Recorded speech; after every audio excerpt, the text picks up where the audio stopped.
have your wine stuff? You have your toys? You have your ice cream stuff? Okay.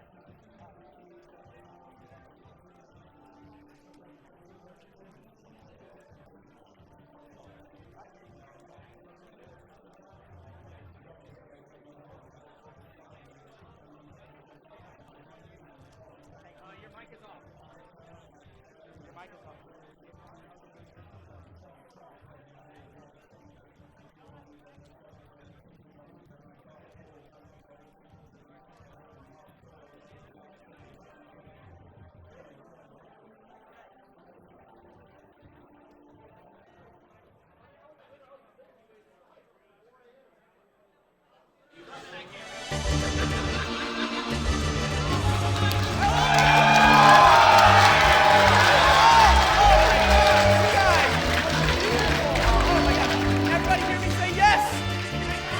Awesome. Can everybody hear me say yes? All right, just need to make sure. Awesome. We're going to start out with a little warm-up. Everybody, fingers like this. Awesome. It's more fun if everybody participates, I promise. Everybody, hands out like this. Look at your fingers and go, ah! Oh, my gosh. This is way better than a kid's party. Everybody, wave your fingers, go, ah! Awesome. Thumbs facing down, hands facing out. Crisscross those hands just like this. Awesome. I see you. You got it? Okay. On the count of 3, magic warm-up. Ready? 1, 2, 3. You guys ready for a magic show? You guys ready for Atricon? Awesome. Amazing. So, to begin the show, I'm going to start with a trick, but I need a little bit of help from Atrioc. Where is he? Everybody give a huge round of applause as he crosses his way through the 2 miles of dance floor that separates the stage from the audience. There's stairs over there, or you could do that, yeah. Yeah, okay, what's up? How's it going? All right, we learned from the last stream where nobody could hear you, but we got a microphone for you now. Work. Hello. There you go. You doing good? I'm doing great, Braden. I'm a little nervous about what you're going to do to me. No, it's all good. How was traffic? You got here a little... I got here right on time. Okay, yeah. Awesome. Here, Atrioc, you can put that down. This? Yeah. It'll ruin your trick, huh? Exactly. Mm-hmm. Awesome. And can you just stand on that side for me? Sure. Yeah. Actually, can you stand on that side for me? Actually, can you stand on that side for me? All right. Okay. No, here, we need you over here for real. I'm going to... Last one? Yeah, last one. All right. Yeah. Hey, VIP me, it'll stop. Yeah. Awesome. Atrioc, have you ever seen one of these before? Yeah, deck of cards. Deck of cards, exactly. And a deck of cards, if your audience doesn't know because they're all children, it's like a paper iPad. Yeah. So these do all look very different, right? Yep, they're all different. All different, and he's not in on it or anything. He wouldn't remember even if he was. But they really are all different, 52 different cards. It's important to note that there are 52 because Atrioc's going to pick a card and... This is not a chat. Yeah. Dead silence. Dead silence. This is what you deal with? Every day? My life, Well, Braden. 3 to 4 days a week now. Yeah. Yeah. For 2 hours. Yeah, 2 hours, yeah. All right, go ahead and pick any card you'd like. All right. Can I honestly pick whatever I want? Whatever you want, except for that one. No, you can have it. Yeah. Awesome. I want you to show the audience, show the camera. I'm going to look away. Don't look. I won't. You guys can see it?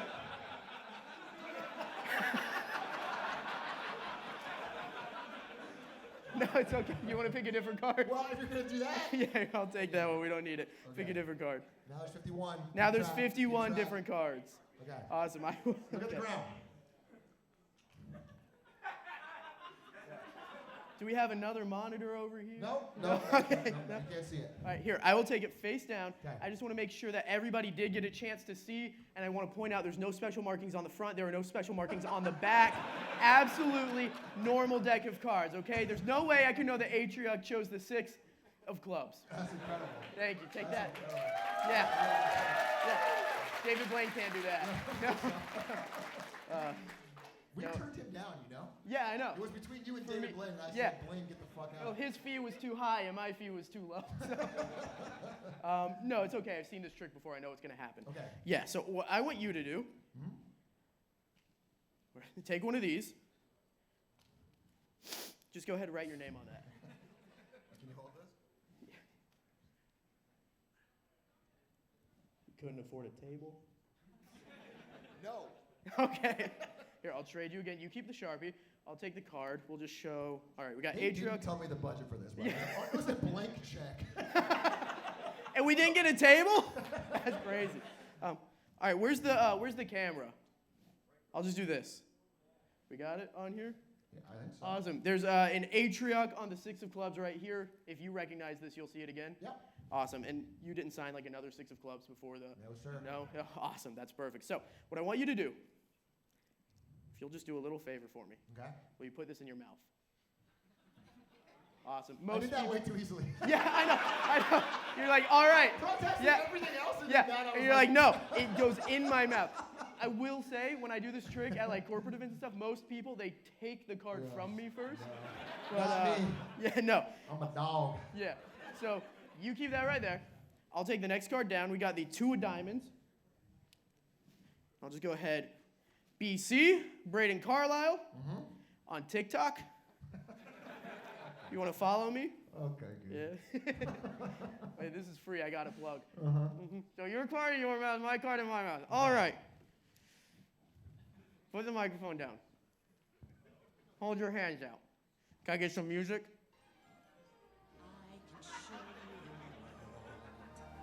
Shining, shimmering, splendid. Tell me, princess, when did you last let your heart All right. deceive? Try the music. Yeah. I didn't know it was that kind of show. Well, did you feel anything?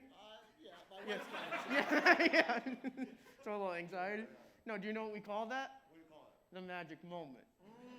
Yeah, see, it's a thinker. It's a thinker. No, yeah. Because nothing should have happened.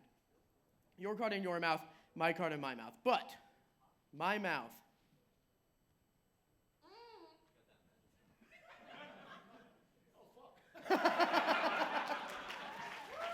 Thank you so much. Awesome. Yeah. You go sit down. I'll call you back up in a little bit. That is for you. Everybody, huge round of applause to Atrioc! We'll get back to him later, but for like 15 more minutes, you guys are mine. Awesome. Did everybody get a pencil and a piece of paper when they walked in? Okay, I just want to make sure that I don't have to cut that now. That's the finale, so we'll do that later. I just want to ask the question, make sure everybody got that. Where is the cards? Right there. I have another deck. It's fine. I'm going to come out into the audience and do a little bit of magic. The camera can't see me. I disappeared, and now it can again. Awesome. Can we get house lights up? Can we see on the camera? This is more for you guys than them, so I don't care about them. Awesome. We'll come right here. Here. Would you mind picking any card? Awesome. No house lights or anything? This stream is great. Okay, we're right here. We're right here. Awesome. Here. What card do you have? Oh, can someone run and grab me a microphone? Anyone? The wireless mic? Awesome. I just want to make sure you can talk into my chest. What's your card? 6 of hearts. 6 of hearts. Awesome. I'll show the camera right here, but this is for you guys. Check this out, because there's no color on here. Watch this. Put your card right here. We cut the deck just like this. Check this out, everybody. 1 card, and there's nothing crazy about your card, right? Yeah, 1 card is actually a different color in this deck. I don't know if you guys can see that back there. I know, they told me there would be a better camera. Yeah, but this is for you right here. Check this out. 1 blue card. What is that your card? Yeah. Say it into the microphone. Yeah, that's my card. Yeah, say Braden's a really good magician. Braden's a really good magician. All right, but turn the microphone on. There you go. No. All right, here we go. 1 blue card. We'll put it right there. Go ahead, say stop for me. Stop for me. Perfect. Awesome. I was talking to him. Go ahead, just stop at any point. Stop. You got this card right here. Awesome. Perfect. You know what? We can't see. I'm going back to the stage. Awesome. Everybody, huge round of applause for me. I need the microphone. I need the microphone. I need the microphone.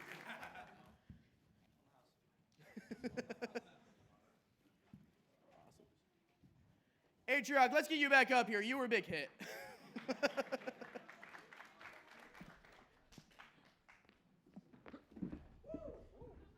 Awesome. Here, this is our show now.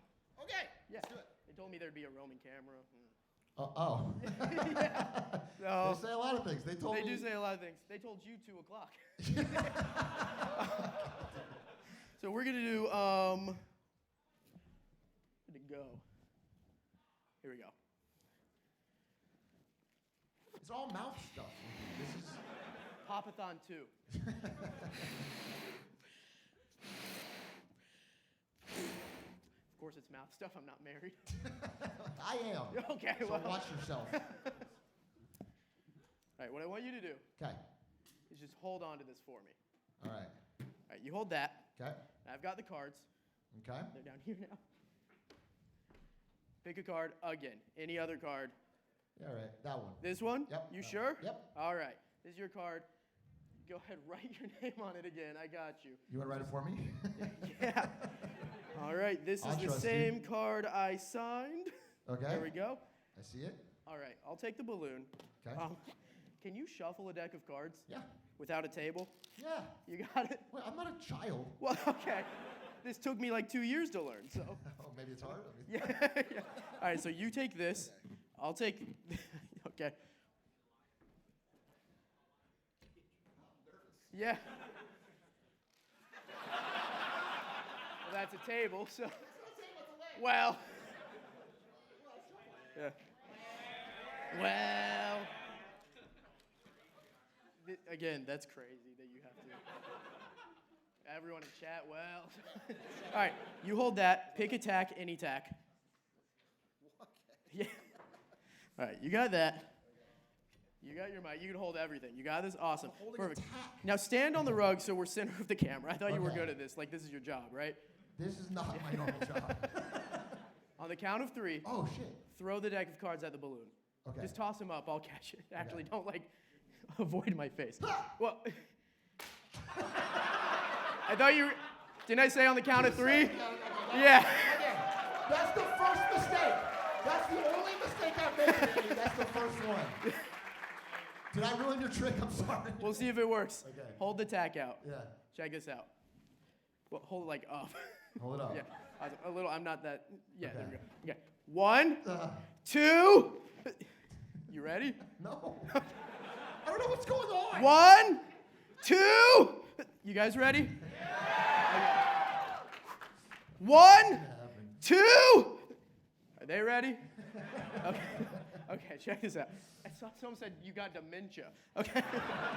Ready? Someone said, why is he scared? Shut up. Guys, no. Balloons are scary. I get it. Yeah, shut up. You're not here. You don't know what it's like. Ready this time? Yeah. 1, 2, 3.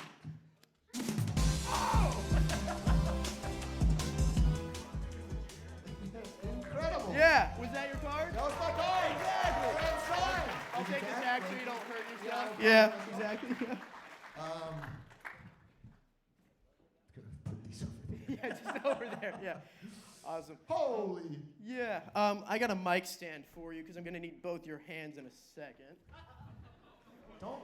No, it's make all it good. sound like that. What? No, I didn't do that. They did that. I said I need.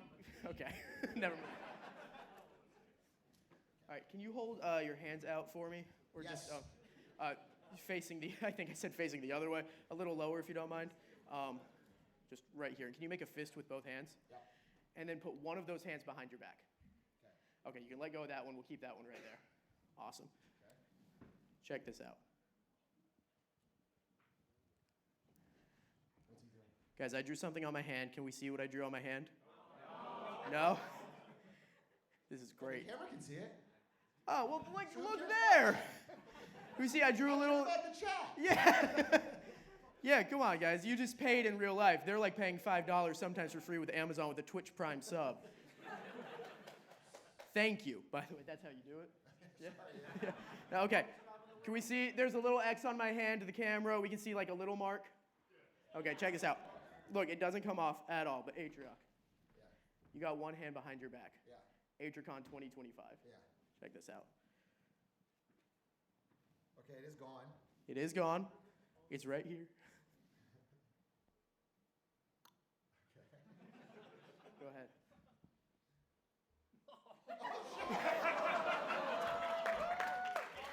I mean, I mean, yeah.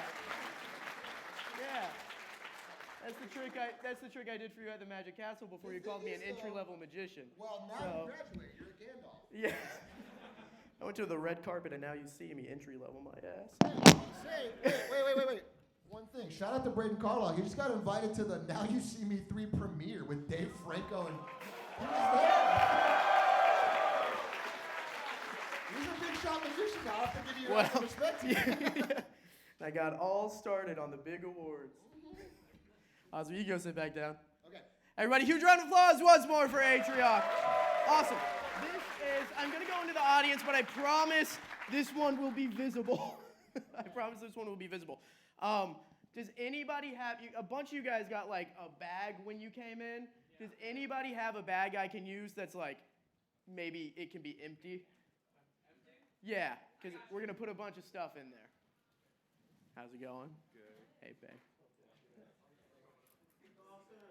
Awesome. Just throw, maybe, on the count of 3. I got you. On the count of 3? Yeah. Awesome. So everybody should have gotten a pencil and a piece of paper when they came in here, yes? Okay, so I am not a psychic or a medium. Then again, neither are psychics or mediums. But this is what I think it would look like if somebody could actually do that. What I want everybody to do is think of a name of somebody who is not here today but is important to you. And not like not here, like, just physically not here. Think of that name and then write it down. And make it like a real name, and not a username. Don't make me divine dead scorp or anything. Go ahead and just think of a name and write it down. Then what I want you to do is take that index card. I've got one here for you to show you as an example. I want you to fold it up in half so that the name is on the inside, and then in half again. So it's sort of like in quarters like that. We got it? Say yes? Yes. Awesome. And when you're done, just hold it up like that, and I will collect them in this bag, which this is a really nice bag. I don't know where we got it sourced, but probably ethically. Probably expensive. I thought you didn't know the budget. Yeah, probably. Awesome. All right, yeah. Some spooky music while I'm walking around. All right, where do we have these? Piece of paper, just drop them in here. I'll take this. Here, you know what? When you're done, let's go ahead and pass them down to that side. Awesome. Yeah, exactly. Awesome. Just go ahead. Just pass them down. And then when they're all on the aisle, we can pass them up right here. You know what? Actually, yeah. Okay. Just throw them in. Awesome. Here, more of them. You know what? If you don't mind, would you run around with the bag? I'll go back on stage. Sure. Cool. Awesome. Perfect. Okay. They're going to collect the bags, or they're going to collect the items in the bag. This is perfect. Awesome. Huge.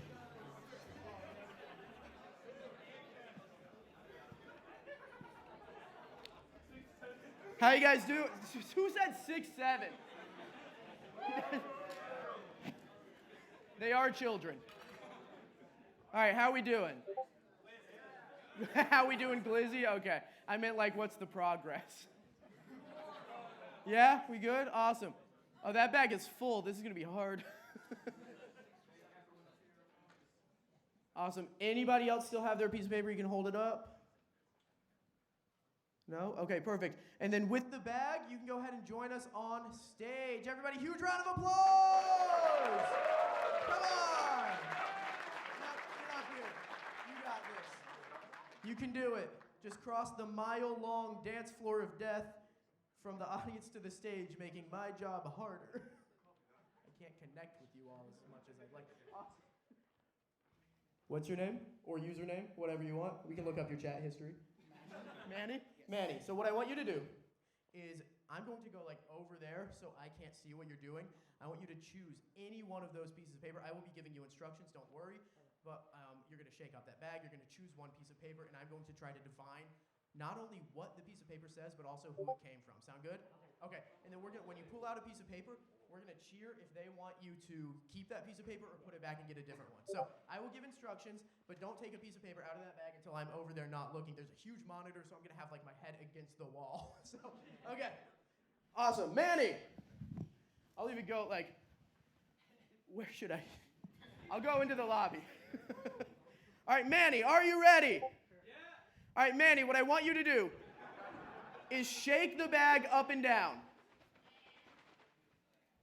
Manny. Oh, okay. Manny, go ahead and reach into the bag and pull out one sheet of paper. Have you done that, Manny? Awesome. Manny, what I want you to do now, or audience, should Manny use this piece of paper? Cheer if you want them to use this piece of paper. Okay, quiet. Cheer if you want them to put it back and choose a new piece of paper. Okay, Manny, put it back, choose a new piece of paper. When you've got the new piece of paper, yell, "Yes, I've got the paper!" You got the paper? Okay. Manny, or audience, cheer if we should use this piece of paper. Cheer if we should put that piece of paper back and get a new one. I could not tell. Atrioc and Atrioc only. This piece of paper, a new piece of paper. I know how chat works. Open this one. Okay, well, okay, Manny, don't open it.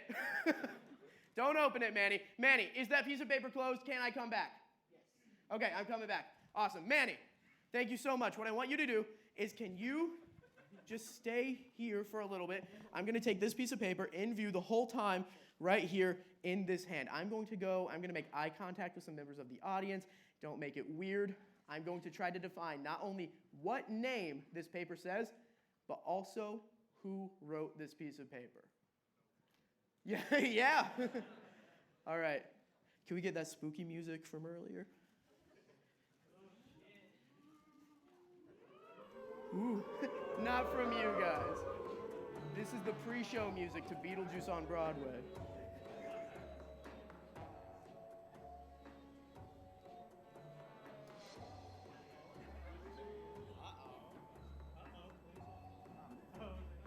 Was it your bag? It was my bag. Thank you. You're welcome.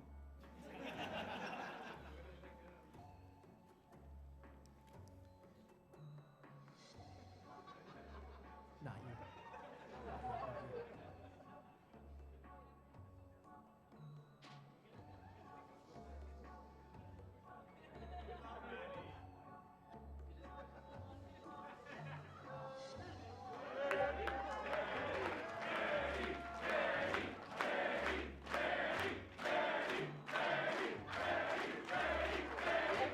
Okay, I can't do my job right now.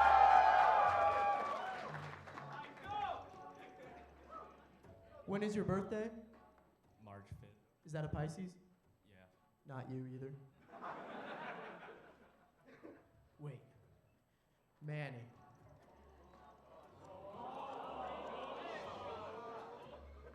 No, it's not you either.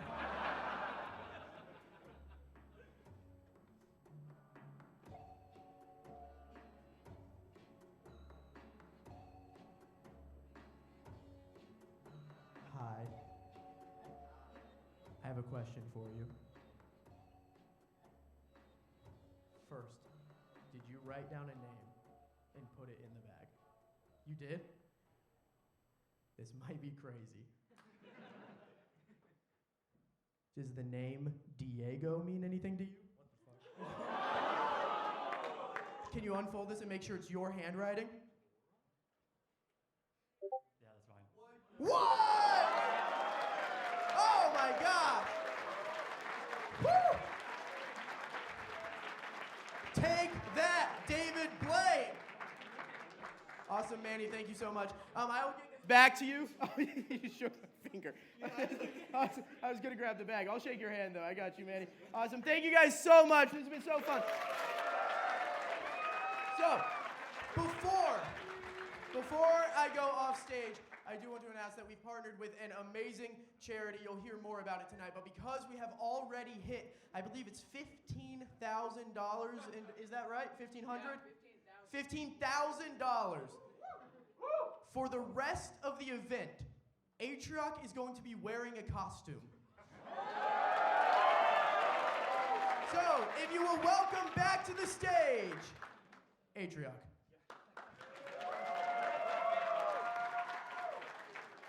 Awesome. Cool. Thank you so much. This microphone is for you. I got to go give that back to the rightful owner. Thank you so much. Okay. Give it to Braden Carlisle.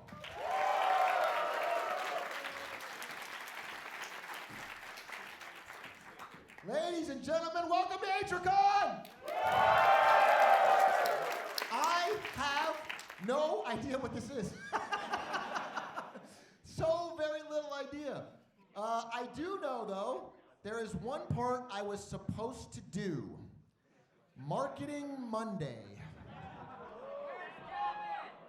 And I haven't done a lot of those this year, so I really hope when I snap my fingers, something happens.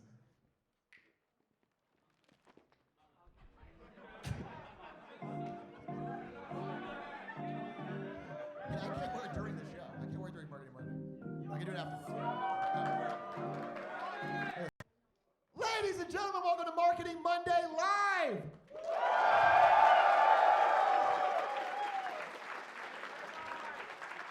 I have gotten a lot of flack this year for skipping Marketing Mondays, but also for not doing marketing in Marketing Mondays.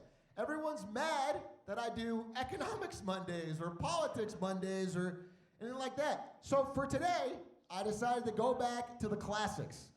I decided to go back to actual marketing, and I decided to cover something that is becoming a $30 billion major part of the modern marketing industry. But first, that sounds boring. Let's watch Top Gun. Can I play this clip? Yes, ma'am. All right, gentlemen, we have a hop to take. Our deck on this hop will be 10,000 feet. There'll be no engagement below that. It wouldn't be a Marketing Monday without some tech issues, I'll tell you. Well, if you're watching at home, did they see the clip on the chat? 1 second. Okay, we're getting it figured out. This is perfect. Change nothing, this is exactly how it should start. We thought about having a thing where people in the audience could QR code to be a live chat, but then I realized I would hurt somebody. Because I'd be able to track down who's actually saying. Yes, ma'am. Okay, this is gonna work? All right, gentlemen, we have a hop to take. Our deck on this hop will be 10,000 feet. There'll be no engagement below that. Okay, the chat saw that, I think, but not you. That's what I'm saying!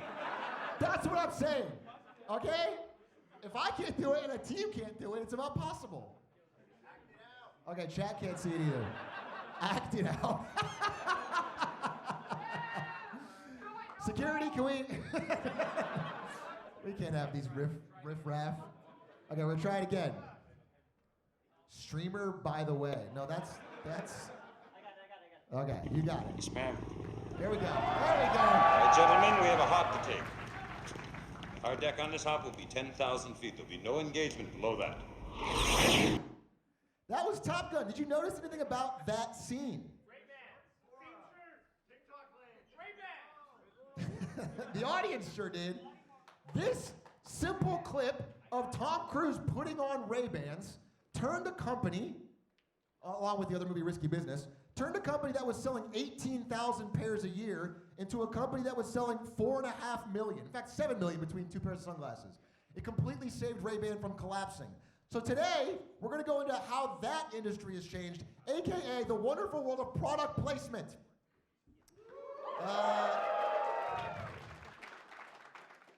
So when you see Tom Cruise in these glasses looking pretty fly, who does it remind you of?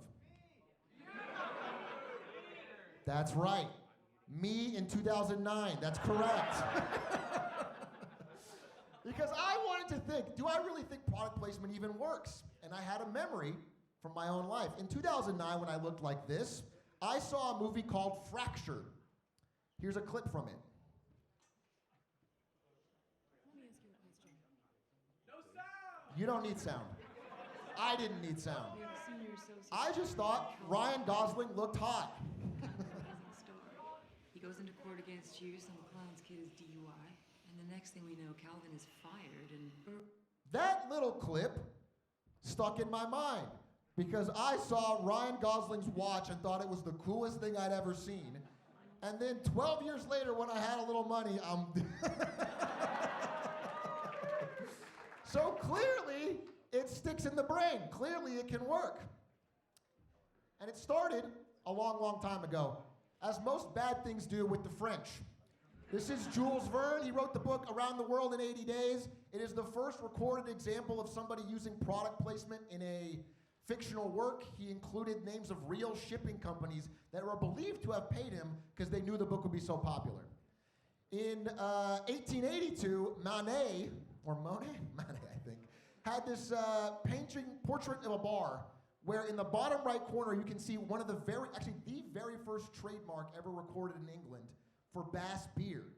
That showed up twice in this photo and was considered one of the most visual examples of product placement, promoting a beer. And then the very first Academy Award-winning movie, Wings, in 1927, featured one of the most blatant examples of product placement I've ever seen, with Hershey's chocolate being on screen in the middle of frame for like 30 unbroken seconds.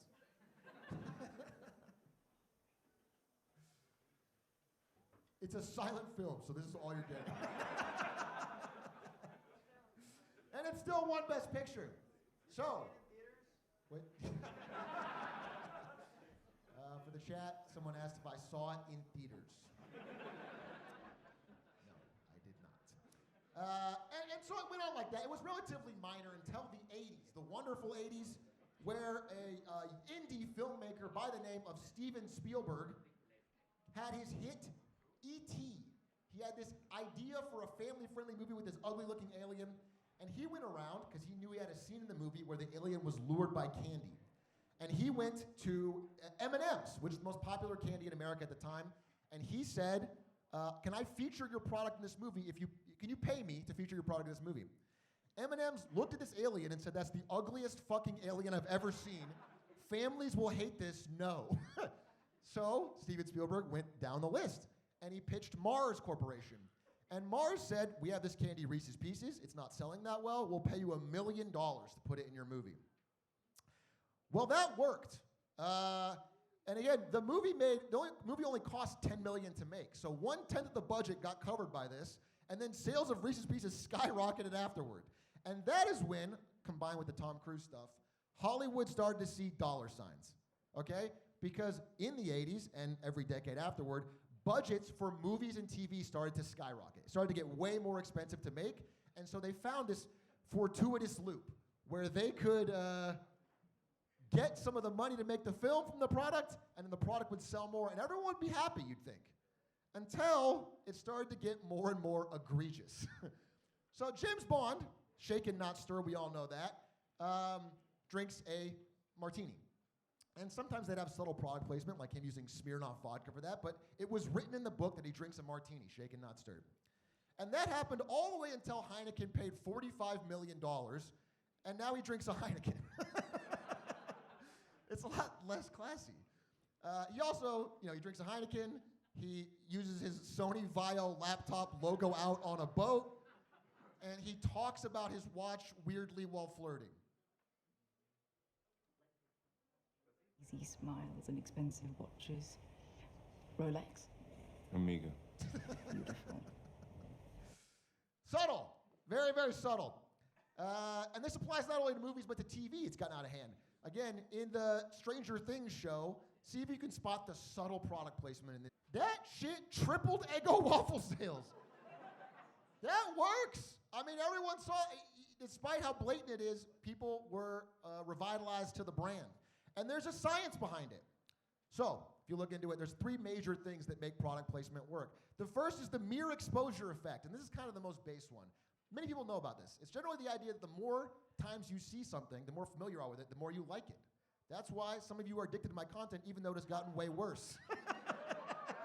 You can't look away. You've seen enough hours, it's sunk cost. And this is proven. So a study was done. People that saw gibberish words or even Chinese characters they couldn't read, the more they saw them, the more they thought they meant good things. So again, you add up, just seeing things over and over makes you like it more.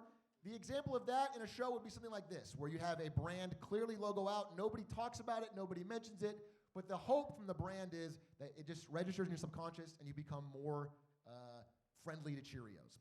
The science on this is a bit iffy. These studies have been replicated, but in my experience, pretty small effect from this kind of product placement. The second thing, and the way more effective one, is the one that's pretty obvious. It's kind of like the monkey see, monkey do effect, okay? They call it transference, they call it emotional contagion, but the general idea is you see someone cool doing something, someone you like, someone you have positive feelings about, and you go, I want to do that thing. Very, very simple. There's science behind it. So, wait, I wanted to read a line from this, and I definitely can't. 22% boost in positive association. However, because this is kind of like the main part of what makes product placement work, the flip side is also true. So if you see a character that you don't like, or you feel shitty about, or you frown when you see them, and they have a product they use, that makes you more negative towards the product, which is something that Apple has figured out, who leads in product placement, and that's why. Also, another funny thing, I don't know if I should say this or not. Not because it's like lascivious or something, but because it's going to screw me on the next mystery movie that I write. But forget it, I'll say it's very interesting. Apple, they let you use iPhones in movies, and this is very pivotal if you're ever watching a mystery movie, bad guys cannot have iPhones on camera. So, oh no! Every single filmmaker who has a bad guy in their movie, it's supposed to be a secret, wants to murder me right now. Let's see what Jamie's saying. No, you heard something. Oh, you can skip. All right, so Apple is the current leader in product placement. They have spent the most on movies and TV to push it, and they are the ones that look deepest into the science. They will not allow a bad guy to use their product. They will not allow the product to be shown broken or hurt or damaged. They will not allow it to be used for bad things, and that is why all the villains use Androids and all the heroes use iPhones. But Apple really has pushed it too far, especially in recent years. This is an episode of an Apple TV show, which you already have to have Apple to be watching. One episode of Ted Lasso. 29 minutes, 36 shots of Apple products.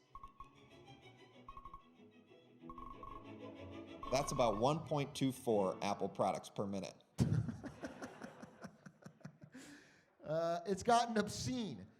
And the third reason this works is not because of any mumbo-jumbo science. Because that stuff's been true forever, and yet product placement is exploding recently. Why do you think that is? It's because we, not really me, mostly you, all fucking hate advertisements. You really don't like them. You are trying to find every possible way to skip them. Ever since the advent of TiVo, and now piracy, and now the skip button on YouTube, people are just finding every possible way they can to not watch ads. Here's examples from Instagram. Dear YouTube, I will always skip ad. When YouTube gives you an unskippable ad.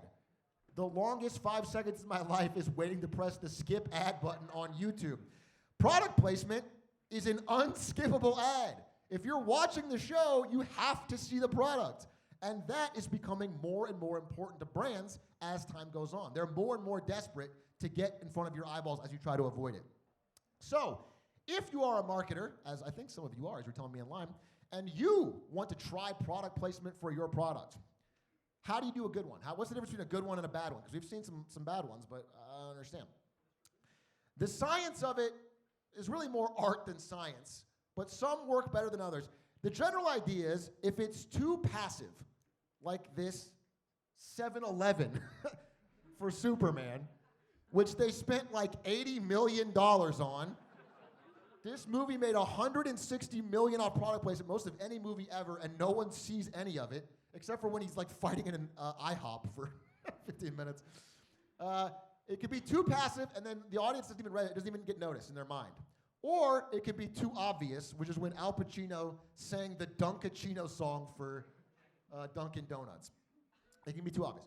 So, for example, Apple, they sell other product placements than just Apple in their shows, and this is New Balance, and you can barely see it. It barely registers. So they paid money and probably didn't get a result. The general idea is that you can divide the screen into thirds like this, and good product placement visually is going to happen in that fifth quadrant, right in the middle, right here. And you'll notice, while Apple sells the other quadrants for other brands, theirs is almost always in the middle. They always make it prime for you to see. But you can go too far with this. Consumers obviously hate ads. And when they feel it's too obvious or direct product placement, they panic. Here's an example of being a little egregious. Something like this. Me. You can't stand me. That's not true.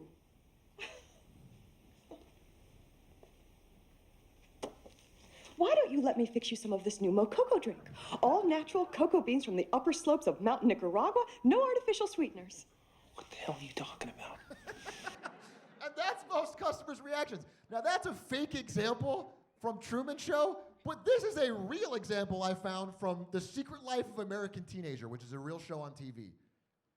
Okay, well, here. Got this for you at the market. What is it? It's new product for your skin. You wash your face with it in the morning, and not only does it get your skin clean, it gives you a burst of energy. So if your date doesn't go so well tonight, tomorrow morning you get up, you use this, and maybe you get enough energy to do something else, Grace. Something that's good for you, and maybe even something that's good for somebody else. Something, beautiful, instead of something slightly unorthodox. Did you get one for yourself? Ooh! Oh, wait. It's too late. You married the guy. I can't believe they had to read that dialogue. So, you know, if I boil it down simply, the characters have to actually use the product in some way, but they have to do it in a way that's not cringe. And that is the balancing act you're always trying to find as a marketer when you're using product placement. And if you go too far, people think you've sold out. It's like people only do things because they get paid. And that's just really sad. So do you guys want to see some of the worst examples of product placement in human history? Yeah! Okay, here's a couple. Will Smith in the movie Focus, I think 2005, something like that. 2015 maybe? 2015, sorry. He is supposed to be this suave, debonair guy that can pull Margot Robbie. And yet for some reason, he uses a Windows phone. Openly. But it gets so much worse with Will Smith. My personal favorite product placement of all time comes from iRobot, where in the opening scene of the movie's set in 2035. But in the opening scene of the movie, there is a gratuitous shot of him opening shoes. Is that on your feet?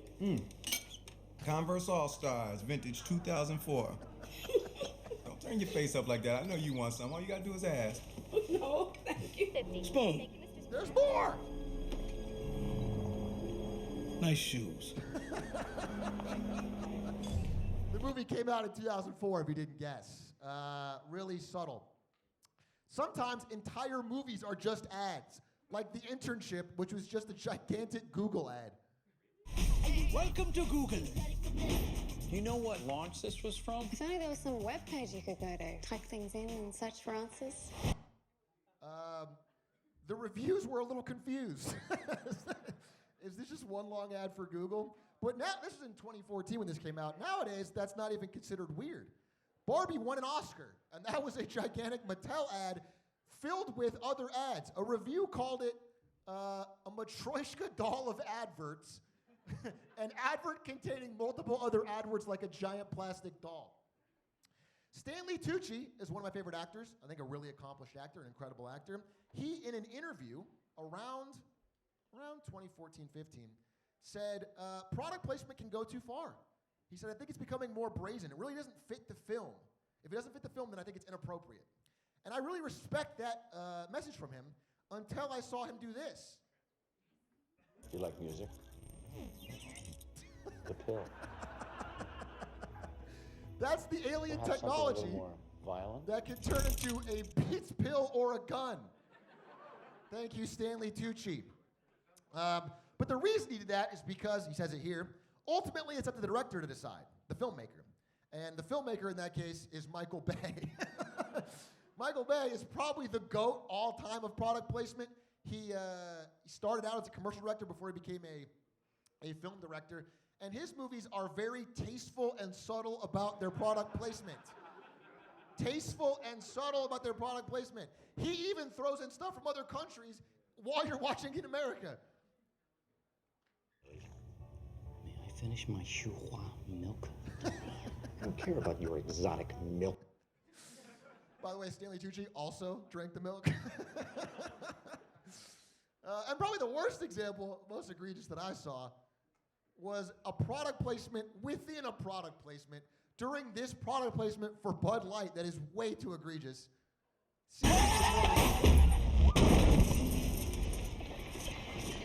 That was insane. Cash, you okay?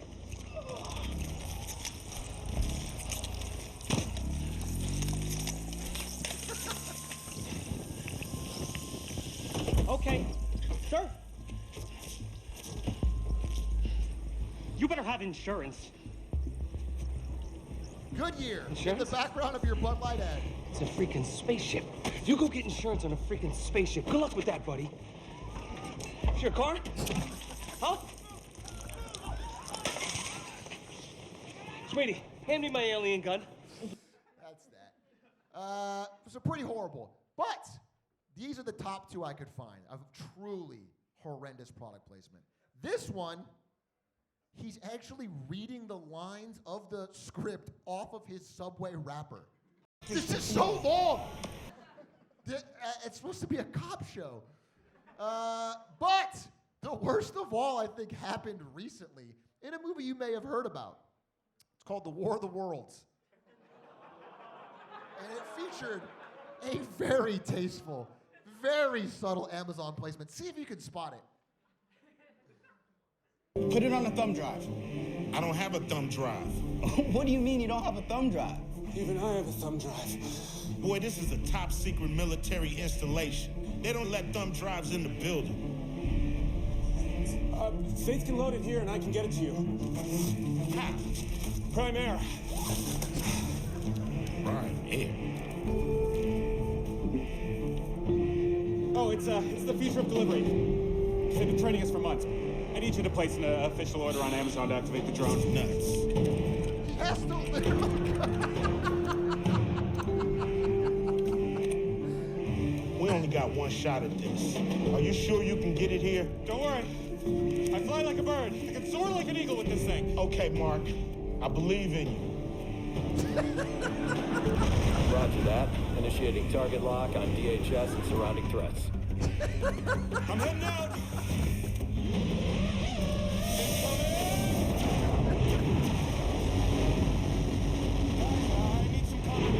Faith, get me an access code to a Reaper drone now. Dad, how do I What get has it? it logo in the Select show active drone. Roger that. Guys, I need some cover here. I got a boogie on my tail. Okay, Dave, I'm sending you the closest one now. Give me 1 second. Oh, shit. You gotta hurry, Dave. Just a few more seconds.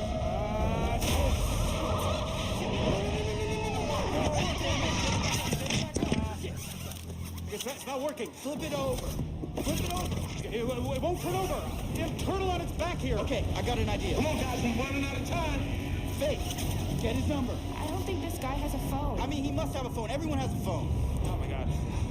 Come on. Tell him to flip the drone. Come on. What's he doing? Come on. You can do it. Come on. Just flip it over. Just. Wait, hold on. I've got a better idea. Why is he waiting? What's going on? Oh. Wait. Give him an Amazon gift card for $1,000. Hurry. Come on. Yes. Oh my God. Come on. All right, no. Move. Flip over for me, baby. Come on, yes! Holy! That's incredible. That was an incredible piece of cinema. I am so happy to stream on an Amazon service. Now, a lot of you had already seen that. And yet the movie flopped horrendously. Why is that the case? Why is that the case? Because it turns out younger people are consuming less TV and movies. So where is product placement going? To the people talking about them on YouTube, AKA the real devil. Influencers! Boo, boo, boo! Boo! Oh, these silver-tongued serpents pretend to enjoy Red Bull, so they have to pretend to be your friend, so that you parasocially will buy some Red Bull. But the chain goes on. Even this influencer's favorite influencer also does product placement. Right from the White House Oval Office. Now, formerly, product placement among influencers was relatively benign, or at least easy to spot. It would look like this, okay? Pretty egregious. This is an influencer promoting Target. She says, at Target, hashtag Target talent paid partnership with Target. So at very least, you know that you're being marketed to, and it allows you to sort of filter it out. Then it got a little more subtle. They would write a big paragraph, so there was a line break on mobile, and then put hashtag ad very small at the bottom, or hashtag SP or something right at the bottom. But even that, when people know that it's an ad, it gets less engagement. So the influencer doesn't like it, the brand doesn't like it. And so the goal was to get rid of all of these indicators. So now you start to get stuff like this on Instagram, which is just a woman eating Sugar Bear hair gummies and adding them with no indication at all. 231K likes. And marketers, TikTok marketers, this is people who work at TikTok, will even openly admit this. At UGC, we are seeing product placement become more and more successful. This is because TikTok allows us to see real reviews from real people. Therefore, when brands pay influencers to promote their products in videos that are clearly scripted, us as viewers can see right through it. What does this mean for marketing? Well, this is where the idea of selling without selling comes in. People will be more likely to trust that the product is good if you use it without mentioning it. Take Katie, for example. She uses the ultraviolet sunscreen in every Get Ready With Me video, but never mentions it. Yeah, that's illegal. That's illegal. You're not supposed to be able to take a paid ad or receive even free product without disclosing that you got it. However, ever since Lena Khan left, they've stopped enforcing this. And it was hard to enforce to begin with. And now almost every influencer you see, you go open your For You page right now and scroll, you'll see 10 violations in 10 minutes. Because people are realizing there's just more money in using a product they're paid to use. And that frustrates me, because sometimes it makes things that are legit seem really sus.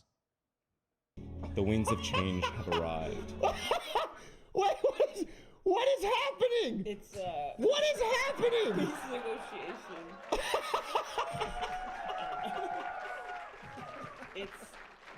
They should have paid us for this. You see how you They should have. catch my drift? Hashtag ad, yeah. Boy, I'd love some sweet tarts right now. So where's this going in the future? Oh, go back.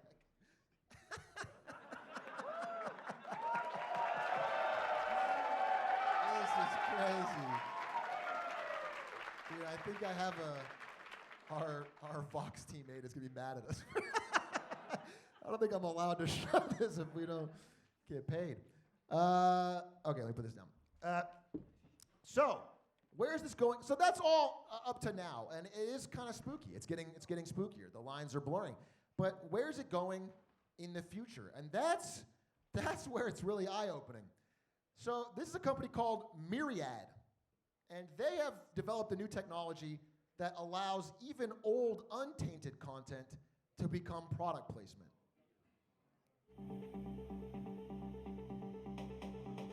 Oh. Oh!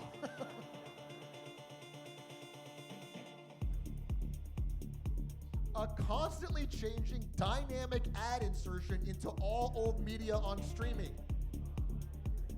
This is awesome!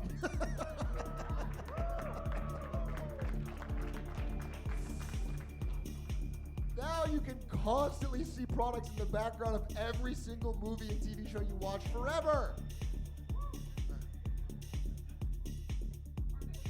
Trusted. Am I gonna do this? Oh yeah, this is coming to my stream immediately. and they can switch it out. So I'll move on.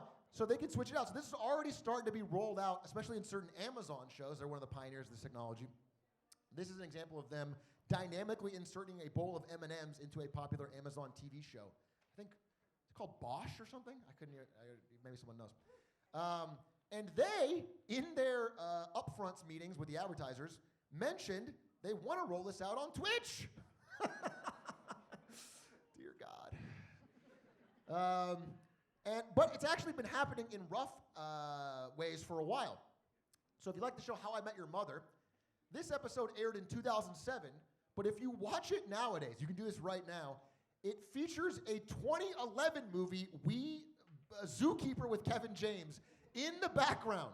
This is now in the permanent rerun copy of the show, despite not being there when it aired.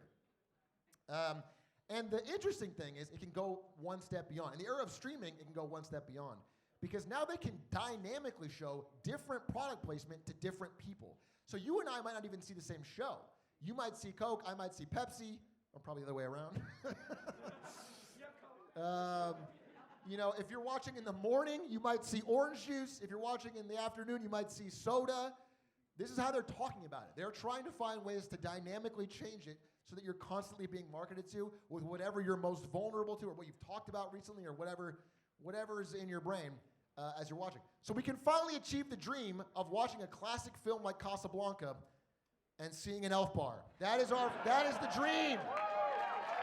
The great marketing hope. The picture I'm trying to paint for you is a world where the line between content and commercial is completely gone, where we are fusing them all into one.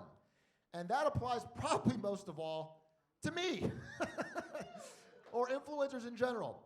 If I were to ask you why I wear an Enron hat almost every day, you would say it's because I'm bald.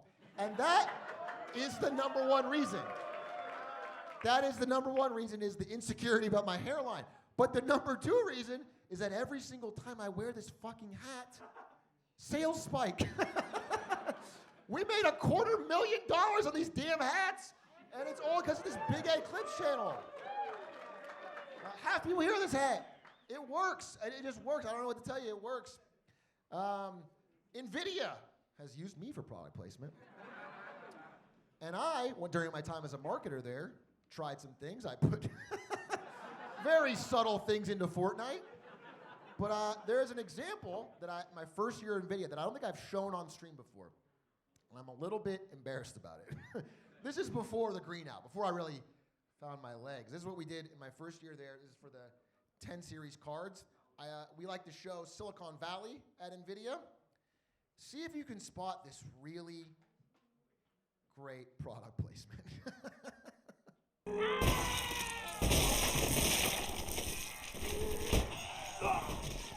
Thanks again, Colin, for having us. The fact that a company like yours with such a pristine reputation is sitting down with us is honestly incredibly flattering. It's cool. Ooh, wow. That'll be a closed casket. Yeah. All right. Did you miss it? Because everyone did. There's just a GPU box sitting on the table. This was way too expensive. Nobody noticed it. It was a total failure. In fact, the only social media response we got from including this in this expensive show on HBO was a post on our NVIDIA that noticed the product placement, and the comments were like, wow, I hope they didn't have to buy an actual card. It would have torn a real hole in the production budget. Wait, you guys don't have your GPU boxes sitting on the corner of your mouse pad? Did I miss the memo? If I could find one to buy, maybe they just bought a box. So no one was impressed, and that was it. And that is why I have turned to something different in my own personal marketing product placement. Maybe you're noticing that I'm wearing a brand new Enron sweater today. This comes out on Monday at failedcoast.co. Thank you for watching the next Marketing Monday. Please enjoy Atricon. We have a lot coming up. Aiden and Doug will be here for a game show, and then a lot more after that, including a live documentary premiere. I don't know about any of it after this, so it's all in their hands. God help us. Thanks for watching.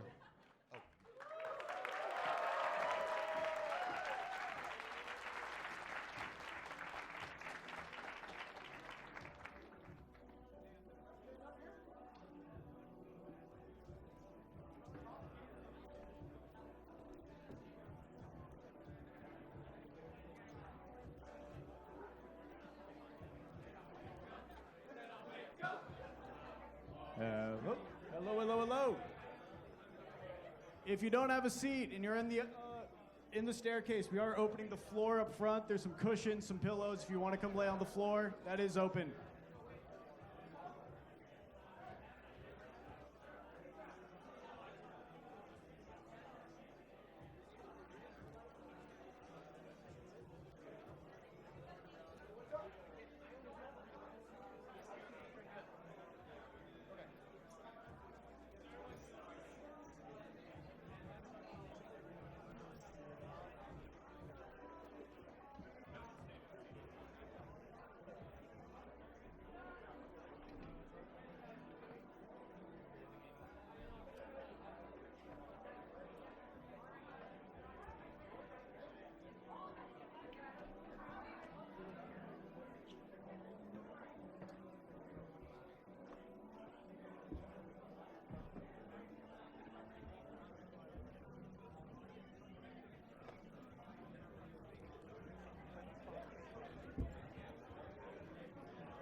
Hey, audience, if you can hear me, wave to chat right now. They're waving at you.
Behind you guys? Oh.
Welcome to the most highly anticipated game show of 2025, Parasocializers.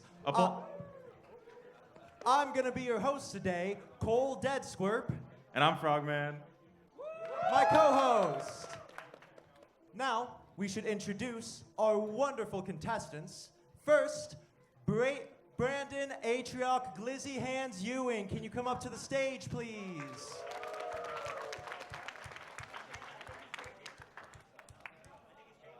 Oh. Well, I guess he's not coming yet. So we'll introduce our next guest, Douglas Douglas. Please come to the stage.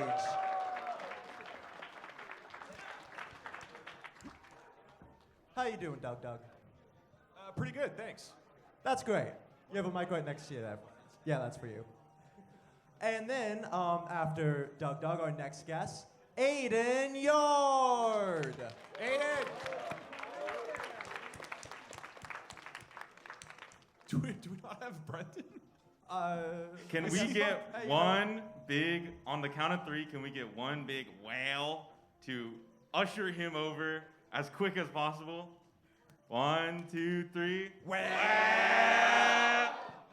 This is actually just like the real podcast, actually. Just like it. We are here ready to go. Which one of the three of us do you guys think is late most often? Can you hazard a Let me guess? think for a minute. Brandon? It's well, but it is Ludwig. That's the real answer.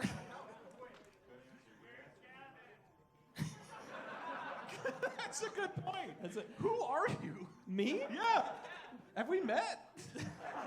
And welcome to the stage, Brandon Atrioc,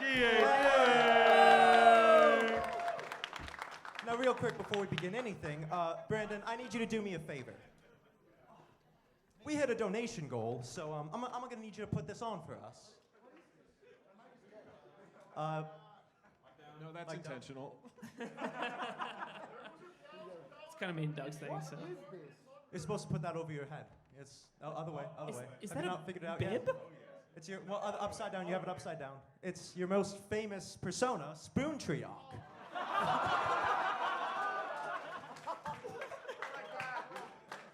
It's supposed to be a hood. You have it inside out now. I don't want to wear it. That's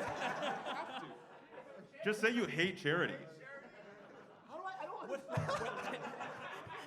don't There's a hole, as most apparel is. What do you see? Give it up for Spoon Trioc! Yeah! For charity, right? For charity. For charity. You know, it doesn't make sense because the charities teach kids how to read, but none of the people voting for this can read. They only know one word, the most important word. Spoon Trioc. Yes. Okay, well, I'm looking good. All right, well, how you guys doing tonight? I'm doing really well. Couch. Yeah. Dude, I'm gonna be real. I had no idea what this was. Dude, I told him nothing because I know nothing. I would go a step further. I still don't know Well, what that's this a is great or what we're segue. So doing. let's figure out what we're doing tonight. We're playing a game show called Parasocializers. You guys are three white men with a podcast. You act like you are the authority on all topics. Yes! So Yeah. we want to see how in touch you really are with your fans. So we have the rules pulled up here of our game, which is about how well you know chat. You will each take turns picking a category, and I will go over the categories in just a second. Okay. Each choice will reveal a question from that category that will be polled on Atrioc's Twitch chat during the time after we read out the question. Okay. The audience will be polled on which answer they, Oh, God. what's the most popular answer. And once the minute is up, the poll will close and the answers will be revealed on screen and points will be allocated accordingly. You guys will Okay. be guessing, obviously, which answer is the most popular. Okay. Oh, we have whiteboards. Okay. Yes. Well, thank you. Thank you. I'll do blue.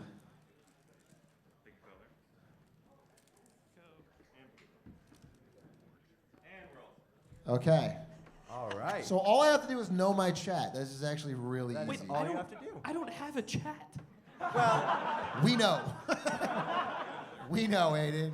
Kind of holding back the podcast. You have I'll be two fucking podcasts for real. though. Kind of doubling what you guys output every week. if you think about it.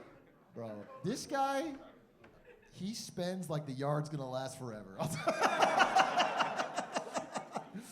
I'll tell you that. Friendship is forever. Tallulah, watch out. Sorry. It's okay. It's okay, man. She already showed up on the camera, bro. Perfect. Well, for our categories today, the first category we have is coffee, marketing, and Glizzy's Oh My. This will be our Atrioc theme. Are you excited to be here, by the way? Are you excited?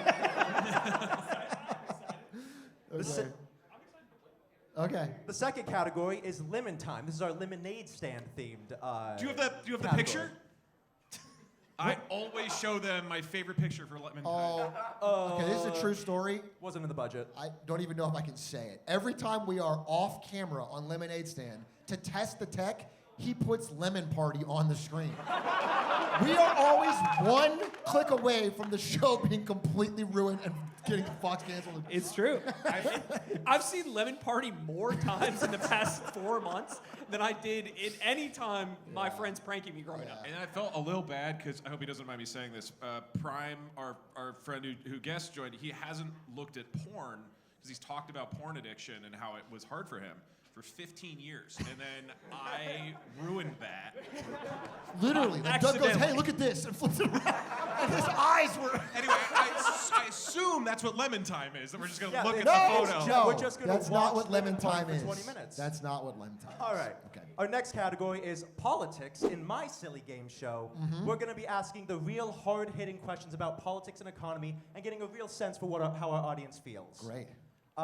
The next category, you, the viewer, very personal questions about the fans. Okay. And finally, sports. All questions will be related to sports. I'm nervous. All right. Well, we generally start this game show by letting the lowest scoring player go first. So, Atrioc, you have negative 1,000 points. Would you like to go first? Is it because of the spoon? Yeah. I'll take sports. All right, sports. I'll take sports. As long as the questions are about the 2025 Lakers, I will be halfway decent. Silence the 1927 St. Louis Blackhawks. I'm going to crush that one. Give us a moment. Our iPad baby is having a little trouble with his iPad. Yeah, classic. Well, I'll tell the story then, which is that when we were in Japan last week, Chuck sent a message like, hey guys, I'm going to a bar to watch the Lakers game. And it's like, why? So he went to some poor Japanese bar owner and had him switch to the Lakers, who then lost by 50 points. Dude, the bar owner was like, Aiden came and joined me. The bar owner was feeling bad for me. He was so funny. He put on the Nuggets game as like, here's a game you could be happy about. Like, I was like, no, that's not my team. I showed up to this Japanese bar at like 11 a.m. I'm wearing Lakers merch head to toe. Nobody's there. He puts it on the TV and just sees him get blown out by 40, and he's like, hey. comforting his dumb American customer. You're the foreigners that they're upset at. You're the they're coming in and changing the TVs to Lakers games. He sold me like, he called it like Japan nachos or whatever. It was just nachos over rice. I'm not kidding. I walked into the bar and I see there's presumably like four Japanese people at the bar there for lunch, and they're eating, different Japanese food. And then Atrioc is in the corner eating a plate of nachos and beef, watching the Lakers game. Yeah, all right, I'm real, and I'm me, and I'm gonna win this contest because of that, unlike you fakes. Is this the real you, the spoon and everything? Yeah, no, I wouldn't say that. I wouldn't go that far. Don't act like you don't know, Aiden. I will say it's doing wonders for your hairline. Honestly, he's not wrong. Honestly, he's not wrong. Maybe I could get, it's like a do-rag. I was gonna say. Okay, all right. No, I'm not gonna do that. Doing every Marketing Monday in 2026 with that on. This on that. Just getting more and more Flanderized and like, moo!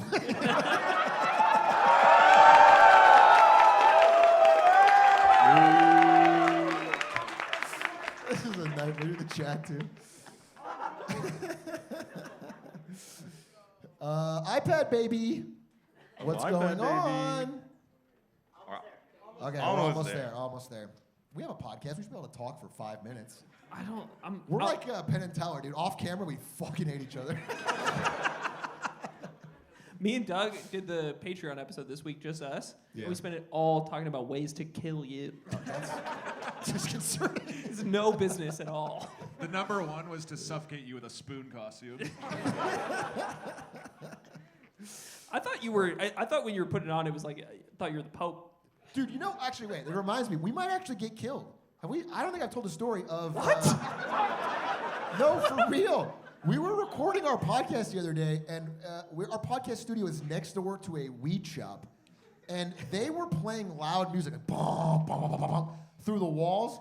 So our producer went over to ask him politely, like, "Hey, we have 5 minutes left on the show. Can we just finish it?" The dude ran at him. He said, "Not today!" and charged at him and said, "If you want me to stop, you better call the fucking landlord or the cops." So we might get murdered. That's a real thing that might happen. Perry came in so shell shocked. He was like contemplating, just like I don't know what I did. Like You had a 1,000-yard stare, bro. So I don't know. We're in the fucking trenches as podcasters. That's true. It is Dude. the hardest a lot of people job. don't, We and put our nobody life talks on the about it. line. Aiden couldn't swim in the pool in Japan without getting a lesson on the rules, and he complained about it for the entire week. It just feels like that you shouldn't have to read the For rules. the entire week, you complained about it, and first you were joking, and then I could tell you were serious. I was serious the whole time.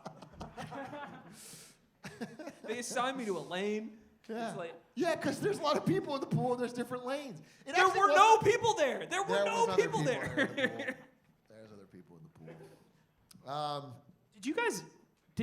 Does everybody like live in LA, or did people like Dude, fly out no. for this?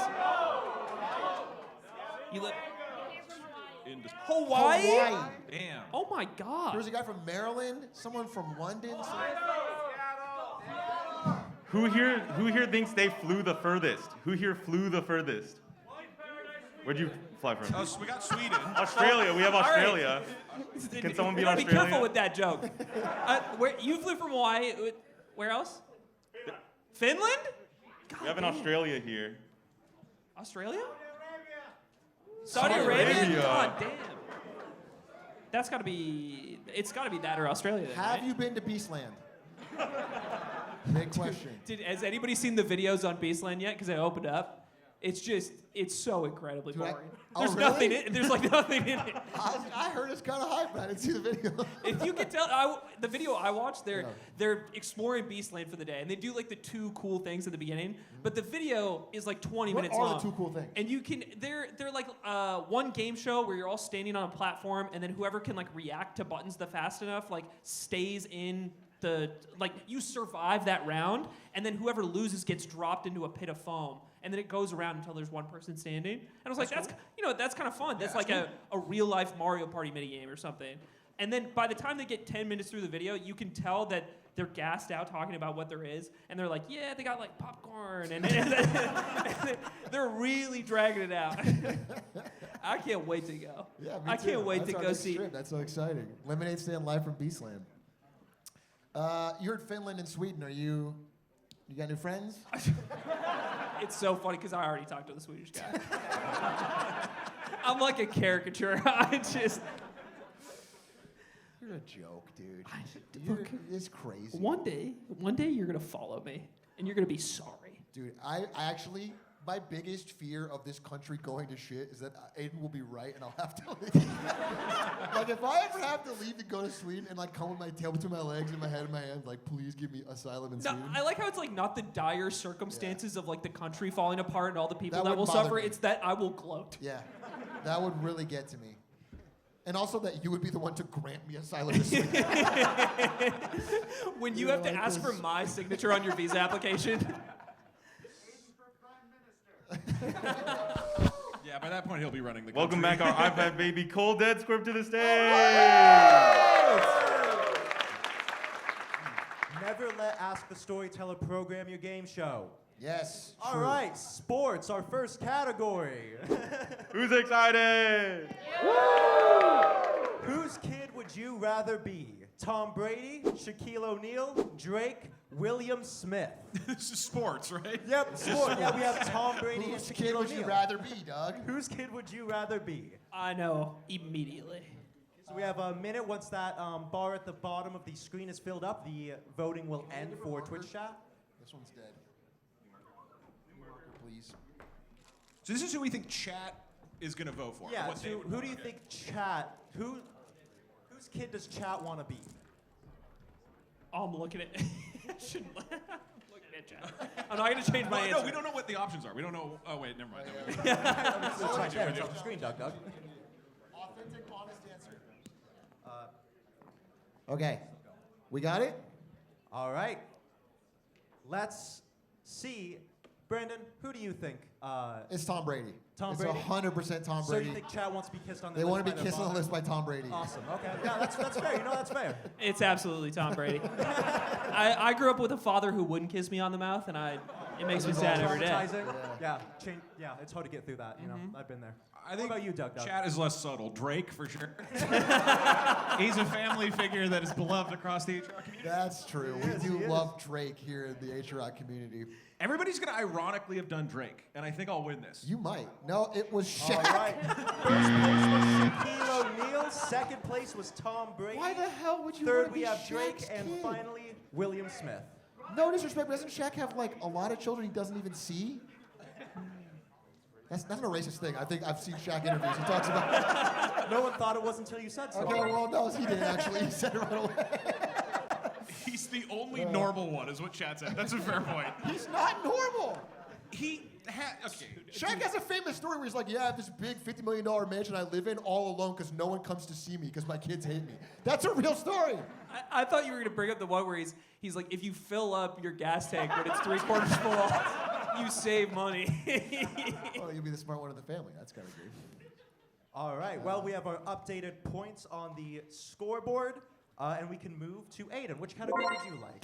Ooh, let's go with lemon time. Lemon time. I gotta find out what lemon time is. Get ready, it's lemon party. All right. Who is the best member of Lemonade Stand? Is it Atrioc, Aiden, Doug, or Lena Khan? Oh. Where's Gavin? It's weird that they missed a member, but that's fine. Okay. I mean, we got music. Okay. Do I get to add that 30 to my score? Yeah, 30's completely part of your I don't know what my score is. You can just look behind us. It's 1433, Doug. Oh, okay. Oh, this is just on this mod. Okay. Yeah, There's just a 30 covering my score. All right. Well, Chad has answered. Okay. Aiden, would you like to go first? Absolutely. I'm locking in Lena Khan. And why do you think Lena Khan is better than all three of you? I mean, she was probably our best episode far, one of our best episodes so far, and she's becoming a static member of the show next year. It's not about what she's done for the country. It's that our episode did really Yeah, it's well. that she was really good on No, Lemonade I mean, like, what did she even do, really? Other than do our episode. Let's be real. I said Doug. No. Because I figured my chat would hate me, hate Aiden, and possibly not know Lena Khan. Okay, my guess is Aiden because I think everybody wants to vote for Gavin, and this is the next closest thing. True. I think this is the meta. Well, we can look at our results. Number 1, Lena Khan. Okay. Number 2, Aiden. Locked it in. Number 3, Atrioc. And Doug, I'm sorry. Yikes! You and I are And dumb. she will be replacing Brandon on the show next year. And me. Just Aiden and Lena. That's a show. Doug picks? Yep, Doug picks. Let's get some politics. All right, some hard-hitting political questions. Which of these energy sources has the most promising future? You guys know the answer. Nuclear, You guys hydroelectric, know the answer. geothermal, or clean coal? You guys know the answer. This is such Drill, an baby, easy drill. one to vote on.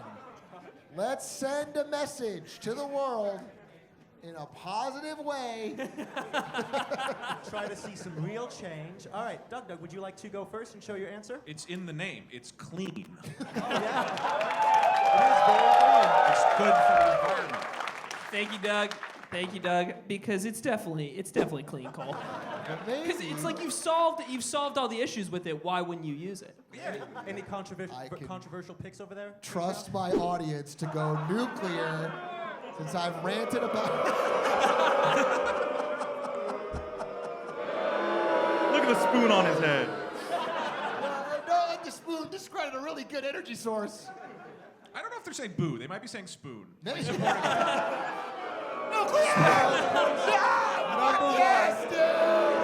I thought people would go clean coal for sure. This just proves the truth.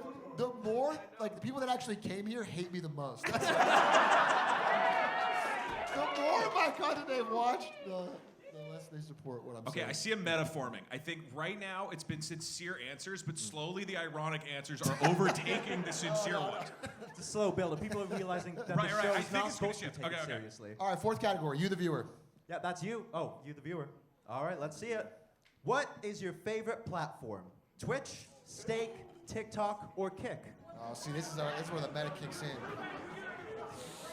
Think of how funny it would be if we all ironically put Steak and everybody's gonna go, oh, Mac, a lol in chat.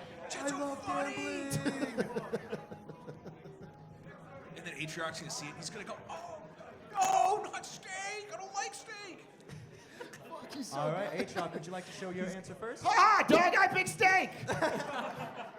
Wait, is it steak across the Steak board? across the board. Steak across the board. This is a bad look for our podcast.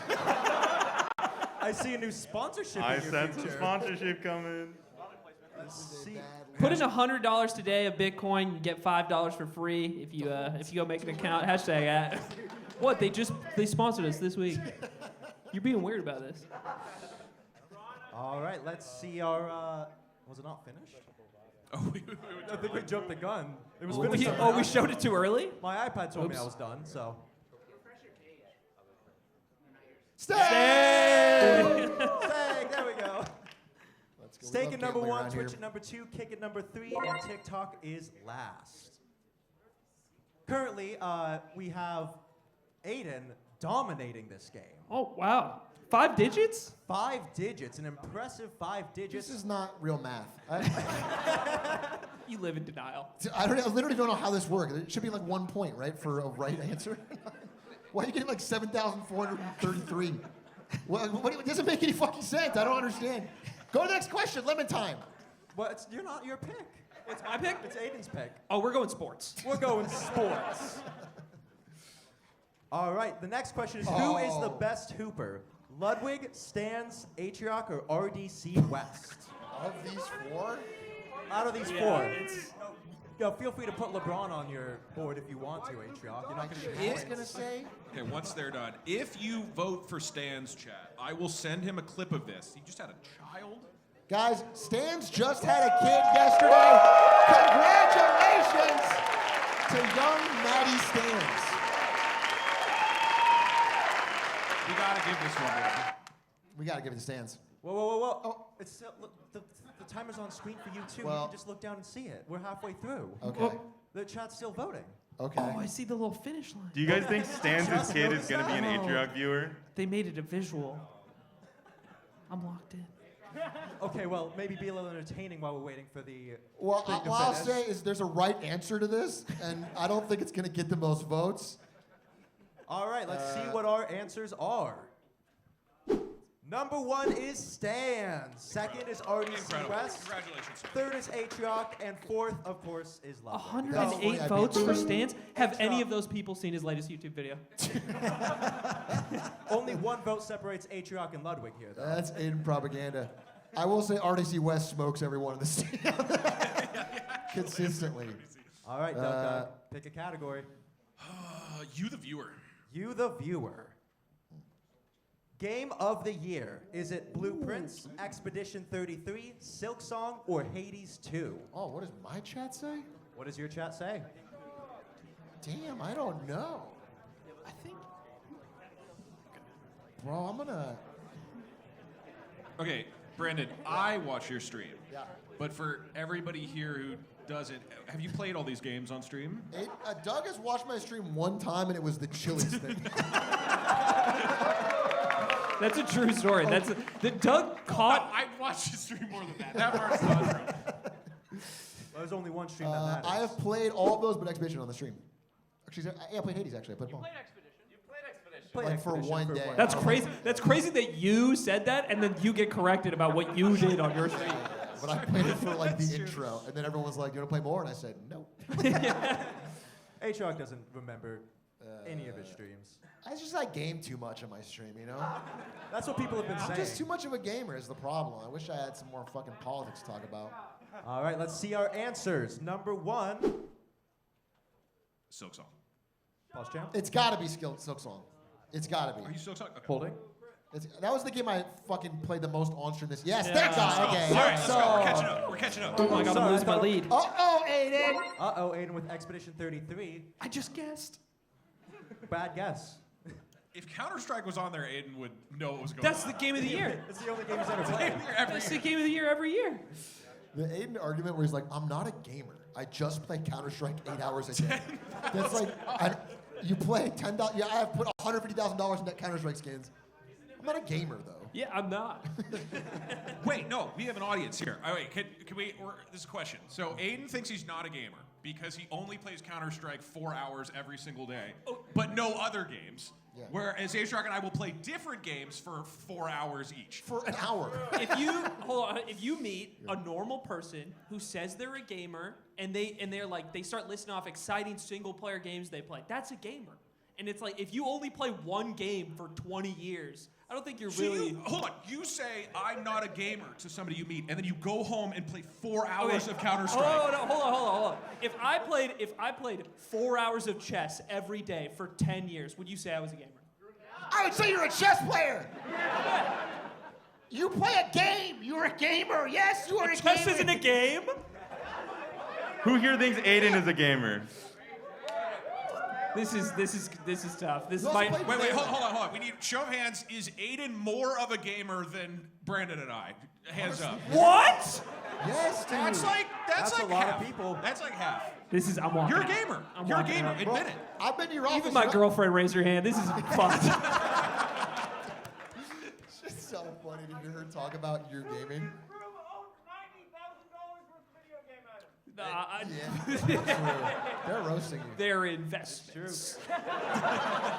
All right, Big A, would you like to pick the next Yeah, category? I want to pick Lemon Time. Give me Lemon Time. Who has been the best guest on Lemonade Stand?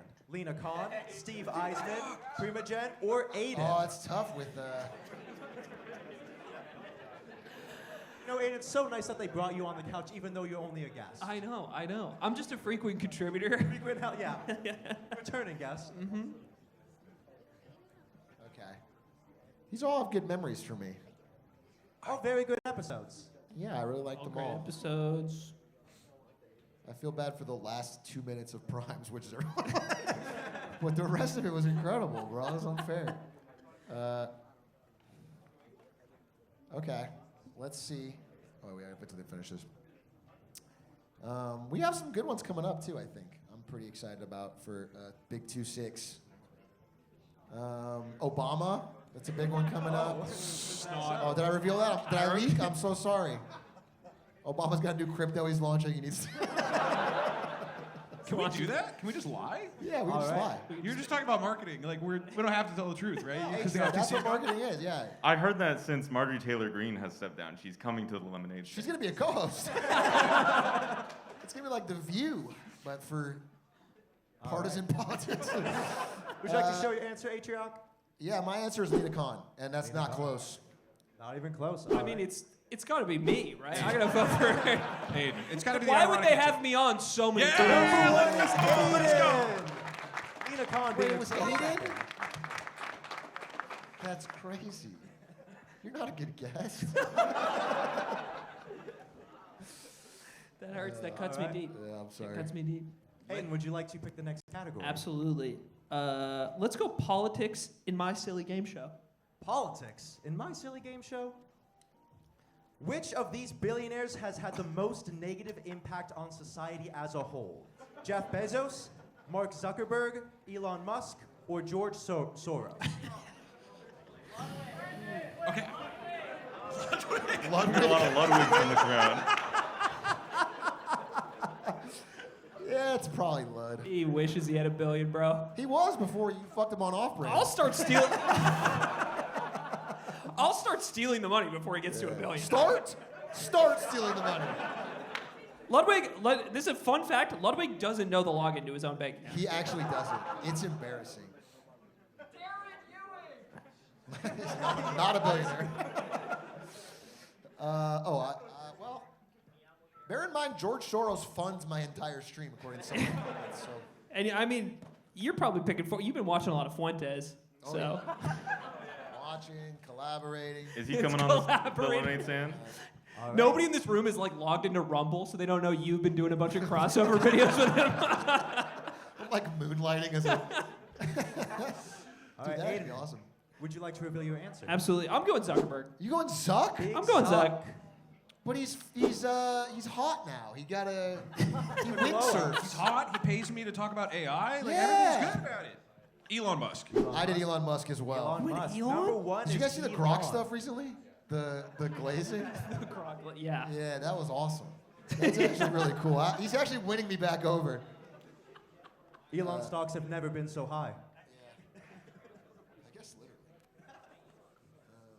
All right. Doug, would you like to pick our next category? Let's get some coffee. Coffee, marketing, and glizzies. Coffee, marketing, and glizzies. Oh my. That's a I thought you were category? just demanding someone bring you a coffee. I was like, we can be more polite. What is Atrioc's best stream segment? Is it Marketing Monday? Is it Canceled Stream? Is it Get Smarter Saturday? A segment is when I cancel my stream? Yeah. Happens you a do lot it more than the other It's one. the most frequent one. Most frequent. What was Get And Smarter finally, Saturday?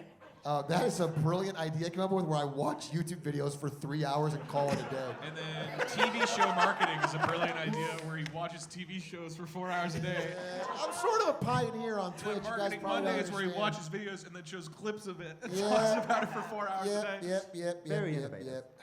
Doug, if you need advice on innovating on Twitch, I'm available. Doug does pour his heart and soul into every stream, and sometimes you're just booed up house. The best show of all time. Nothing wrong of with course. that. Boom. Marketing Monday. All right. We have Marketing Monday. I wrote TV show marketing. Number 4, TV show watching. And this one's funny because you could get sued for so much. For Bring that. it on, House MD lawyers. Bring it on, WB. I hope I'm not like spilling And the beans here. these guys stand with me. It's super My illegal. podcast and Fox Media stands with me. And we will watch. No. The lawsuit We stream will would be a great watch, stream. I Number hope 1 it's is Canceled Oh Stream. my God. Canceled stream, clock. Yeah. If it's the favorite, why do you guys constantly That's my say favorite. out? That's my favorite because the when you best part of cancel my day. stream, it means more time for us hanging out. Oh, that's sweet. House is a great show. Tell you, Boo, this I thought you is- guys hated each other. Bro, I go in my Who knows? offline chat when I cancel, and they are just vicious to me. They'll like stalk my either like an Instagram story or my TFT profile. Oh, played 3 games of TFT today. Cancel stream, huh? Real fucking interesting. It's like crazy. It's like I'm sorry. It's like whenever I start on stream, I'll be like coding or setting up, and then like an hour in, I start the game, like I open Skyrim, and people leave. The viewership goes down every time. It's the brutal hardest job there is, bro. I swear to God. That's what all of December when Ludwig was playing League to hit plat, he wouldn't respond to messages for like 3 weeks straight. It's like we have a company. We're running a company. And then I would check op.gg and be like, oh, he just played 6 games of League. I mean, isn't that the week Off-Brand blew up? He did League Week. Yes. Yes. Dude, the timing was. You were freaking out that week. I was furious. You were so mad at him. He was like, And that was the most disliked billionaire in the poll. yeah. All Catches right. up with you, karma. Atrioc, next I'll category. pick you, the viewer. You, the viewer. Movie of the year. Ninja 2, War of the Worlds, a I know it. Minecraft movie, or Parkour Civilization. You're gonna fucking pig. Okay, question. Did Yeah. you watch any of these on stream? Famously fell asleep. Semi-famously, I watched Parkour Civilization and fell asleep. Really? Yeah, like for an hour. Best stream. Wait, hold on. I can ask the audience or chat. Was Parkour Civilization stream good? Yeah?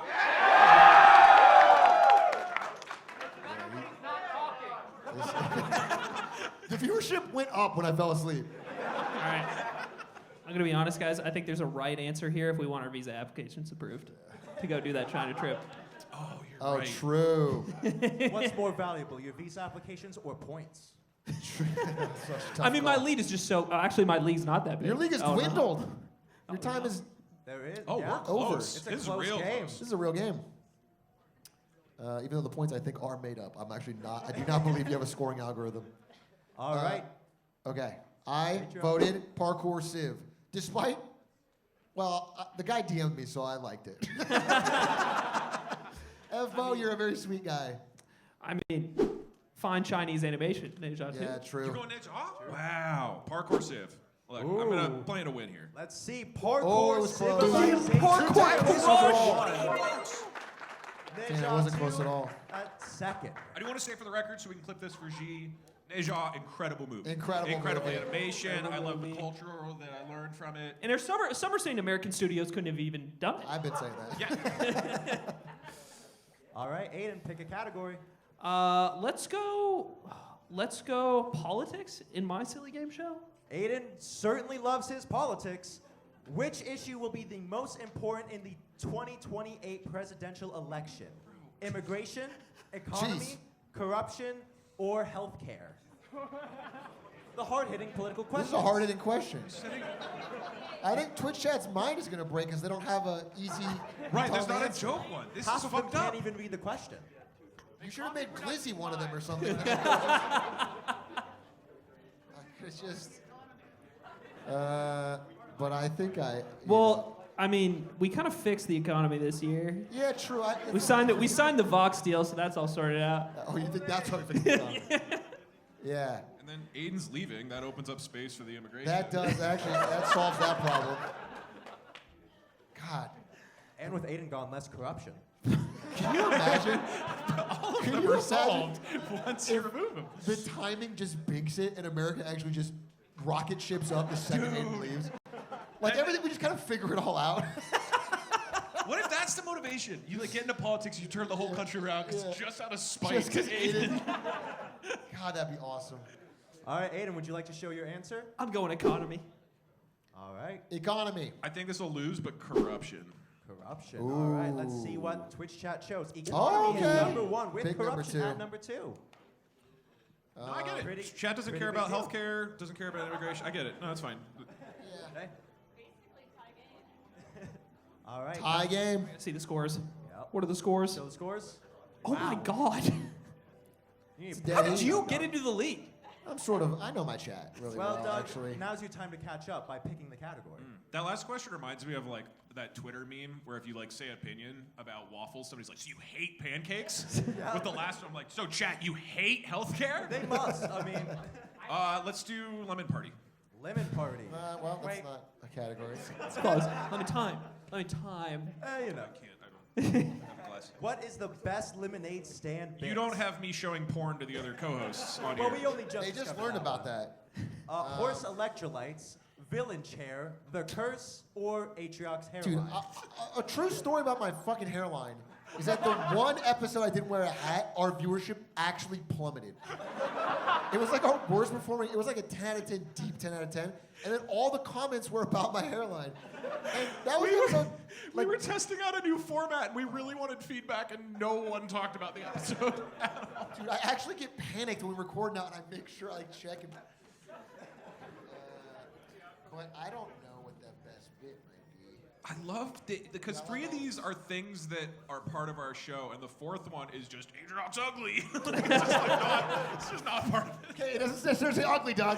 It could be that it's good. I contend we have the same hairline. I think you've got a great, beautiful mane. Dude, I hate when people say that because I know they're lying right to my face. I can see your hairline and I can see mine in the mirror. I know you're lying to me. You getting on the fin, bro? Yeah. I'm actually, well, I'll give a true story. I was meeting with a sponsor person recently, and they were like, hey, do you have any things you'd be interested in? And I was like, please, God, get me a Hims deal or something.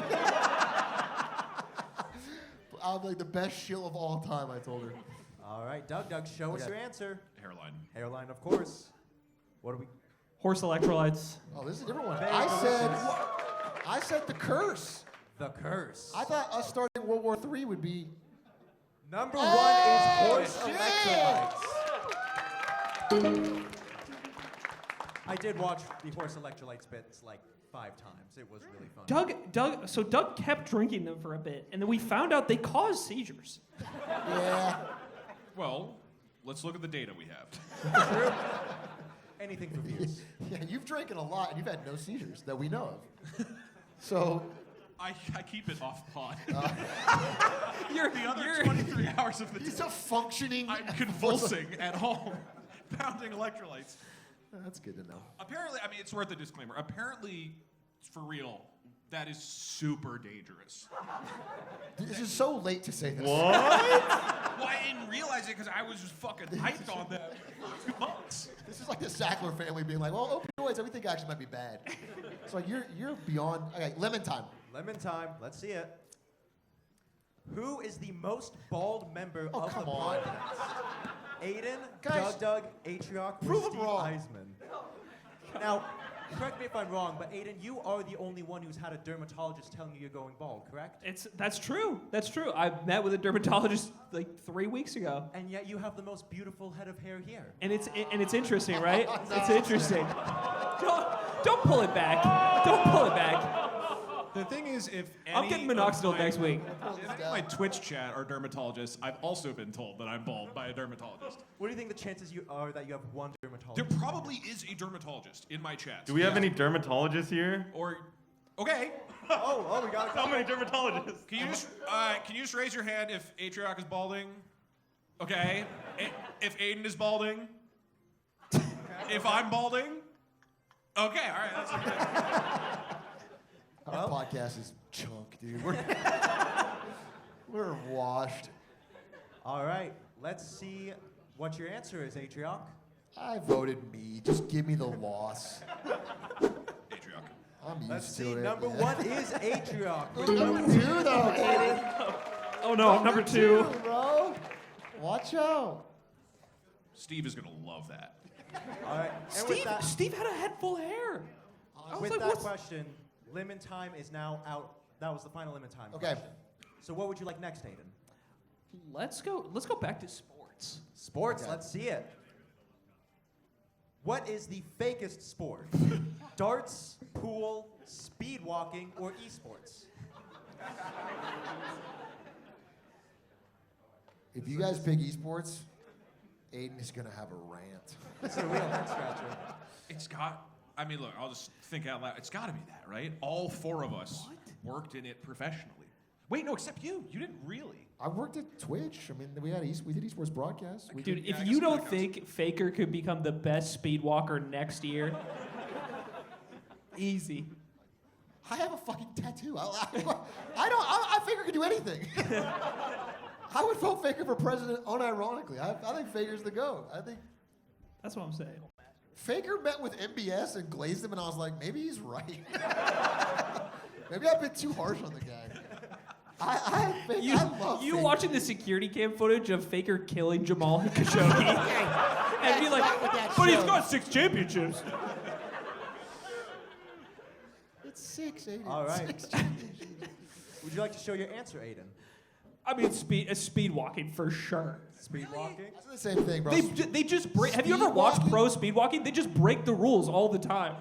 That's the only way to win is by kind of cheating, right? So it would be the fakest sport. Yeah, I agree. Speed And walking. Doug with esports. With esports, they went for the meme answer, certainly. Yes! Oh my Number God, one he knows is chat. esports, but speed walking does get number 2. Okay. But if you're not first, you're last.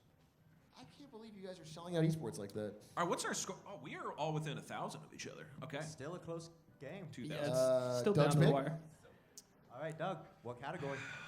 I'm feeling sports. Sports. Let's see the final sports question. Which of these sports has the worst refs? This game show, soccer, football, or basketball? Worst refs. Bro, my chat doesn't watch sports. They don't know the difference. And by the way, neither do fucking I. I will say.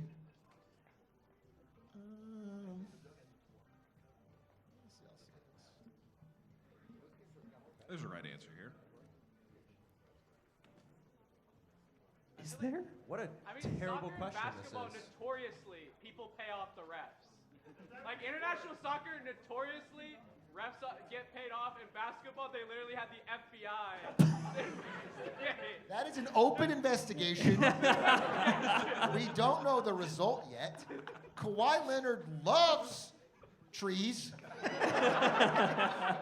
There's a lot of things we don't know about the NBA, and I don't want to Just make real it quick, a slander. can I get a show of hands of everyone who watches sports regularly? All right, that's like 4 people. Yeah, there's a lot couple of people. of you guys. There's some people, there's some people. It's most Great. people. Well, Doug, would you like to show your answer? Football. Football. Anybody watches football, of course. Football. You just go by popularity of the sport. I said soccer. I said basketball. Oh, damn. It's going to be the refs of this show. I feel like, dude, refs influence football the most. I just feel like soccer, dude. What? Number one It is feels so soccer. corrupt. Soccer is like famously corrupt. I feel I just think of soccer and I think of corruption, but I don't know why. I feel like there, every 2 years you read a headline about how the head of FIFA was trafficking children or something, and then we all get like, World Cup, yeah, including me. They chopped up a few FIFA journalists. All right, Atrioc. You the viewer, last question. Final you the viewer question. Which AI do you think is the most attractive?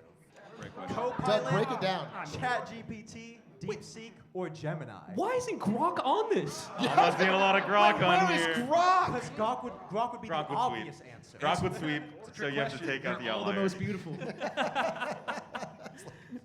I think all of them are beautiful.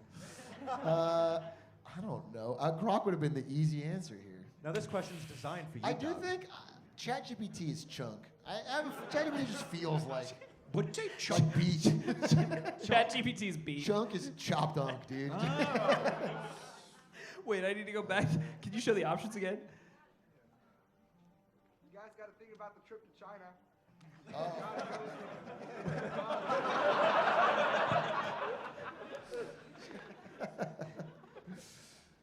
That's funny. I mean, I'll do anything. I'll do anything to get that CCP interview. Bing's the most beautiful. Go Okay. ahead and show your answer. I said Gemini because I had a recent Marketing Monday about it, but I mean, it's of course DeepSeek. It's of DeepSeek, what do you course. think, Doug? And the most beautiful EV company is BYD. The engineers in China are able to do things that the Western engineers just couldn't. The Western mind just can't comprehend. can't comprehend. Only DeepSeek could be created by the smartest minds that allow lots of Americans into their country. I'm gonna be the one not allowed in. They're gonna. I'll stop at the gate. We're gonna wave at you from the opposite side of the customs desk. Aiden, Gavin, and I are going to be waltzing into China.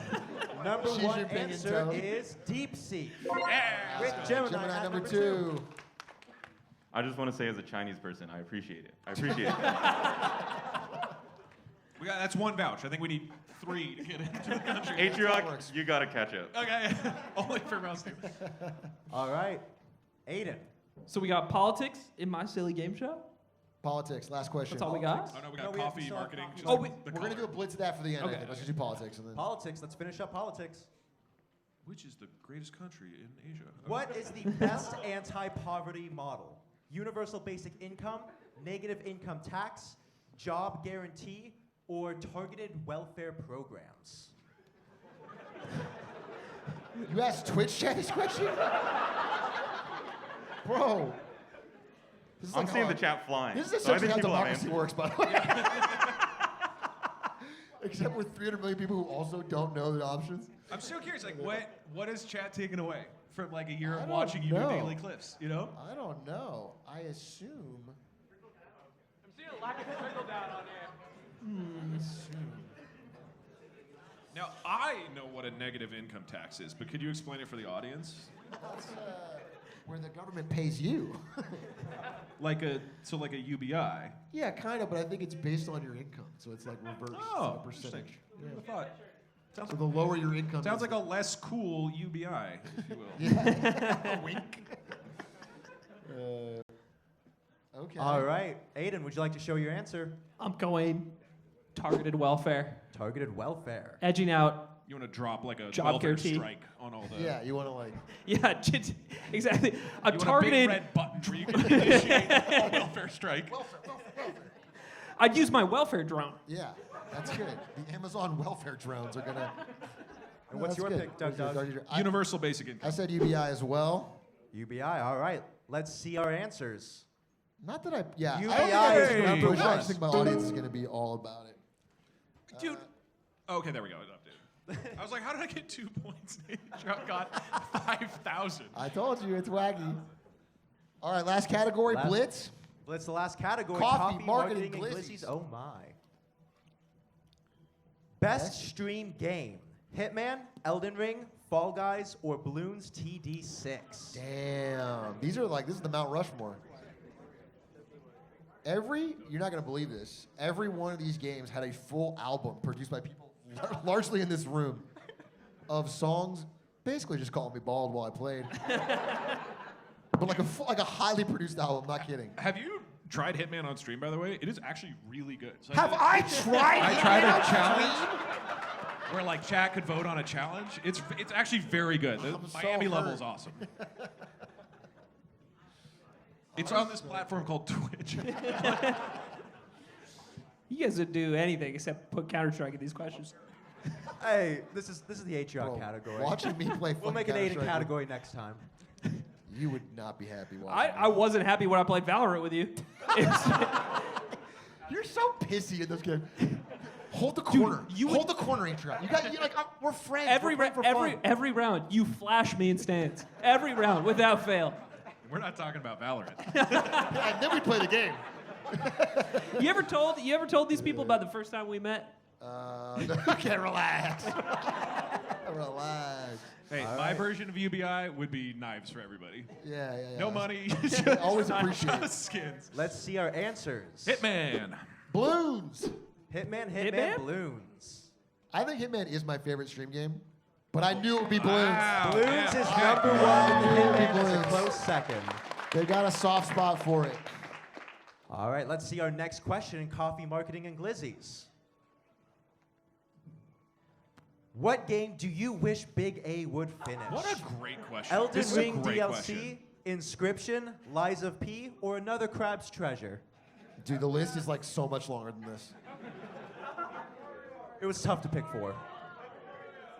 Paper Mario, I did finish. Shut up. I finished it over 4 years. Yeah, but you gotta do 1,000-year door now. I don't have to do shit. What would they say? You know, What would they say? Atrioc, Paper Mario Day is on May 22nd, which also happens to be my birthday. So could you just do me a favor and this year, as a birthday No. present to me? They came from Sweden. Nope. From Sweden. I won't From do it. Finland. Aiden will. Aiden said he would do anything for a man from Sweden. I haven't said that. Anything. So don't wish for Paper Mario. Wish for something else. Wait. It's almost over. It's almost over. We just gotta wait. This for is a the audience tough to one vote. for me to pick because I've been hated for all of them. Wait, which is your favorite of these four? Which did you like the most? Clearly you disliked all of them. I like because you Lies didn't of P finish the them. most, but it got really hard, and then I took a break, and then I was like, I can't beat this game.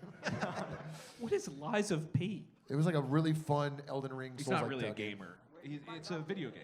I glanced. I just said it. I thought it said Life of P. And I was like, You that's thought it was the yeah, movie it's Life just- of Pi? Yeah. And you just I you didn't- were I watching watched it that on screen. I didn't finish it. I just stopped halfway through. Interestingly, it's very similar to Elden Ring. It's Yeah. a Souls game. Yeah, but it's like it was really fun. It's cool. All right, let's see our answers. All right, I said Inscription. What? Elden Ring. It's got to be Elden Ring. I right? did a really good voice acting for Inscription. I swear to God, I actually did. Okay, that's number 2. Number Elden one Ring. is Elden Ring DLC with Inscription at number 2. Dude, it's crazy. People, if you want to watch someone silently fight Radon for 48 hours, you could loop a GIF. Like, I don't even speak words when I'm playing Elden Ring DLC. I just sit there angry. I think what we've learned today is people's favorite part of stream is When I you're don't not talk. in it. Yeah. Not in it or unhappy. We can cut out Elden Ring and just do like waterboarding. And that stream would bang. Oh, we saved that for the Beast Lane stream. Is this close enough for anyone to win? Whoa. Heading into the final round, let's get a point check. Sorry. Point check for the final question. We have Atrioc with 54,841. Okay. We have Aiden with 56,206. And we have Doug with 52,036. So is it anyone's game here? I think, right? Last points are doubled, right? I don't know. Probably. Triple? Sure. I don't know. Last points you know are what? double. It's anyone's game. Winner takes all. Whoever gets this question right just wins. I still have no sense of like how much a right answer gives me. I don't know. Why do I have 54,000 points?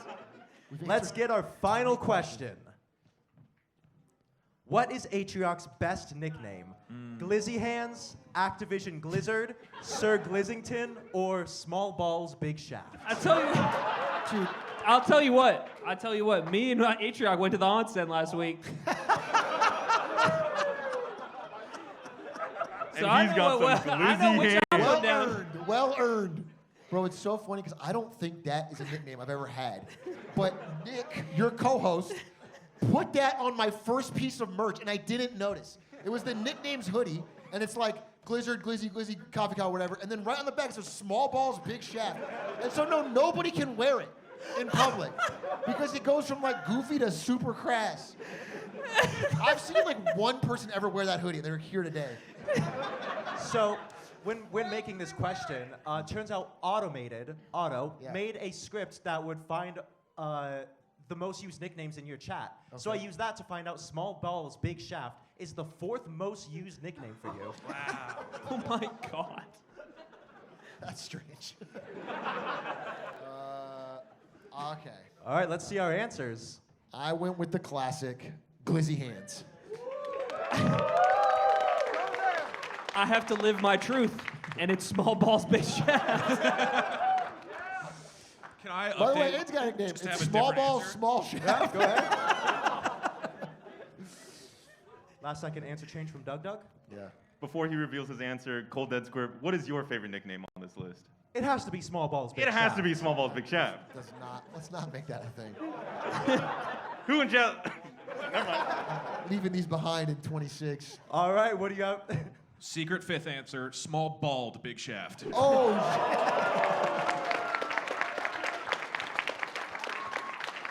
you should put a comma. Small, comma, bald, comma. Our answer, number 1, Glizzy Hands. Yeah! The classic. We built this whole thing off of Glizzy Hands. With our final score of... Final score of Atrioc at 58,034, Aiden at 58,000... Aiden won? 620. No! Hey, Small Balls, big score. Well, thank you guys very much for participating in the game show. And GG's.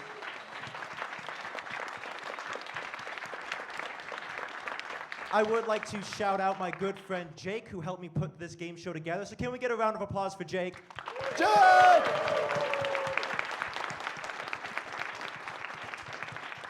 And next up, our 3 lemonade stand boys here are going to be doing a Q&A for everyone. Oh, cool. Wait, what? Yep. I mean, I'm down. Okay. Signing you guys up for it. Thanks for watching our show, and big shout out to Cold Dead Square for hosting our show. Thank you so much. Thank you. This is awesome. So cool. Love stuff like this. Ironically, this is so cool. This is really cool. This is cool. I know this is, for him, obviously, but it is really cool to meet a lot of people in person. And thank you for listening to the show, if you listen to the show. Thank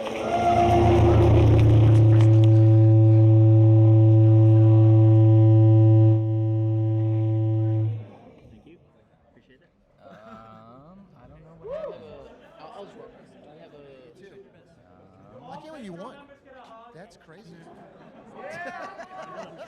I think I know what happened. Wait, I started with minus 1,000. Oh, yeah. Wait, check the count. No, that was based on the... Stop the steal. It's still going to stream. Aiden's address is, and we can all go. We can storm. The stream is still live. We can storm his apartment. It isn't that far away. So... It was live updated based on the performance of your Marketing Monday. And it just kept dropping every second. What hurt me where it hurts? I like your Marketing Monday, man. What do you think about the live one? Is that okay? It was great. Yeah, it was great. That was a lot of fun. I don't know. I was up at 4 a.m. working on the slides. And, you know, we're watching Stan's dog because he just had a baby. Congratulations to him. And the dog was just staring at the window and howling all night. Oh! And I'm like, I can't do anything, so I just gotta sit there. And I slept very little. Why? So Wait, the cameras are off. Check Yeah, this out, we're you working guys. on that. Stop! You know, I've kind of come around because it's like, what's Thank you. You're noticing what's wrong with three beautiful men? Having what? It's Loving each other. like they didn't appreciate Citizen Kane when it first came out. They did appreciate it. I mean, more than Lemon Party is the Citizen Kane of shock sites. I lost both of mine. Oh wait, I don't know if they can hear us actually. Chat's freaking out. Well, the live show can hear. That's all that matters. I think they can hear us, but they can't see us. I'm still recording. The cameras are Oh, they can see. Okay, they're figuring it out. Wait, so Test. Hello everybody, my name is Ask the Storyteller. I will be hosting the Q&A today. ASK. Can I ask a question to you first? Yeah, go ahead. How did this start? What is happening? As you can probably guess, planning things with Brendan is very interesting because it's just kind of like a last minute, like, hey, you want to show up on Saturday? And I'm like, yeah, sure. But this is so cool. Like, I love this whole thing. It's so cool. Sit down. Yeah, I planned it, Doug. You think I scheduled this whole thing out? All this is my design. Yeah. It's awesome. This is super cool. No, I didn't do anything. We started making music for this guy like 4 years ago for some reason while I was playing Monkey Ball. Yeah. And then we thought it was really funny to just push the bit further and further. The more crazy thing that we can do, as long as it's funny to us, we do it. So we went from a song to an album to more albums. We started a music label. From a music label, we did a live show. We did a live show last year, and now we're setting the whole convention. And so it's just a bit. It's not a big bit. Next year we storm the Stops Capitol. being a bit. if you run a convention, is it still a bit? Like it's Yeah. Okay, all right. Yeah, for us. So none of you are here. This is all ironic, right? Everybody, this is all nobody. I don't even watch streaming anymore. I would hate to make any legitimate social connections here. It's all deeply irony poison. All right, if you guys have any questions for the lemonade stand guys, put them in the Discord. In the real Q&A question, I'm gonna ask the few that have been asked so far. Real quick, should there be? Oh, never mind. The camera. There we go. Yeah. All right. First question from Ihimara. What is one memory or moment that you think will stick with you from this roller coaster ride? I can show you right now. Don't let him show you. Don't let him show you. Is this for everybody or for me? You lead the chart. It's your convention, man. I'm gonna remember this a lot, obviously. I think this is crazy, but I do think the part that sticks with me most is when everyone was headbanging to the emo song at the live show last year, and I remember having an out-of-body experience, looking around and going, "This is fucking weird. This is crazy," because it was like fell in love with a coffee. That was just wow. That's probably that'll stick with me till I'm old, but. I know everyone's gonna say after I say that. Do you remember my name for once? Saya! Thank you. Let's go!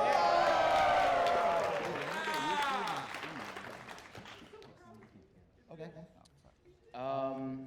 This is for all you guys. What would be the most coolest or the most influential guest that you would like to join you guys on Lemonade Stand?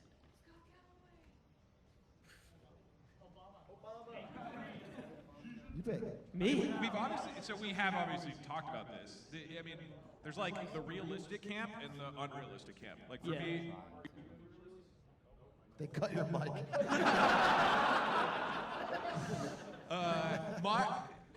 It's Xi Jinping. That would be fucking crazy. Yeah, that's. We can do it. I know it sounds crazy. I do not think there's a world where we we are interview going. Xi Jinping and we're gonna make it happen. You have to dream it to achieve it, Doug. You ever seen the movie The Interview? Actually, that has heavy implications. I meant more the beginning part where somebody completely, only the first 10 minutes of the interview. Only the first 10 minutes. Yeah, that kind of shit flies in Sweden, bro. But Fuck, I just blew it. Yikes, dude. Oh, that's whoops. There's like at least a 20. Love China. 20% we just love it. Let's talk about Nate Shot, too. Yeah.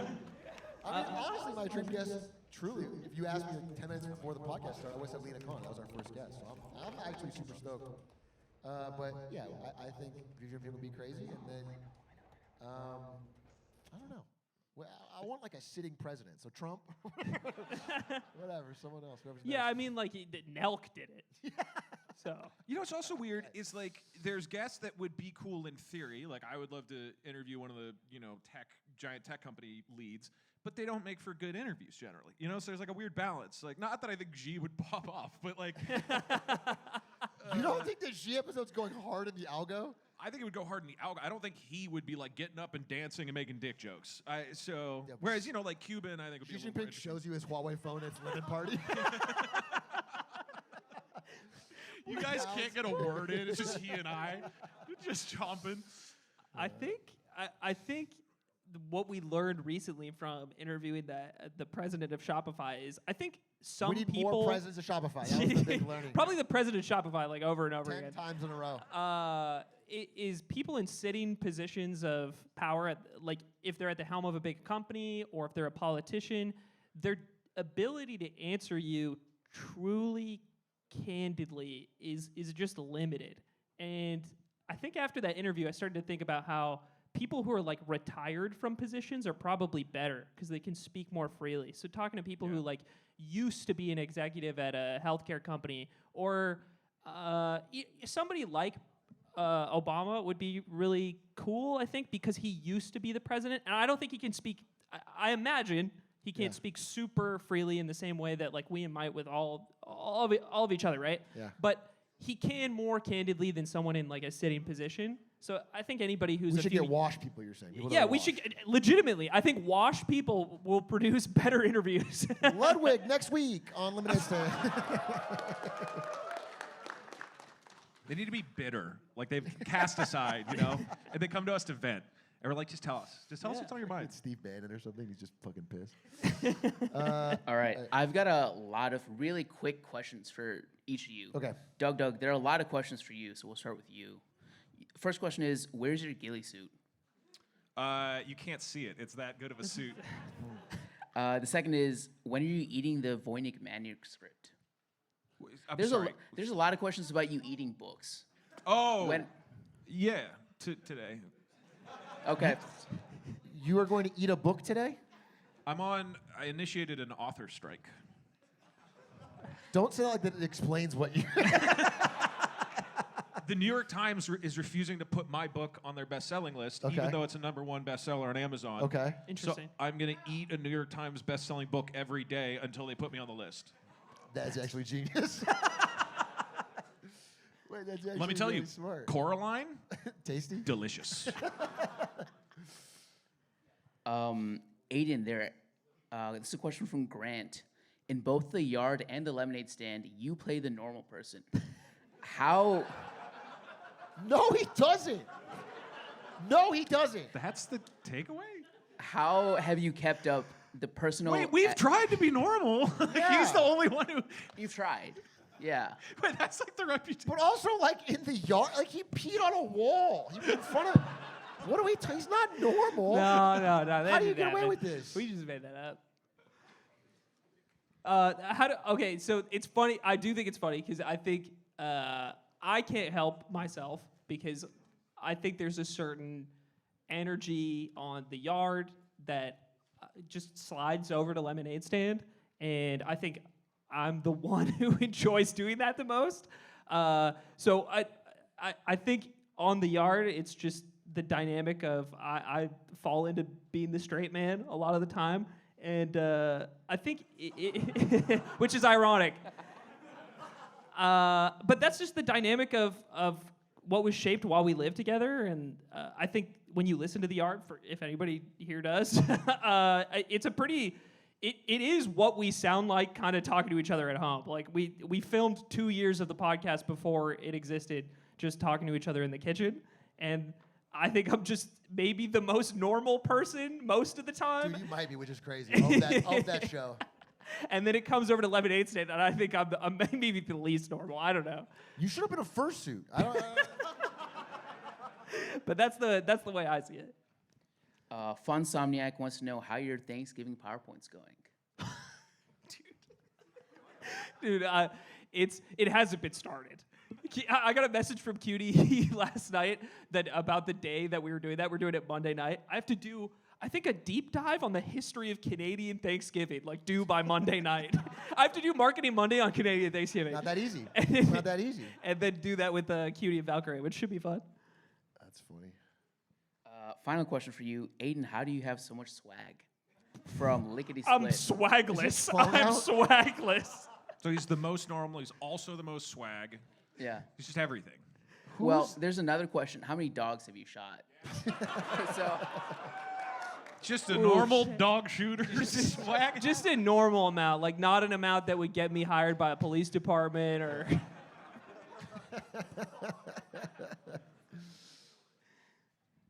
Atrioc,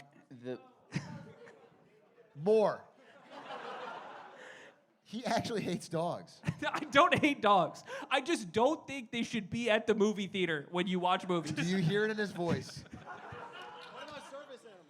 Service animals? It's fine if you actually need the service animal. He doesn't mean that, though. I think that there's a girl I used to date, and she just openly bragged about it. She's like, yeah, he's a service animal. I just cheese the paperwork. It's not a service animal at all. And she's like, a ton of people do this. And I was like, that doesn't seem good. And that's why it's used to date. He doesn't come over. I don't want to see him. Ooh, that's in a pretty high tier of the Patreon. That's. We gotta crank that up. For any of you guys, never mind. For some reason, Atrioc, the only question for you is. Moo. No. You seem to dislike the U.S. government intervening with Intel and seem to hold the opinion that we should just let it fail. However, TSMC would not have gotten to where it is today if the Taiwanese government had not heavily subsidized it. How does the U.S. semiconductor and EV industry stay competitive when nations like China are pouring unlimited amounts of money to try to get ahead? That is a fantastic question. Do you shoot dogs? I'm sorry, the answer is the same. Moo!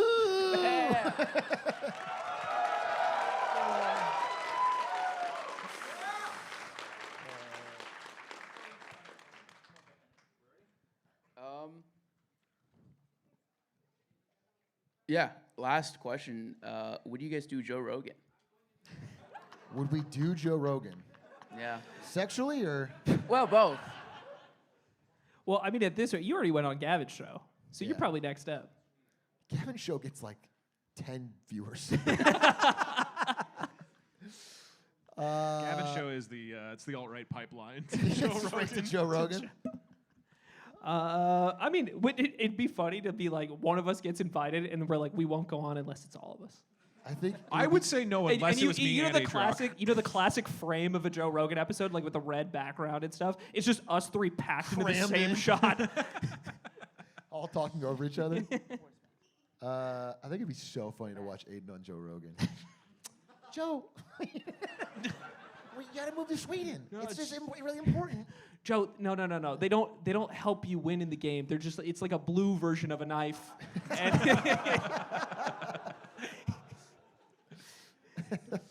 All right, I think that wraps up the Q&A segment, but we did hit our 2,500 goal. You've already worn a costume, but we have a second costume for one of you guys. I mean, Doug. Sure. This is your dream. Oh my God. Wow. You won't have the seizures if you wear that. If way. you wear that, you calm down. It looks so natural. Yeah. It looks so beautiful. All right, can we get a round of applause for the lemonade stand guys? Thank you. Can I say something? Oh, yeah, go ahead.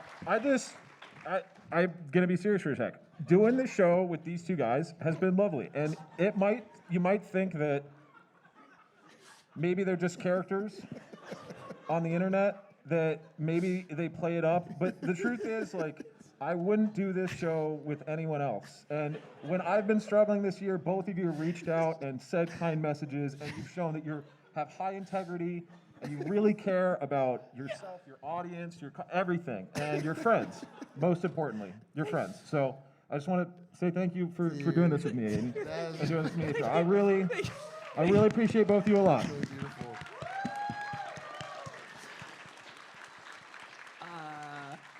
Yeah, I think, in all seriousness, the show's turned out way bigger than I think we ever expected it to be, and I'm having so much fun doing it with two normal guys. Yeah. And it really, really means a lot that I don't know. It doesn't really hit until I showed up here. I didn't know what was happening today, and a bunch of people come up and say they listened to it because to me, it's just a cool opportunity to get to talk about stuff I like to talk about with my two friends, and that means a lot that a bunch of people listen. So, and thank you guys for coming. I really appreciate that. I really do. For sure. All right, thank you guys. We're now up to $3,000 raised for charity. Our next goal is at $5,000. Atrioc has talked about a fan fiction that he really loved and left about a dozen reviews on fan fiction. So in honor of Reading Partners, which helps children learn to read by putting them with an adult, Atrioc will be an adult and teach us how to read by reading us his favorite fan fiction on stream. So let's get $5,000, guys, yeah? All right. All right. This is so bad. Thank you, Lemonade Stand. Next, at 5 o'clock, we got food trucks pulling up. They're ready in about 10 minutes. If you guys want to go get some food, stream, you guys can enjoy some stingers and other stuff. We'll be having the album listening party, the Atriarchy's final album. Should be starting about 5 o'clock, so get some food, come back, listen to the album. But that's what we got up next. Let's give it up one more time for Lemonade Stand. Thank you guys for watching. Thank you. Thank you, guys.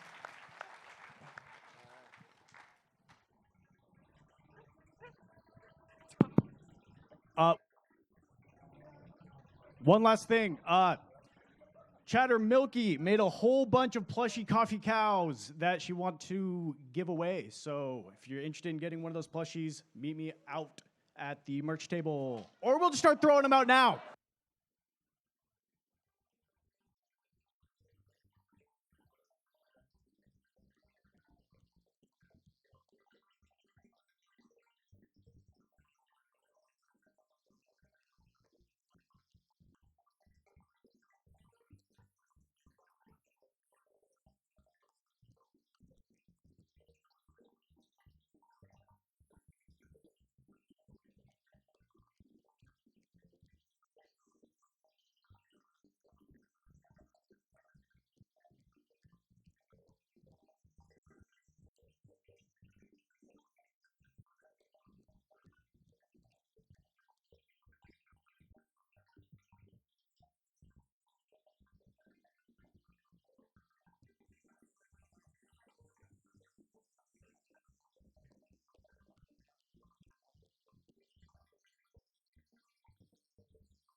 Okay.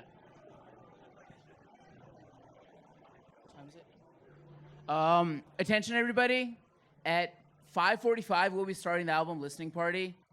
So if you need to go meet Doug or Aiden or Atrioc, try to keep your conversations brief and fast so we can get through the line a bit faster. Thank you.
feeding time for Daddy Bezos. Sacrifice the poor and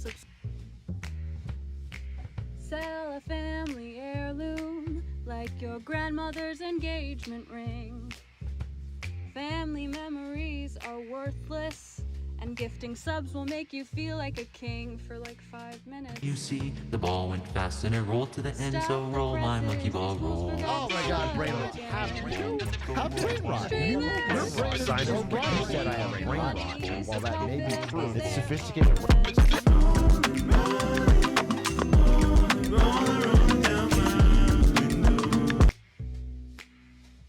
Here's another way to make a killing. Invest in Herbalife with me. I'll even let you join my downline. Long live multi-level marketing. Still on an ad break. Stop the presses, these fools forgot to sub again. Streamers need your money, so cough it up, cause they're our friends. Now you've listened to my story. Here's the point that I have made. For less than 16 cents every morning, you can help a rich guy buy a new plane. God, I love ad breaks. Stop the presses, these fools forgot to sub again. Streamers. Hello everyone, this is JPEX. This is a message just for Twitch chat. This is a message just for Twitch chat for everyone tuning in on stream. We're gonna start the listening party for the Terminal Brain Rot album. It's a collection of audio plus music videos. We're gonna be playing this while Atrioc continues to go through the line for all the people that came to see him. So just give us a few more moments and we will debut the Terminal Brain Rot Final Atriarchy album. Thank you.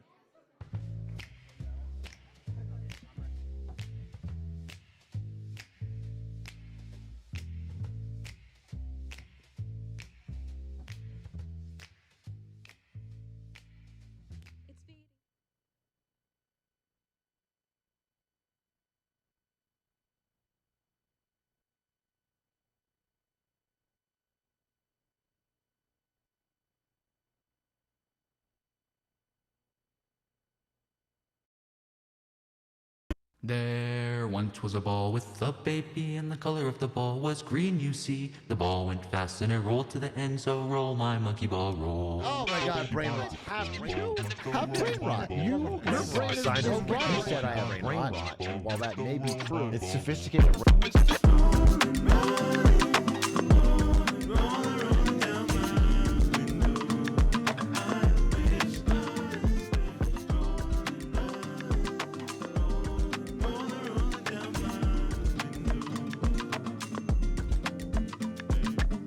Like my bananas, I've been doling out W's. Buzz hot like a Havana neck, cold as a frozen cube. Papers rolling like monkeys, that's just the interlude. The house on the corner, so I'm looking out double views. Under you, I will never be on the records. And that's cause you're getting bored while my board is checkered and not checkers. Doubters like sheep, I'm like a leopard. The shepherd's a new predator's reign that can never be weathered. And I'm the motherfucking G of the island. I was tripping on some pills, now I'm done being a tyrant. Lifting up the tide so everyone is gliding. And we keep it rolling fast, you couldn't even time it. The record's 0-0, cause the shit we doing timeless. Put on any stage, I be master level grinding. From Naomi cabinets to the one debuting palette. I'ma clear them all like I'm rolling on classics. Bitch, where you and I was walking. Now you tryna slide cause you know I got locked in a different lane, you know I keep it poppin'. Breaking records cause we only keep it top 10s. I ain't worried about a follow cause we never be forgotten. Just because we're at the end doesn't mean that we'll be stopping. There will always be a track to roll on. The songs need an end but the spirit lives on. Jim.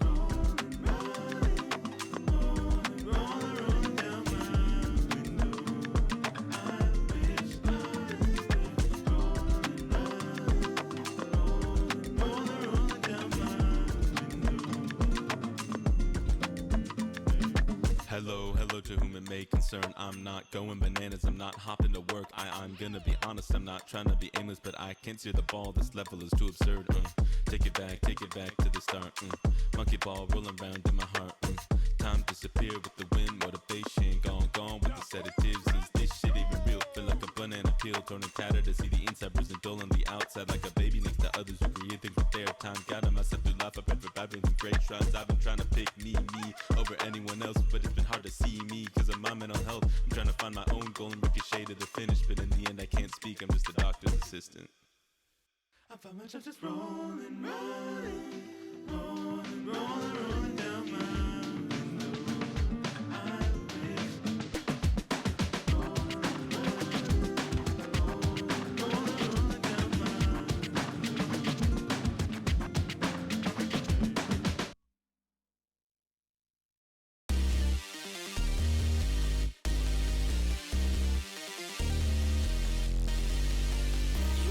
to the edge, taking stock, I'm unsure. I'm reaching out my hand, know we've been here before.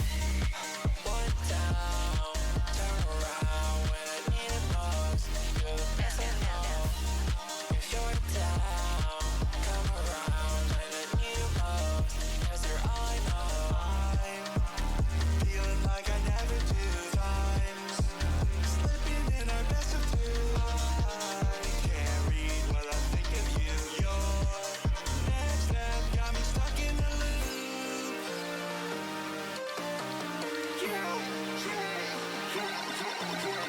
Mario, Luigi, Captain Falcon, Falcon punching all Luigi. Pidgeotto, Lincoln with homies, Warthog, Ness and Kirby. Pikachu, let me Pikachu, Jiggly Puff. Bowser, hardly know her. Your Falco did a barrel roll through his ass up in a circle. Lavish bad like Samus with a suit on. Got a Donkey Kong and my girl, she kinda sleepy. Yo, she a fox and the doctor gave me perkies. Wrist is frozen over like a superhero ice climbing. You push me to the edge, taking stock, I'm unsure. I'm reaching out my hand, know we've been here before. One down, turn around when I need it most. You're the best I know. If you're down, come around when I need it most. 'Cause you're all I know. She hungry for what's inside my box. She money, she a god in her dogs. She Cody, let me swap in her box. I'm Dr. PP, knock her knees until she run out of stocks. Evolution to the main hook, main stage. Fix her posture like I'm J-Mook's gameplay. She and him, I'm an S, took her from 2 to 3K. Handing her off, she got me wobbling all day. Having her breathless, you don't wanna test it. Evidence I'd say for pace, 'cause now I gotta lock and rest it.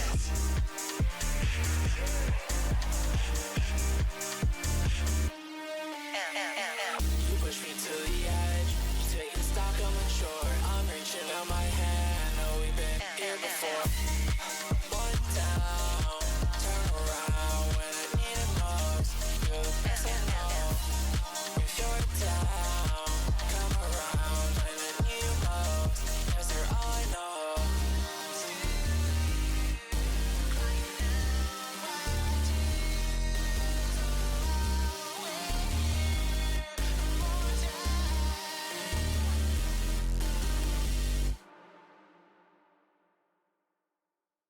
A-T-R-I-C-H-Y, help me fill the void inside. A-T-R-I-C-H-Y, help me fill the void inside. Help!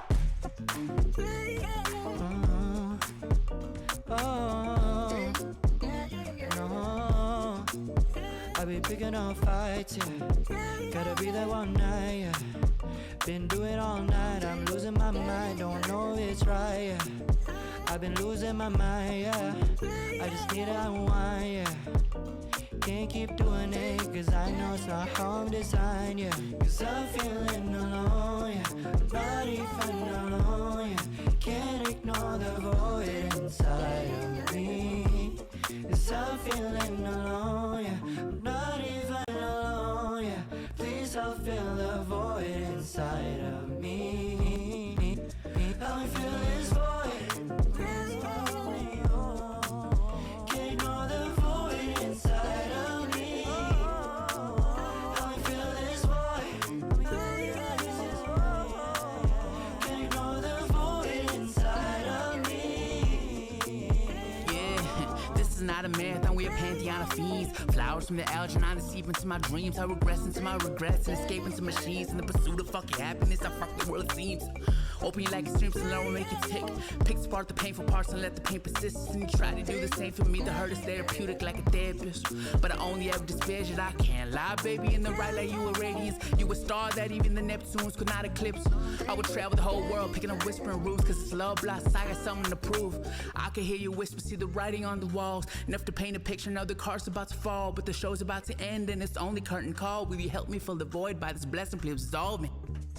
I think we're gonna fight, yeah. I wish I saw the signs, yeah. I'm praying for a time to bring up regrets. Time to be your man. This Lord above's my witness. I'll shriek into the sky and don't know why. Tell you that I'm treated wrong, you really don't deserve. All the expectations about me that you never heard. I'll climb this path of painful pleasures, cause the ache just fit better than to have to look within a matter of concern.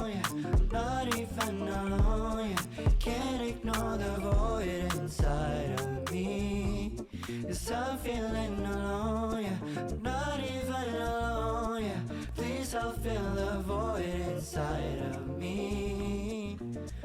You got me suppressing my depression, yeah, I keep it bottled tight. At deep sea, agreed to me and I followed its light. But then met the Eska and got eaten, swallowed tight. And it left me empty with plenty hollow nights. Like I turn around and earn a crown, but then I'm burning down again. And you won't spare a drop for me, but then the water to a friend. I burn you, give the third degree. No, your hand cannot extend, you're hurting me. A murder spree, you only break and never bend. Crystal, only hate and never mend, now that's crystal. Only take and never land, that's crystal. So my smile's fake and I pretend. Holding no pink desires that I've never been. No toe tags get biased, that shit it never ends. But if I expired, you played mired and that's a lie again. So I'm high again, cause opening our front doors like the entrance to the lion's den. And I'm not Daniel, I got no angels to shut your mouth. So I just shunt myself, cause I can't shout for help.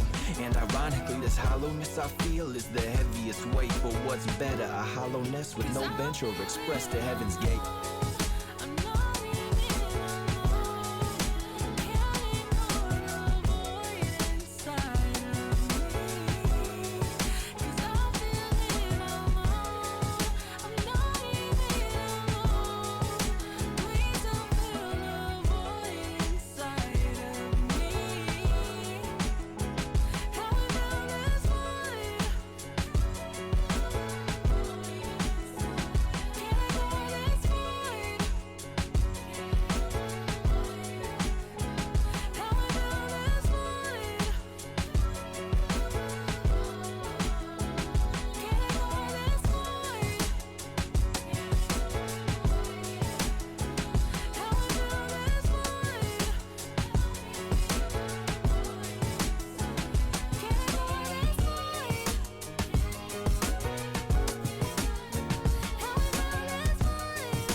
break.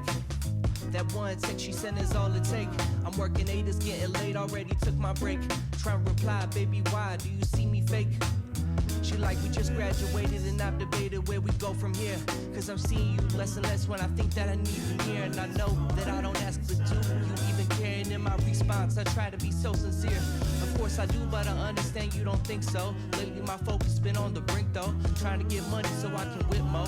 Whole life broken without a car. Been a hassle to travel out to you so far. Who am I kidding? If I desired, I'd be doing my bidding. With COVID going on for a minute, but that ain't no excuse. Too many problems and thoughts going through my mind that I didn't think to make one of them you. And you got problems too, not that that shit was a problem for me. We broke it off way back in 2019. I seen her once a few years later. By that time I was getting paper. She got a job with no man to save her, and so I cut her loose. Another year till I wanted the juice. I sent a message, told her bring that caboose. Cause in my dreams I only think of you. 20 minutes till she replied. She said I'm married to a man who can choose. I think I need a break.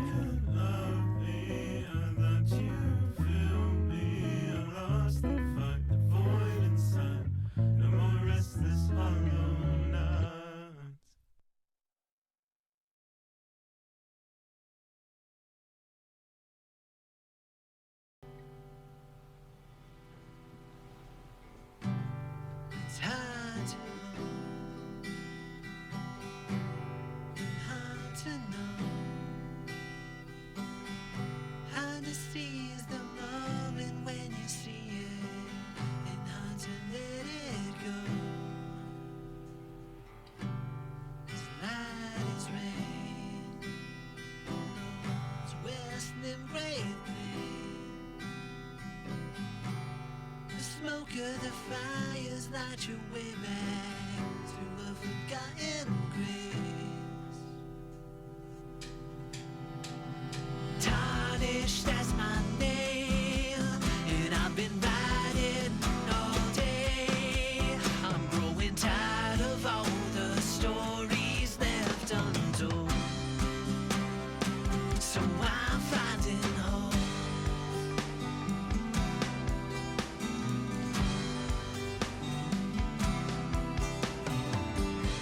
It's hard to say, it's hard to name all their faces and places when they're blurring together like a sorry rain in the cobblestones. Sing of remembrance old, and I'm spending it dreaming. Now collections are calling, so the worry grows. Did I miss my chance? Stuck in these forgotten lands. I know it's overrated to hold on to hope, but it's getting lonely singing hero.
It's coming down to the wire.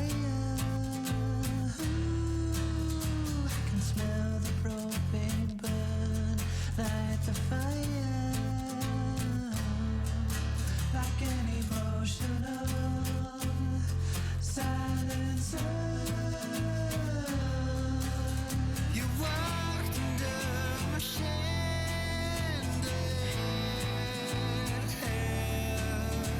standing on the edge of the bed, confidently leaning on the rail. How could you remain so unaware? Why can't you let go? Move on and find someone who won't hurt you the way I have, like 47 times before. Why can't you let go? This is the only world I know, so please just say no and let me fly. I'll open the window. Why can't you let go? Bang bang, this is your rodeo. I lost my body count. My guns are red lipstick on your pillow. Why can't you let go? I said you don't want to follow, 'cause when the lights are low, my arms are made of sin and sorrow. Then why do you come back to me? We're going again, 'cause we both know it's destiny. So don't come crying to me.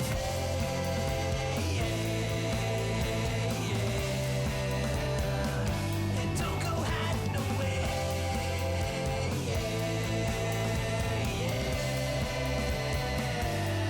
You hide away.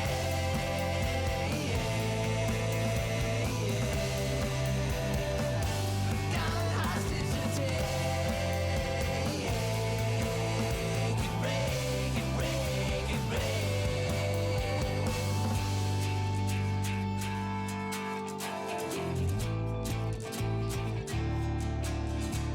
te mueves en un oscuro lugar. Je t'offre un dernier regard. Toi, l'ami mangiranai. Du bist en sådan sörjefram. I'm a hitman, then why do you come back to me? We're going again, 'cause we both know it's destiny. So don't come crying to me. This pain's never over, this good is gone. Before you know, I've got my silence on. Now I never knew you. Why don't you picture me? I've got a throat to cut through, a medic in my veins. I don't feel like I'm hurting you anymore. These freezer walls are closing in. One breath is pushing down on me. So why do you break?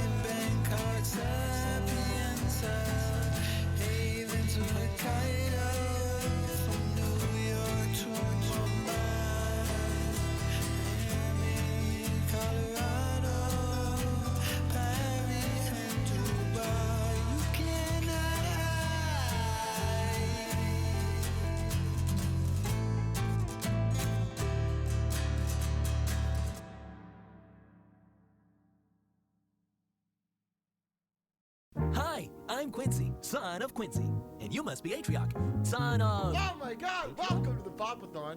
We're gonna be popping some blues today. Popping up back, the night is young. The oracle demands your time has come. Fate is not a hand to be denied. There's nowhere else to hide, this is the ride. There's nowhere else to hide, this is the ride. There's nowhere else to hide, this is the ride. There's nowhere else to hide, this is the ride. Popathon 2.0 with Quincy Actor Win. Many moons, my friend. You see, the Popathon is more of a spirit. Surrounds us, guides us, binds us. But I think to some of us, it's really not about time. And it's not about place. It's about spirit. Move your body to the music, come alive and let's get loose. Keep on popping till you lose it. Power's out, but no excuse. We know you're lowering your standards. Moab's taking up the screen. Chatters always have the answers. How many games until you scream? Mr. Pop a lot, main channel drop a lot. I hate to burst bubbles, but them tech stocks dropping off. They love to see a clip channel popping off. They jonesing for the Quincy. Yo, hey, let's go top them off. It's that cream of the crop. That team never stops. Young Dr. Carbonation, so the streams got that pop. Minute Maid, lemonade, king of the pop. Quincy, inflate, big blues till they pop.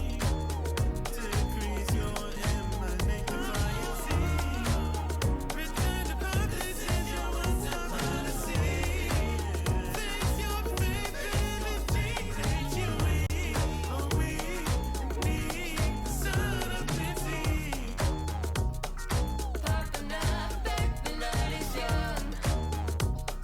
The oracle demands your time has come. Fate is not a hand to be denied. There's nowhere else to hide, this is the ride. There's nowhere else to hide, this is the ride. There's nowhere else to hide, this is the Hey, I just got off my PJ.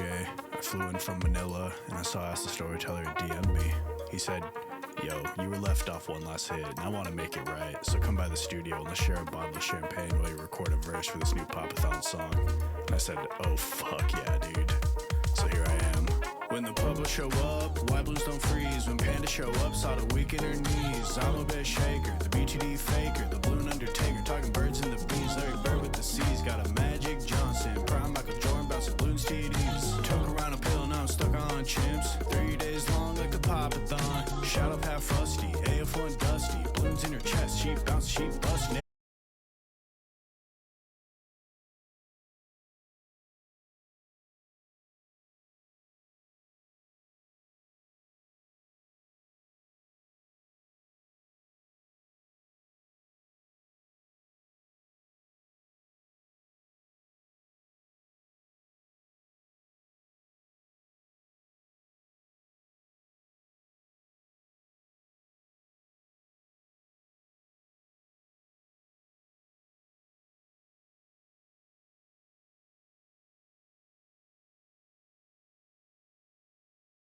You know I've been dreaming in remembrance of you. Bring me back to that one more time. Pop the balloons and pay no mind. Crowds and knockdowns will hit rewind. Back to back wins, back to the grind. Bring me back to that one more time. To the lands between when I lost my mind. Climbing around the time till I die. Yeah, bring me back to that one more time. Guns red with mediocrity. Feel like a clown, but I take a breath and I take my shot. But tell me why I'm not taken seriously. I wonder when I'll hit my limit and that balloon will pop. What next? Yeah, tarnished and forgotten. Fighting for my throne, filled with scapegoats and fall guys. I'm a hitman, I'ma own this. Dark gon' hit like crack rock, I feel it in my bones. I call it for it happened, motherfucker. Sherlock Holmes is that life of a glamour. I glamorize breaking ceilings. Build with true fantasize, shining bright, they can't conceal it. On a Michael Bay shit, chasing robots and explosions. I suggest they wear some sunglasses and limit their exposure. Know that legends never die, it's always one last mission. Know you got Quincy on your side, so keep chasing ambition. And if the blunt ain't in my hands, give me one more hit. LEECH, this is one last hit, motherfucker. Bring me back to that one more time. Pop the balloons and pay no mind. Crowds and knockdowns will hit rewind. Back to back wins, back to the grind. Bring me back to that one more time. The lands between when I lost my mind. Climbing around the time till I die. Yeah, bring me back to that one more time.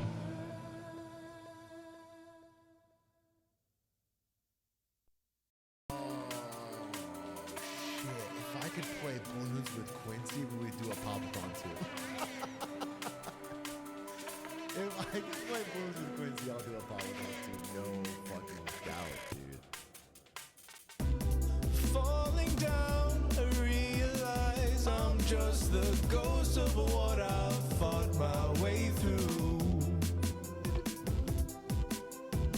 Why don't you catch my eye, glamour eye? You know I've been dreaming in remembrance of you. Bring me back to that one more time. Pop the balloons and pay no mind. Crowds and knockdowns will hit rewind. Back to back wins, back to the grind. Bring me back to that one more time. The lands between when I lost my mind. Climbing around the time till I die. Yeah, bring me back to that one more time.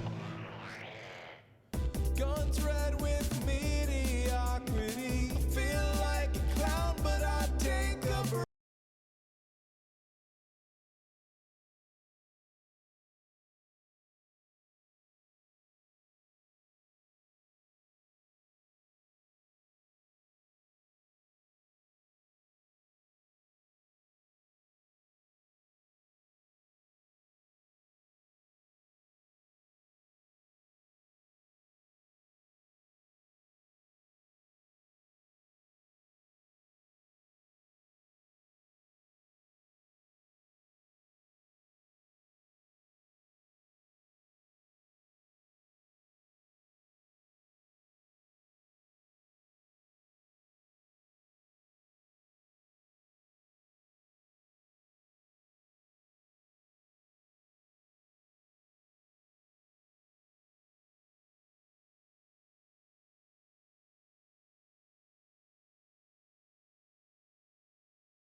had to change them out, had to grow accustomed. The route I'm used to taking lost maintenance took time to clear it out, but the frame still needs rearrangement. Stop taking all these bumps and detoxing off the coffee, but I'm still chiefing on a hot doggy. I ain't perfect, but I know I'm getting better. It's good to be a little tethered, cause shit, man. I went off the rails again. And we back, and we back, and we back, and we back, and I'm back with rails again. And we back, and we back, and we back, and we back with rails again. Yeah, and we back, and we back, and we back. I take the road not traveled. The people know me as a snowman. Incarcerated, my beats responded with the dope band. Cuff a chain, my neck preoccupied with both my road pants. My mind is off the rails, but to me it's just a slow jam. Steamboat wheelie and toe tags, life's a rat race. Best living, having choking down at that pace. Down to play with my shades as it's based. I engage just to face, not the base, just to turn it to make it fit. Change when we match fits. Train cars and magic carpets, just give it some added lift. And when shit hits the fan, I'm just dodging that bitch. Till you hear the bells, promise me you never quit. If God don't like ugly, good thing I look like a dinosaur. If the world gave me coke, I'd have flipped it for profit. I keep spinning train tracks and hoping the pain pass. I'm stunting Tom Cruise and I'm hoping the train crash. I wrote and rewrote verses, I'm like a different person. The words define themselves and redefine a different purpose. One moment I be flexing, one moment I be stressing. One moment I think I'm the god, it's like I'm railbound stretching, but I can't seem to find the flow. It's like I'm Leo in the snow. I bet it on my own, but now I'm bet up on my soul. Somebody said I saved their life, and that's the motherfucking goal. But there's no direction to my soul, so I can shove it where it goes. Do it on my own now, missing where we all go. Talking like a lot souls now. When we're off of the trains, or off of the rails. Do it on my own now, missing where we all go down. Talking like our souls now. When we're off of the trains, or off of these rails. I went off the rails again. Yeah, off the rails. I went off the rails again.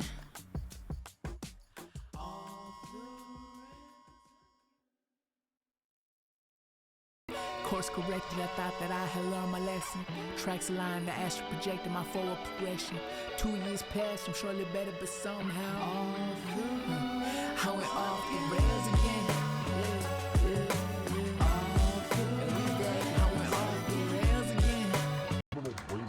Don't forget to thank the bus driver. Thank you, bus driver. Where are we drumming, boys? Next stop, Blue Lake. Holy cannoli, is that Chung-Li? Back on my home ground since on a toe now. W, I hold on. Yeah, big ain't a boss on a track, then I kill him with that trap. Bands on bandits like Vivas in my heels. Coming Benji with the reels. Chugging on the jug of teal. Taking some of followers I'm made from the dudes with the sieve. Because the profession is a take over risk. I'm a slave to the Royale, but now I vow somehow I'll soon see my shackles rust. This will be my last trip on this fucking battle bus. I got no match so tough, though I'll last till dust. I got them backing up, and it's an at-will bluff. Cause they lack the plus, my shield crack heals up. Last hit, magic, grab picks that hold and jump. I'll never forget to thank the driver. Leave us in the bank and my numbers climb, bruh. Frank 90's great, that's why my rank is high. I leave your Fortnite travel speaking through the wire. Chasing dreams, we reach the heights. You can camp, but you can hide. But in the end, the crown is mine. Knowing what I want, where is our guide? We hit a full squad, let's run it back. Just one more try.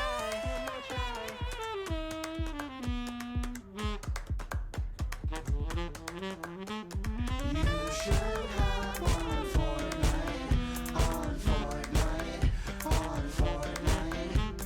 You should have one Fortnite, on Fortnite, Me and your bitch on it, type shit on the battle bus. She let me hit. I like my girls veg full of shit. I like my girls at 16-bit. Hot tricks, throw best, hair slick, twin buns. Do you even know how to shoot a gun? She'll be the student, I'll be the teacher. If she don't know anything, then I'll teach her. Holy fuck! Holy fuck, is that Chun-Li? Holy fuck! Holy fuck, fuck, fuck, is that Chun-Li? Fuck!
I am not afraid to drown.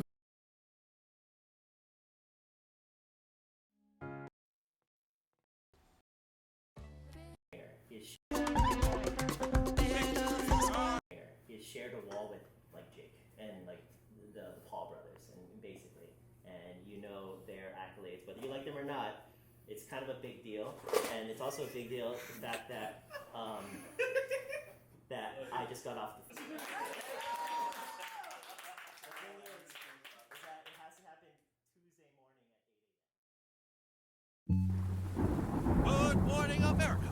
I'm Yeebies with the Glizzy News Network, coming to you live with my final report.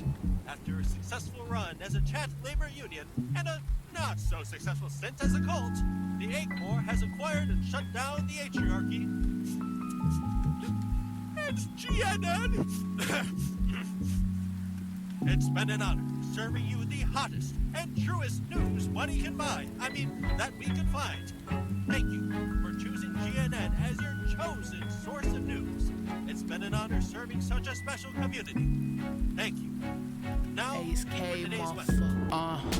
It's cloudy while I search for pleasure. I'm just hoping if it rains that it will storm forever. Cause I know that rainbows intend to lead to treasure. My soul light is a feather on me, the world's ablaze. Pressure turn these diamonds into cold. All this confidence I exude don't seem to seep into my bones. The surface level, in fact, we keep on circling back. Maybe this time I get the respect that I'm owed. I'm spinning similes and verbs like a fire dance. Spitting Latin scripture, I've been rapping like a pious man. Finding solace in the brain, I pray it's got them glizzy hands. Carbonated in life, I hope the homies get them fizzy bands. Cause what's the rap for? Although the seasons change, the Atriarchy stands strong. If life's a hurricane, I levitate with gale force and try to guard my heart. But in these songs, I tend to bear so. Raindrops, time stops, oh, we won't move on. We could stay in this moment, let the rest fade, and I'll be gone. Never say goodbye, staying by your side, safe and warm. Oh, oh,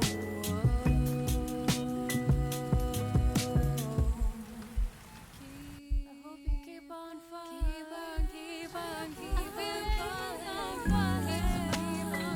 I hope the rain keep falling. I hope the wind keep blowing. I hope it all goes to shit when it's the stars, it's the bus that we're still here in the moment. I hope the rain keep falling. I hope the sky stays stormy. I hope it all goes to shit when it's the stars, it's the bus that we're still here in the moment.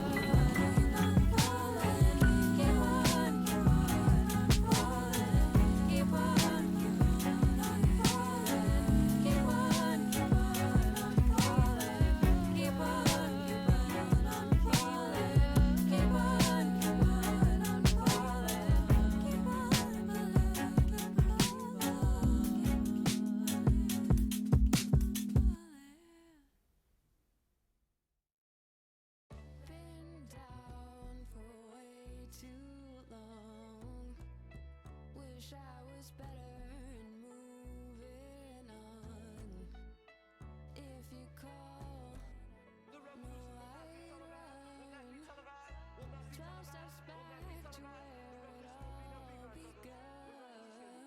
It's been 24 months since the 28th month sub song. Truly felt the love strong. Now that shit is long gone. Missed the good days when the union felt real fast. We were building dreams, but you never fulfilled our request. Never did believe I could rap, but I rose to the occasion. Atrioc always had my back. No one said on being a sensation, but I missed the days of union presentations and community with endless imagination. Had a clear path, now I don't know where I'm headed, so I'm more miserable than a streamer could ever know.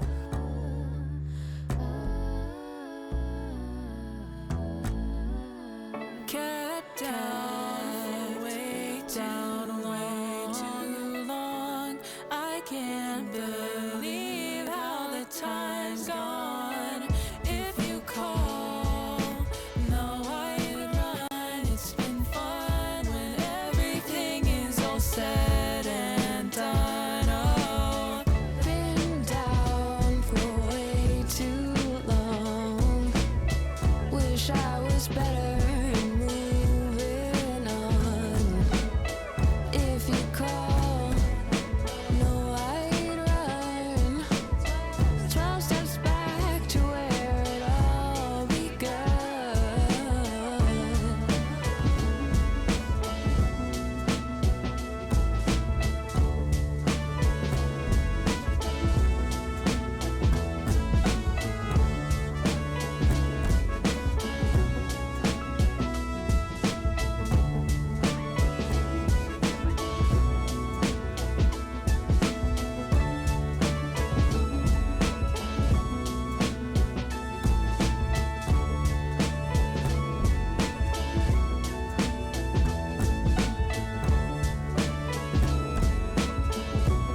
to where it all begun.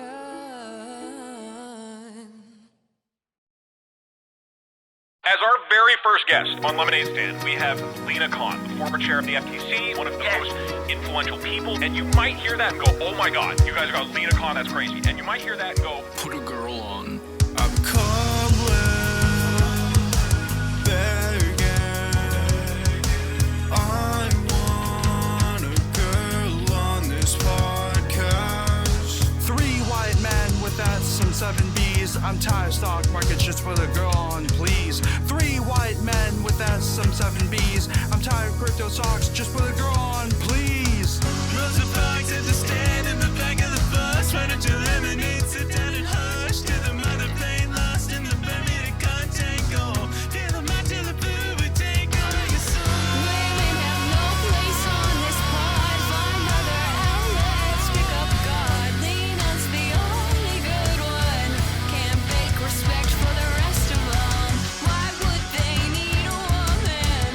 3 bitches already locked in. Glass ceiling shattered in an age. Good luck with this glass of lemonade. Just 'cause you got a mouth, it don't mean you gotta run it. Life don't give you lemons, you can cut them off and suck it. Too many dicks up on my screen, look like Richard Nixon. Presidential candidates, why can't the women audition? Or y'all talk about depression, horse food and erection, anabolic chemicals to viewership recession, creatine creating fiends and adding to aggression. Maybe if you put a girl on, you would see progression. Women have no place on this pod. Find other outlets, pick up God. Lena's the only good one. Can't fake respect for the rest of them. Why would they need a woman? 3 bitches already locked in. Glass ceiling shattered in an age. Good luck with this glass of lemonade. Wouldn't put a girl on this pod and I listen to the Patreon. Feeling bad for Lena Khan. At the stomach you go on and on. Talking Amazon and Activision. Helping users their decisions while they kick them to remission. Women have no place on this pod. Find other outlets, pick up God. Lena's the only good one. Can't fake respect for the rest of them. Why would they need a woman? 3 bitches already locked in. Glass ceiling shattered in an age. Good luck with this glass of lemonade. Glass of lemonade.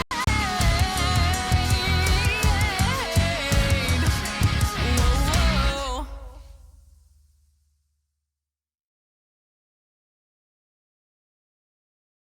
We did spend a couple hours over the weekend writing a new song for the upcoming album Tournament Brain Rot. Okay. We have a verse here, you know, if you want to read it out loud. But if this isn't quite your speed, you know, maybe we can work on a better verse. We would like to have you on this final one.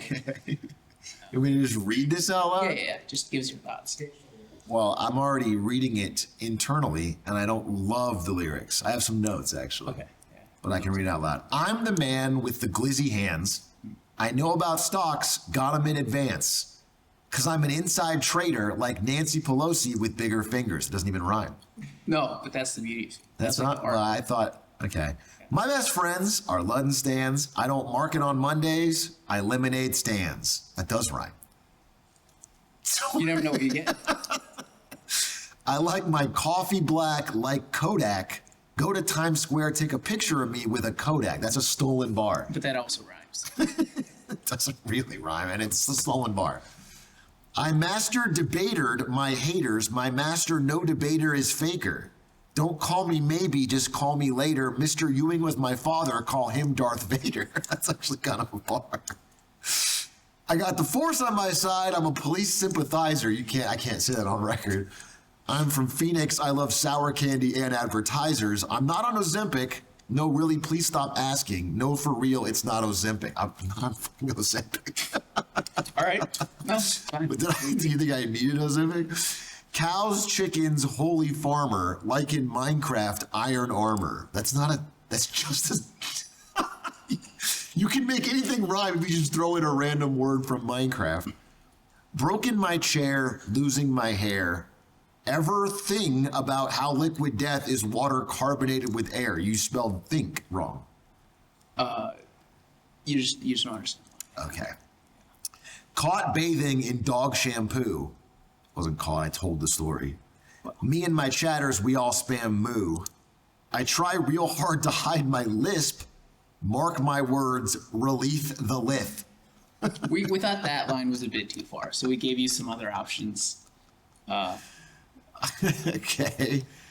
Caught bathing in dog shampoo. Me and my chatters, we all spam moo. When Brandy get ungy, he get pissed. Mark my words, release the list. That's powerful. Epstein did not kill himself. Spilling tea without the twist. Yeah, this is great.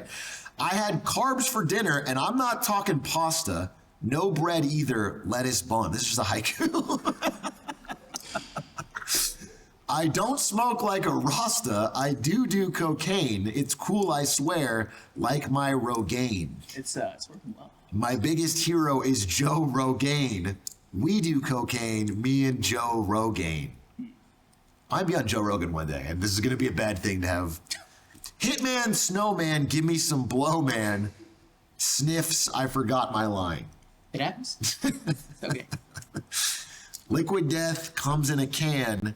Hear my music, bards like Chopin. Chopin, I rhymes better, I see. You want to rhyme now. I keep stacking bands. I know that you're a fan. I got Newsom in my pocket. Check the news, son. I'm the Jerome Powell of Twitch, bitch. That you worked hard on this, huh? We did. I think there were like real, 5 of us that spent about 3 hours. This is a 3 hour. You could tell. Yeah, this is a lot of. Wow, incredible.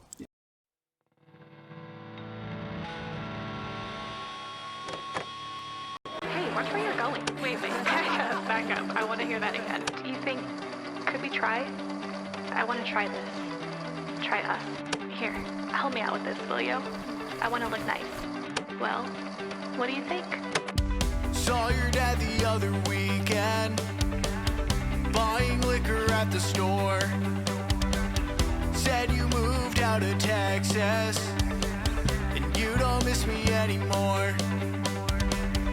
Well, it's alright, cause I'm climbing to new heights. Alright, cause you'll always be inside till the end.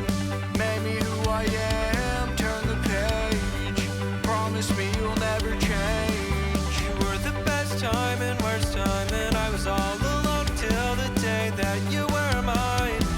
Your words didn't always hurt, but if it's any consolation, you moved on first. All those times you were mine, fingerprints on each other that we left behind. As you burn like fire, thought we'd never die. How could I expect you not to catch the ride?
When dreams are gone and friends have moved away.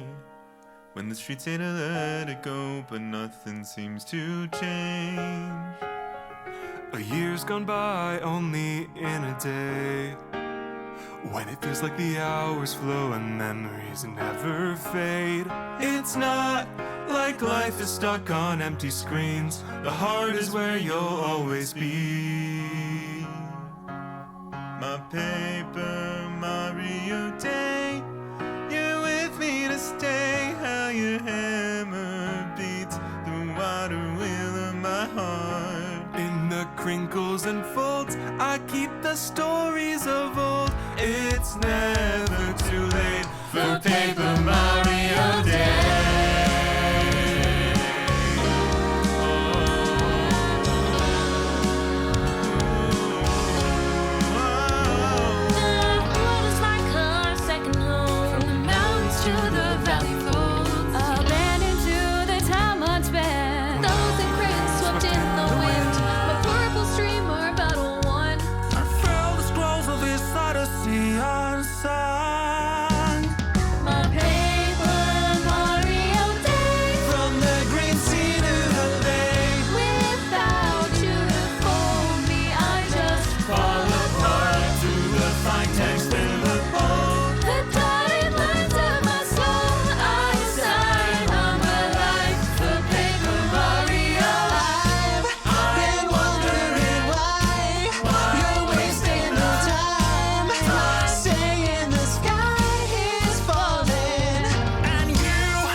Paper Mario Day. When the sky turns to gray, I'll keep your memories close and clouds will depart. through the warmth and the cold. When there is nothing to hold, I know I'm okay with Paper Mario Day.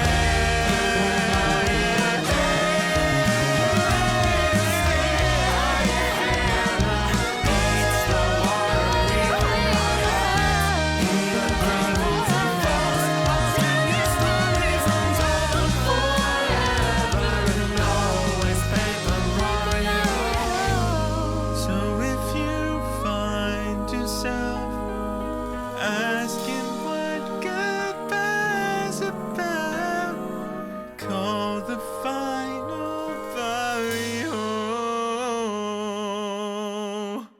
Paper Mario Day.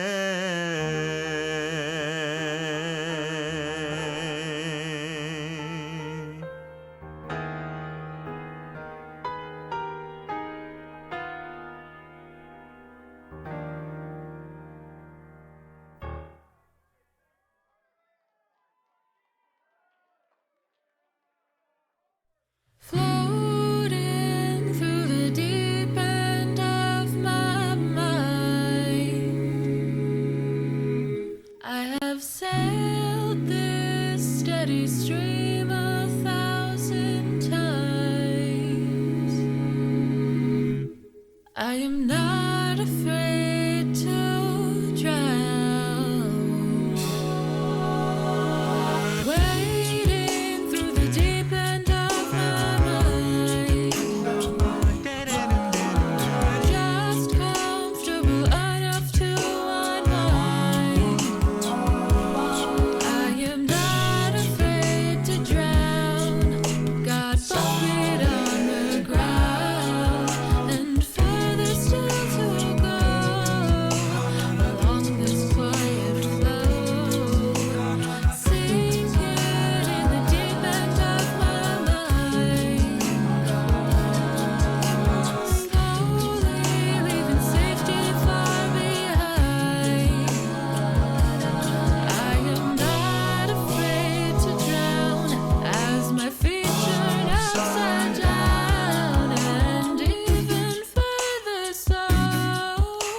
as long as don't overflow.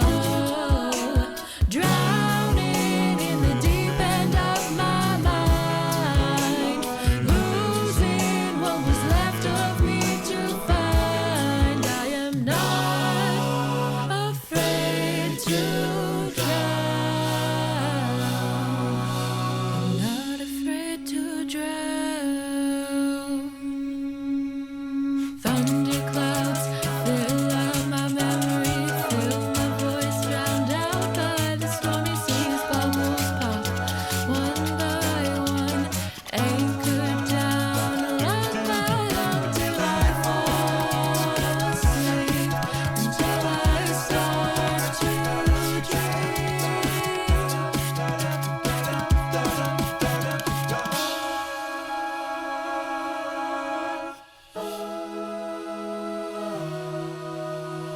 It's been so long since I'd felt the quiet, strayed too far, called it self-reliant, trying to calm a raging cyclone, learning to swim all on my own.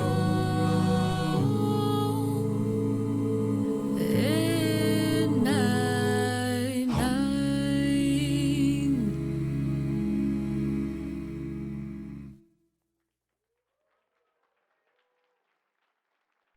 Floating.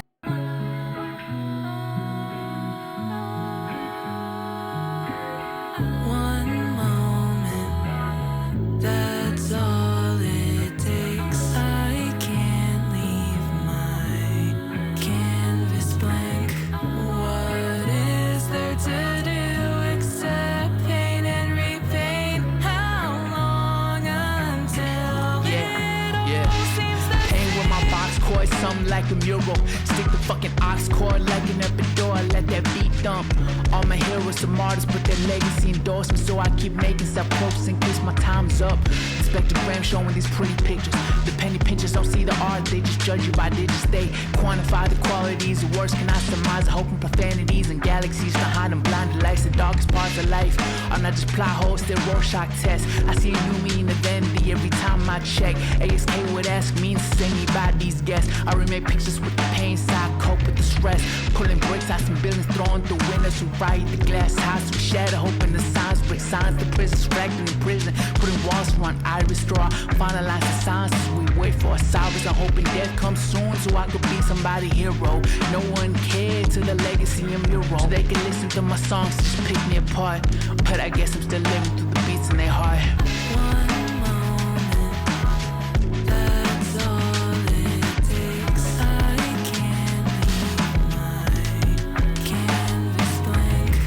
What is there to do except paint and repaint? How long until it all seems the same? Couple years ago I came across a mural with a single coat of paint. Never touched a brush but got encouraged all the same. Started doodling my name, failing without shame. Now I'm rapping like it's nothing and the flows are so ingrained. Shit is just a memory, I feel it in my muscle. Every track I scrap is learning through the struggle. Everything you do is skills for life. Even when things just don't go right, just turn a page and don't look twice. Anything you done you can access and always stays in your mind. Boost your confidence in excess, take the brush and paint it blind. If it's not the taste, tell yourself never mind. Then repeat the steps from 1 to 5. Love is like a mural, if you focus on repainting what has failed, you'll deteriorate those memories and end up causing pain. Use your anger and confusion to create art that will persuade, and keep painting new horizons while you're broadening your aim. Cut my face many times on reflections of myself. Each incision was integral for my health. Helped me strategize with the hand that I was dealt. Aces up my sleeve and a king size buckle on the belt. Bandaged fingertips worth the pain of the yard. Taking what I think I know and breaking all of the parts. I was ashamed of what I saw at the start, but every mirror I broke led to mosaic and gave me a North Star. See, I never really wanted to rap. I chose production, but nobody wanted to hop on and create inductions. So I had to learn to speak and formalize my introductions. Battle between desires like two crabs in a bucket. I made it work and made a lot of work to learn about myself, including what I'm best at. The care it takes to get that, and learning to break mold and change the bar I set it as. A lot of words to say. I learned a lot from staring at my face, observing all the age and all the damage that I take, all the life that I done live, all the lies about my pain, all the shame about mistakes, all the bravado that I fake. Use it all to turn around and make a song about my favorite Mondays and Midas. Those tracks were the clash of the titans. Ain't no aiming that could get me that enlightened, and the features that could get me that excited. The only reason I'm here is cause I found a reason to keep writing. All my words, beats, and verses kept me motivated. I was speaking truth, but I ain't know how to articulate it. Misguided words for solid messages. If the failure didn't change me, then the pressure did. I let go and create for myself again. I tear down all my expectations now. Nothing's sacred when we make it, it's just a stop in the route. Who you bring along for to sing along tells about the destination. I run with the crowd that prevents isolation. Paint the perfect picture or ordained within my scripture. A Midas touch, so gold, cold, getting richer. It's an old-fashioned flow, though, hold those bitters. Cause my ride smile shows I won't fold, so hitters. At least that's the story I've told. But scratch that, repaint the canvas matte black, then backtrack. Now cheddar.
I'm a workaholic masochist, I can't give up the pain. Unemployment will be fun, but it wouldn't be the same. I just keep on piling burdens, I love photos, so the company continues to have fun. While I'm struggling, I ignore it, but it's building up the feeling that I'll never be enough. I still don't know what I am doing, do this thing I wanna. Step in line, go back in time to when the work was fun.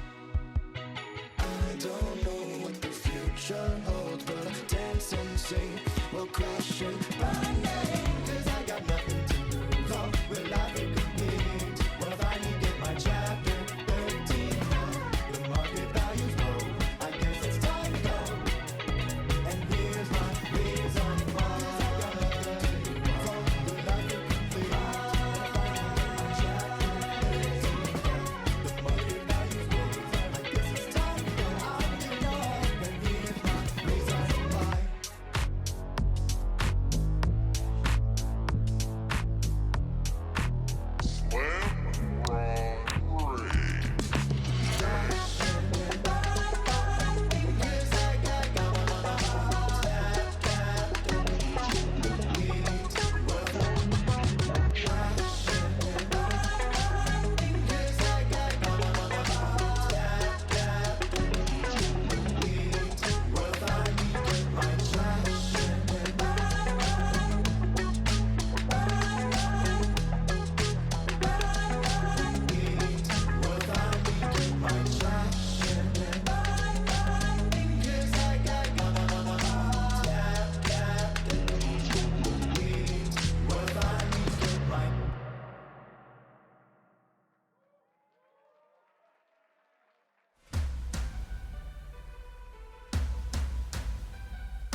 put this cup down, solo leveled up now. We're sipping hot brown like I'm highbrow. Well, pinky's up now. Don't give a fuck how if you come round. I'm sending backgrounds. Be taking shots till in your behind. Tonight I'm come town. I keep my cups doubled up, filled with that dirty stuff. Pop a couple Jolly Ranchers if they think it's sweet and start acting tough. I grew up on Slim, so I'm not scared if the people shady. You got an ugly mug, but say hi to me, baby. I go back and forth when I'm feeling so distraught. Then face the blonde row in my Honda Accord. You don't know if it's liquor or coffee in my cup. You beg me like slicker, your existence is corrupt. You think that you're a steward, you're 2K in the rut. There's crypto in my wallet and Donnie pumps it up. Yeah, Donnie pumps it up and I sell it at the top. If I ever got arrested, it would do a prison swap.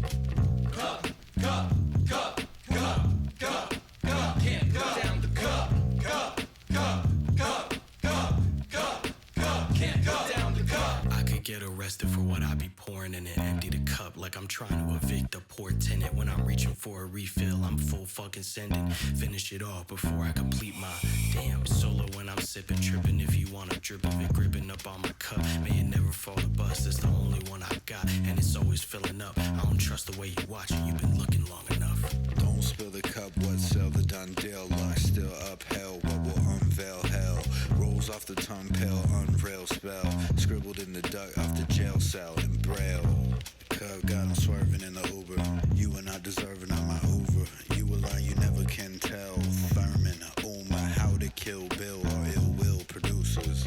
Cup, cup, cup, cup, cup, cup. Can't put down the cup, cup, cup, cup, cup, cup, cup. Can't put down the cup. 1 cup, 2 cup, red cup, blue cup, cup. Never put it down. Keep on chugging until you're drowning in all good things in brown and golden streams in cup we trust. United grasping firm and never sipping this delicious liquid death. Don't seem so scary, double fisting these bevies. I can keep my chin up cause I am cup, you a cup, we a cup, the cup is us. It's not a phase, mom, we won't put down the cup.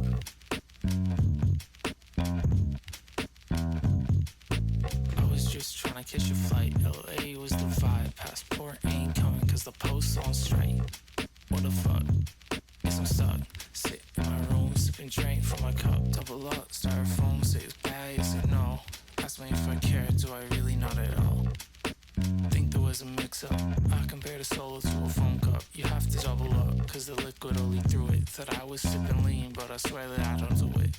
Like, it's just water. Cup, cup, cup, cup, cup. Can't put down the cup, cup, cup, cup, cup, cup, cup. Can't put down the cup. Checking the messages, the text you sent me, messing with my head. I only took a couple sips, but now I'm heading for the bed. I need to rest, I need to sleep, can't hold my weight beneath my feet. But then I'm pouring another shot. I can't put down my fucking brain until I rot. Rotten on my wheels, they're giving up the fight. I'm not a liver, shit, I'm drinking towards the light. Shit, you might be right, I'm not fit for holding you tight. Pour out a schedule of flights, I'm fit for holding on to this cup. I can't put down the cup, so pour me another one. That stuff I can't pronounce, so just more of that rougher rum. Copious amounts of fuel for some summer fun. Got no need to bounce, go till we see another sun. We're coasting with no coasters, we're toasting and got no toaster. I guess it just goes to show you why our names up on the poster. Cause we're posting with no jokers, no flames, no fire pokers, no constraints, hitting strings. But I told you I won't put down the. Hello, this is a prepaid collect call from Guppy Fish. an inmate at Florida Correctional Institution. Hey, shit got a bit wild last night. I couldn't put down the cup. Hoping you guys could come and bail me out. He's up in my left hand, emptying the cup, taking out a family and a head on. What? Whoopsie, sorry, I was busy with the huzz. We was tipsy, now I'm rocking orange with the cuffs. Locked here in a cell, and the men they kinda buff. All I need is 3 bumps, 2 girls in 1 cup. Got out on good behavior, now I'm headed to the pub. My life's a fucking mess, but thank God I got this cup.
and streams. We once were strangers, divided by oceans, time zones, keyboards and screens. An album or two.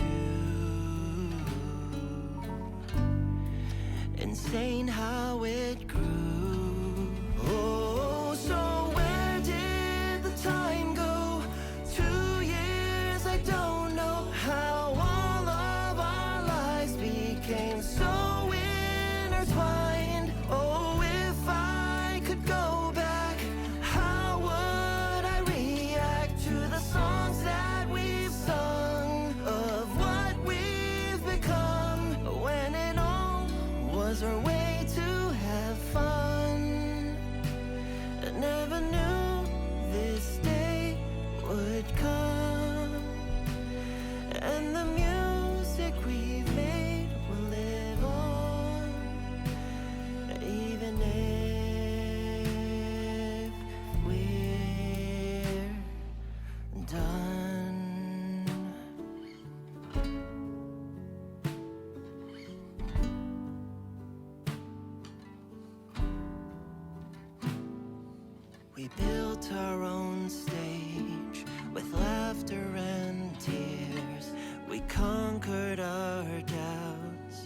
got through our fears. The selves of our past would be so proud we did it.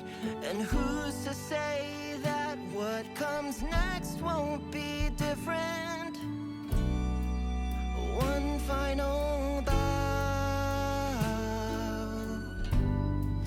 The curtain must fall. Oh, so thank you for streaming our 2 years of dreaming up nonsense and brain rot, nostalgia that pours out enough for a lifetime. Ready or goodbyes, we found each other online, but discovered our strength as a union, healed our pain through the scuff, a mosaic of emotions with each other as our crutch.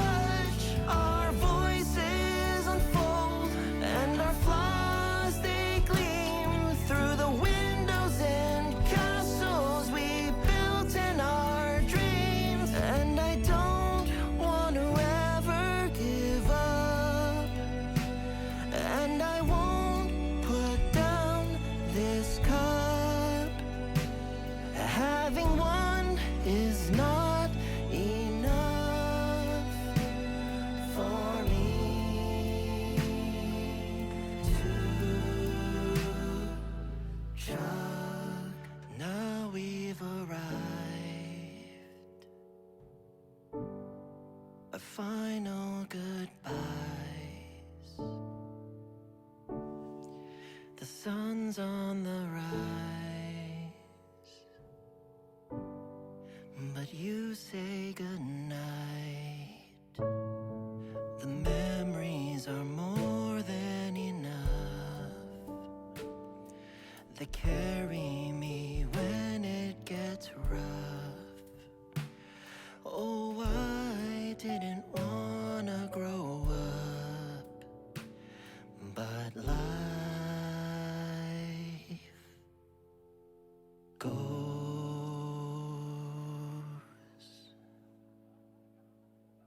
on.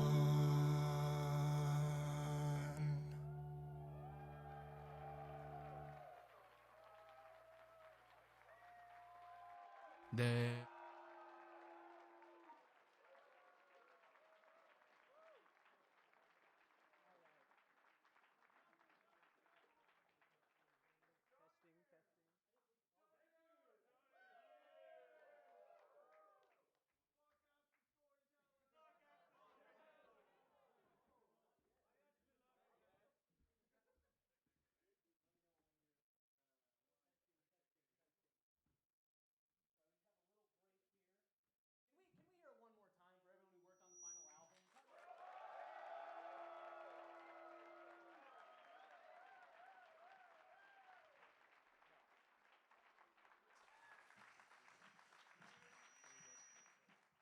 All right. So, we just wanted.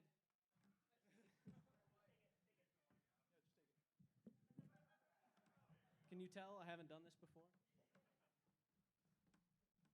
So, we just wanted to take a little bit of time. And we didn't tell them we were going to do this. So, hopefully, they're okay with being surprised. Can ask the storyteller and JPEX come join us on stage here.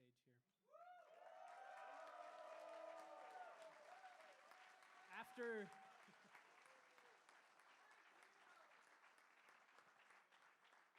here at the finale of the album, we still have a little bit to go. As they're coming up here, we'll have a little bit of a break as we get the documentary ready, and then we'll go ahead and show that. So if you guys need to take some time, take a few minutes to go to the bathroom, and then come back in, that'd be great.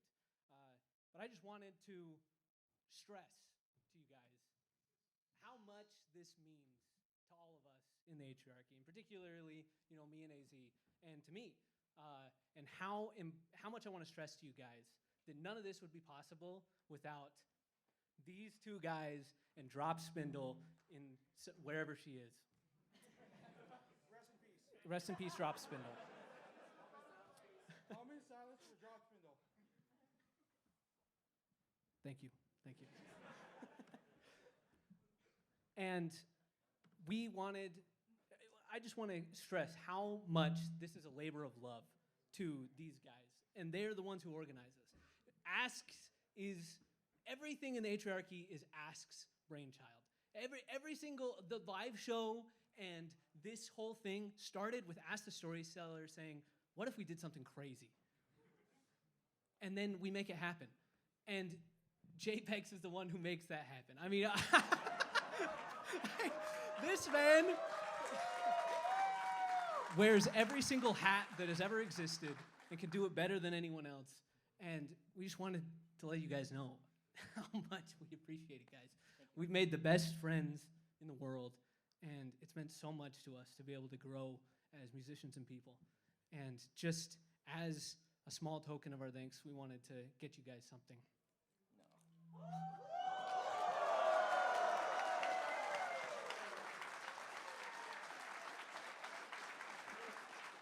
And Drop Spindle, we have one for you too.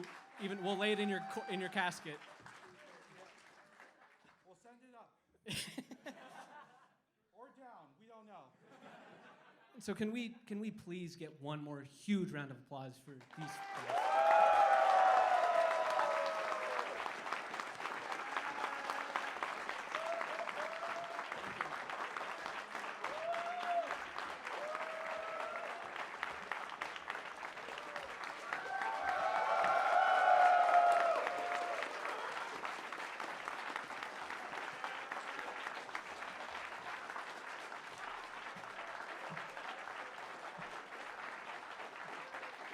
Thank you, guys. We'll now go on to the documentary. This is what some members of the Atriarchy, most importantly Slam, has spent the last 3 months working more than his full-time job on. And so we hope it's good. Please do not tell him if it's bad. Do not tell him, okay? It will break his heart.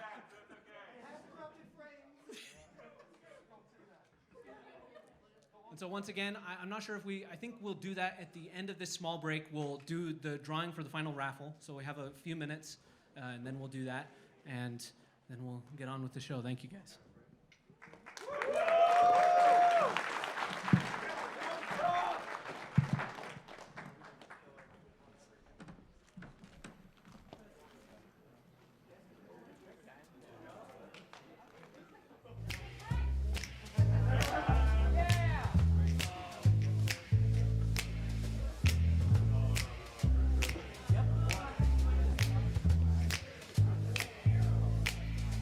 It's feeding time for Daddy Bezos. Sacrifice the poor and unsubscribe. While they watch their advertisements, we'll kill some time and pretend to care that they can't see this. God, they're suckers, they all forgot to sub. Thinking you have a band for me, or 2 or 3 or 4 or 5. My brother, we tryna survive, and I can't go out to get mine. Stereo career, and the records like the wager. Argue from misfortune, Dr. Alspasia. Sickling your cutty, no Mr. Rager. We need your paper. Ice, ice, you're rocking a flannel. Ice, ice, I'm blocking your channel. Strike, strike, I'm striking the camel, just breaking the back of the straw. Your midstream jealous for laughter and telling me I ain't seen what I saw. Then the ACL, you was born in flames and chat got ready for war.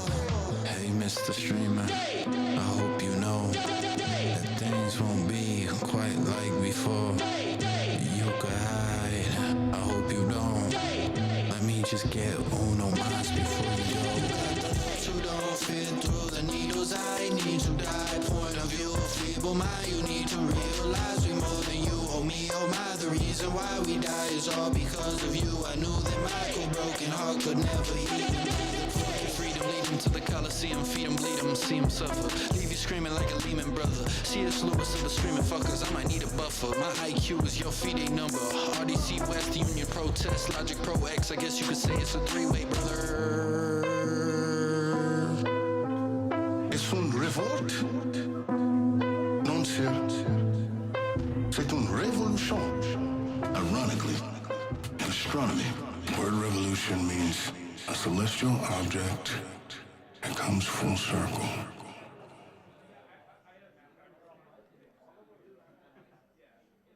I don't feel alive without my train whistle. I'm just thinking back to my better days. They said it's no face, then it's no case. I just chop with the body. Headshots, missing, turning body shots, piling bodies on bodies. All my targets past social. I'm a hitman now, but I stopped clowning about a year ago. Where the train tracks at, that's where I need to go. It's gotta beat me up. I'm rail bound home. If you miss the train I'm on, I know the stream goes on. You can hear the train loop for 100 times.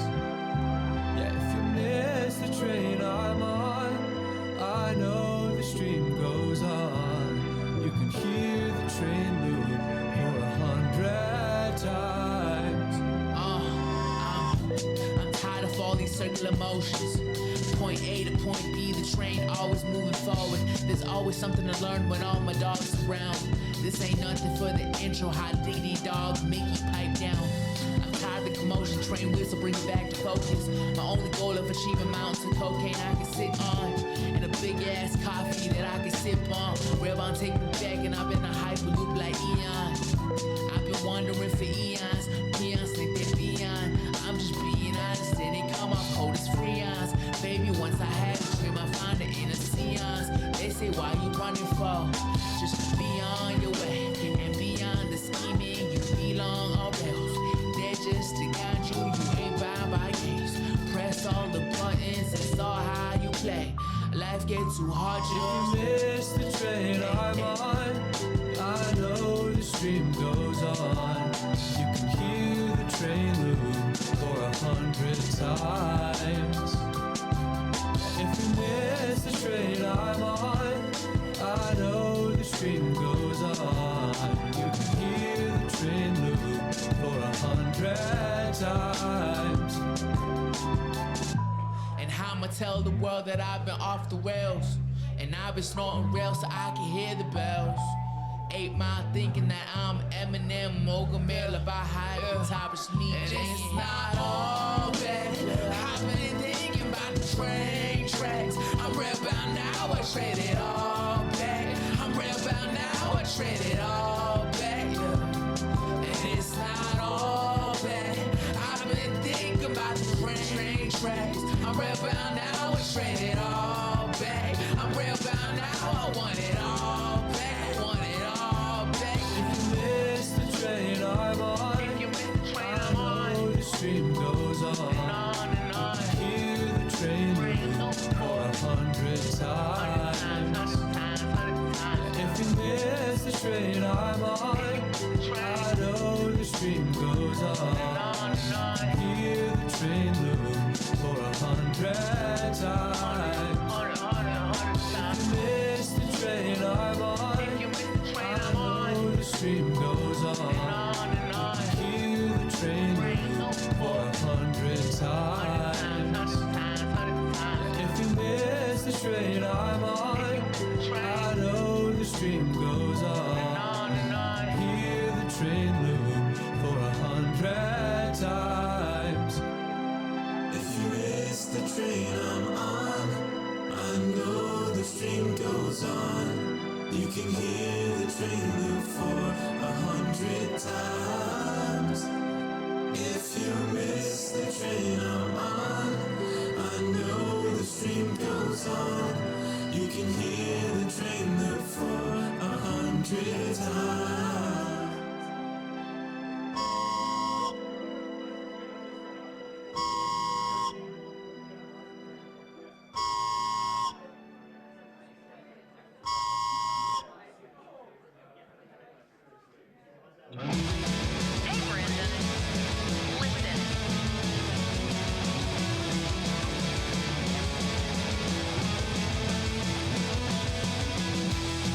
Gotta say what's on my mind.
playing this on the stream yet, but Reading Partners is a charity based here in LA that helps catch kids up to the grade level in reading.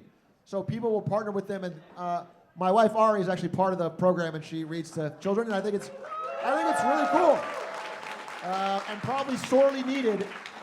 As people like me rot brains, we need someone to counteract it.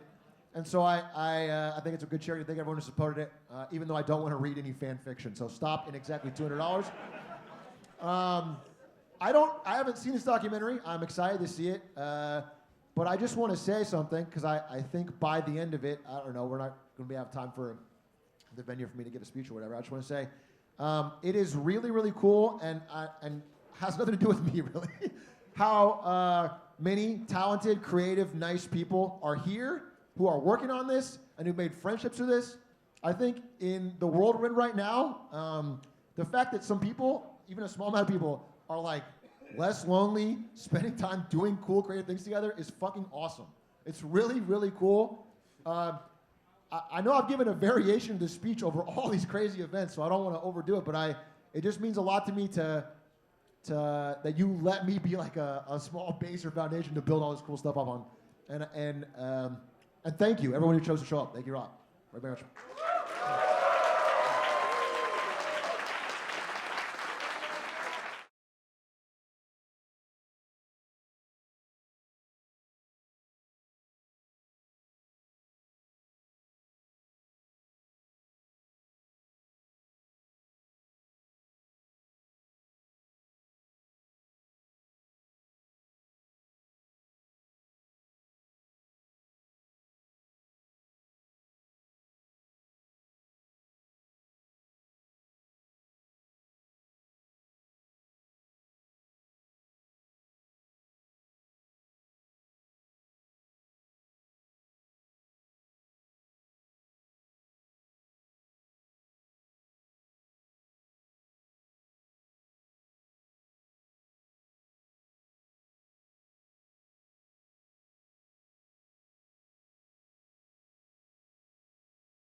Hey guys, it's been an amazing 2 years. Thank you to everybody who's come on this journey with me. Thank you everybody for coming here all the way to LA and joining me in creating our final album. Let's make it count. Hey Mom, I'm about to leave to LA to work in that dock.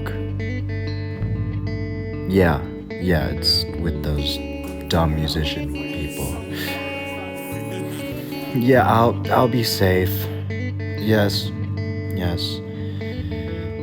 Okay, love you too.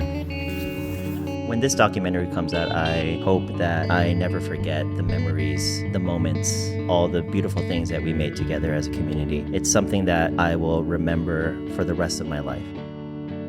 What's the Atrioc? I never made music for the Atrioc. It's November of 2023. Twitch streamer Brandon, don't call me Glizzy Hands Ewing, better known as Atrioc, is making good on a promise for a full 24-hour day of streaming, following tense negotiations with the newly formed Atrioc Chat Labour Union. Allegedly threatened to do so by a union member named Vinny, during negotiations with the then union leader Drop Spindle, Atrioc started off the day with an album produced by his community. This was Down with the Atriarchy, the beginning of something that neither Atrioc nor his chat could ever envision. The Atriarchy revolutionized what a Twitch community was capable of. In 2 short years, the Atriarchy amassed a discography of 12 albums, over 20 hours of audio, countless music videos, a 3-hour live show in San Diego, and innumerable community music awards. Feats unheard of for groups of unorganized, neurodivergent, chronically online fans who came together from different parts of the world. All this would finally culminate in their most ambitious project to date, Terminal Brain Rot. Today we'll explore the creation of this project. Who is Atrioc? Where did this streaming journey start? And when did music become such a big part of the fandom? What is this atriarchy? And most importantly, why the fuck are you sitting watching a full documentary about these insane people? That last question is one that only you could answer. But let's take it back to where it all first started. So this audience? Yeah, this audience.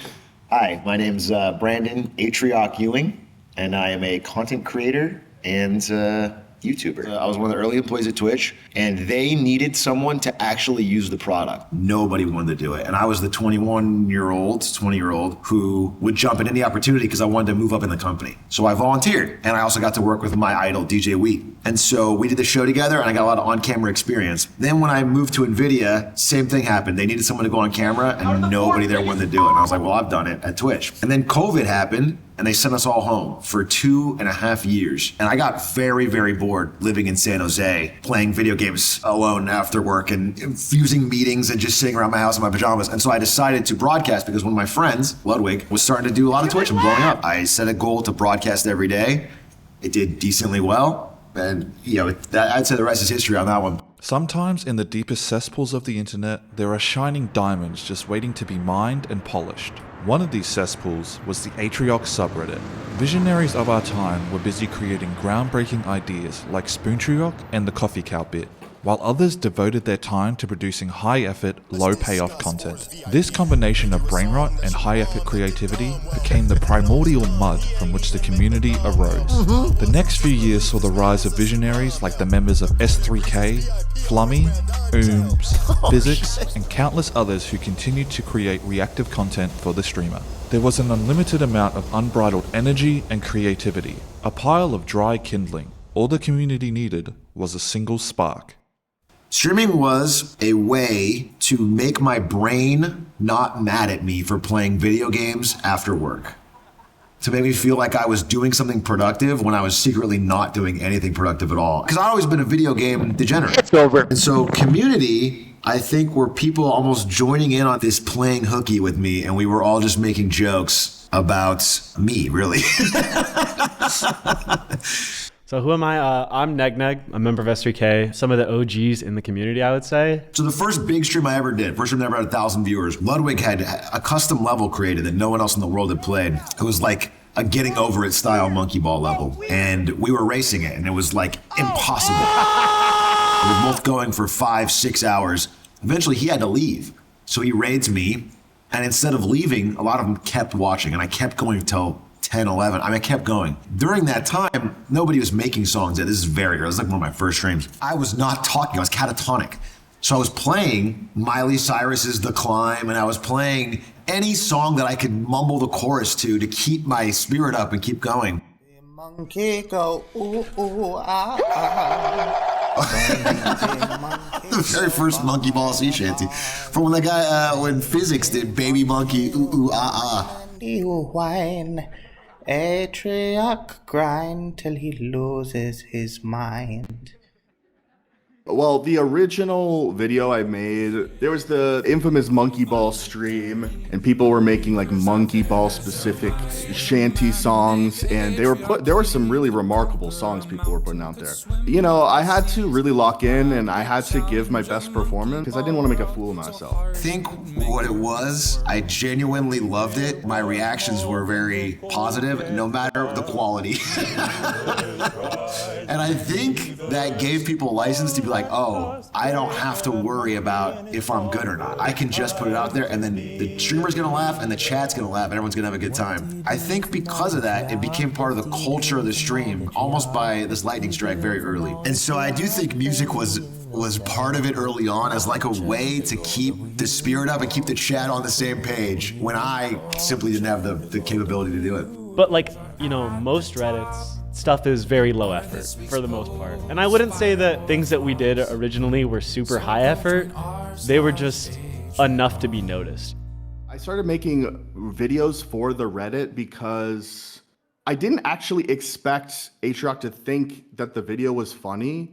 I thought he would watch it for like 30 seconds, but he ended up watching it for a while. Did Atrioc ever end up giving you royalties for the sea shanty album? I'll be honest, I'm still waiting on them. I'm owed at least $4.18, but it's okay because probably would just spend that on Twitch probably. Atrioc, when you see this in the documentary, please make sure Fizz gets what he's owed. Was it strange at that time to see your fandom become more and more artistic, but it's all just brain rot targeted to making you feel worse? So I would push back on that. I don't think it's about making me feel worse. I think it was about making the chat laugh. That is the core thing that I think everyone got out of it. It's very fun to make the chat laugh. It's one of the fun things to do as a streamer. And I think if you are someone, you've made a song. I mean, you know, when everyone's spamming Will W because you put a joke in there, it's people enjoy doing it. It's just a good sense of community.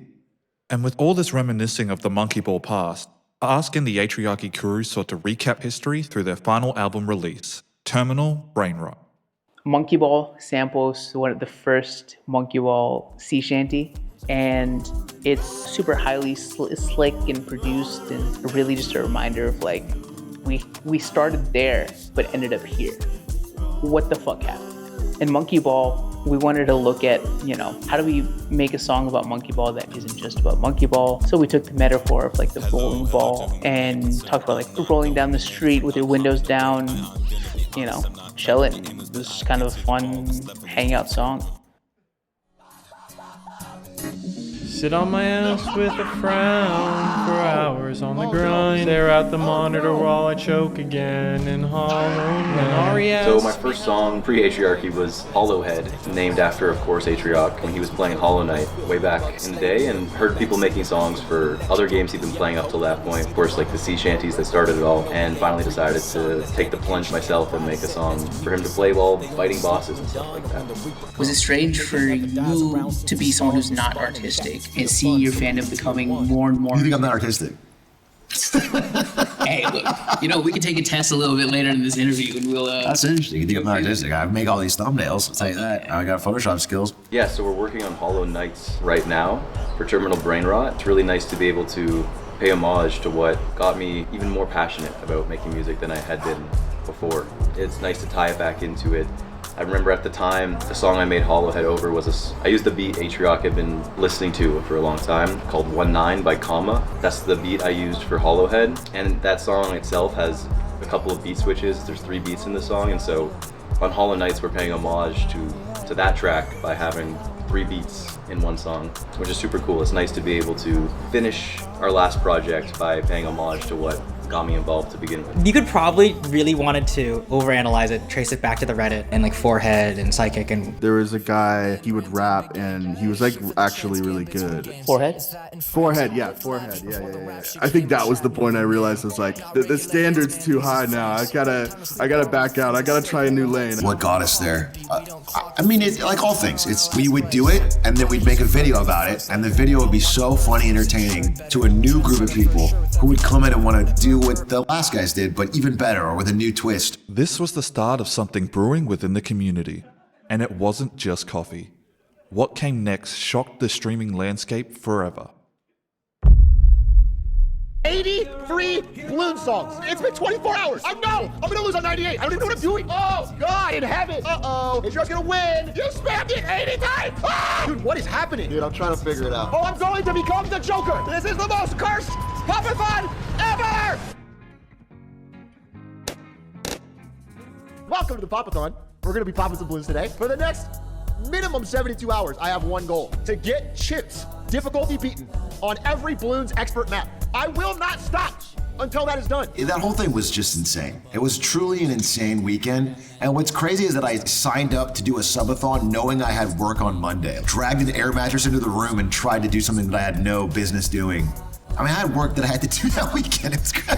I don't know why I did it, because I couldn't imagine even doing it now on full-time content. I don't know why that I got so into balloons and decided to do that. The songs were not only so funny, but such an interesting saving grace. Like, suddenly it became really exciting. Like, it really built the energy. As the songs trickled from a few funny ones to like, there was a constant stream of new songs. The first song I made, I remember, was Love It, Leave It. I saw, people were like throwing in some awesome songs. I got them live 24/7 that time, and there was constant songs coming in, and they were better and better and better. It It was really incredible. It was really magical. I really enjoyed it. It's hard to recapture, I think, something like that. Prior to the Popathon, I had like seen some Reddit recaps, and so I was vaguely aware of some of the music talent in the community, but it wasn't until the Popathon that like, oh shit, there's like a real community and like hundreds of musicians here. It was just fun watching a grown man scream at a screen playing Balloons Tower Defense for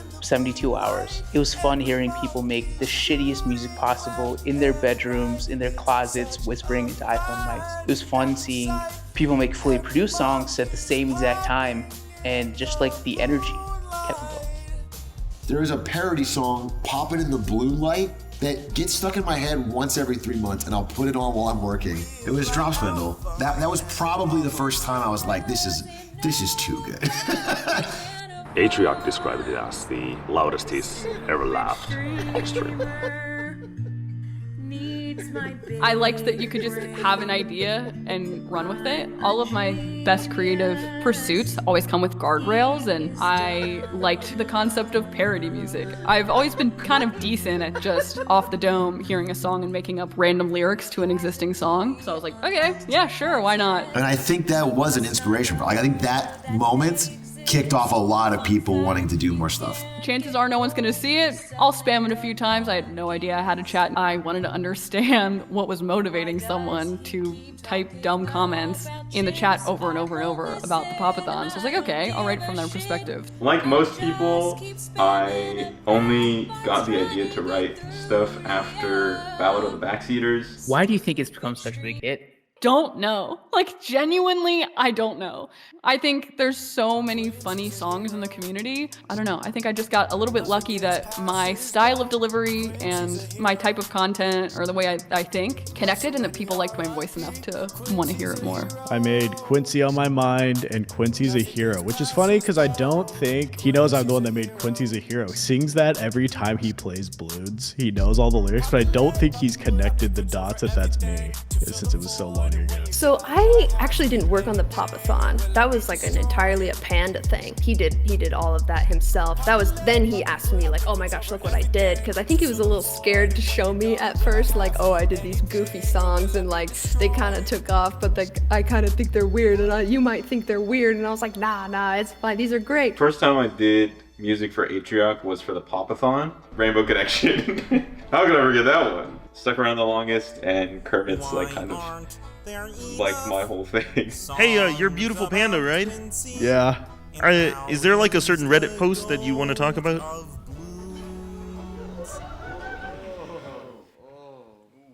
It's time to come clean about a certain Reddit post that's ingrained in Atrioc's history.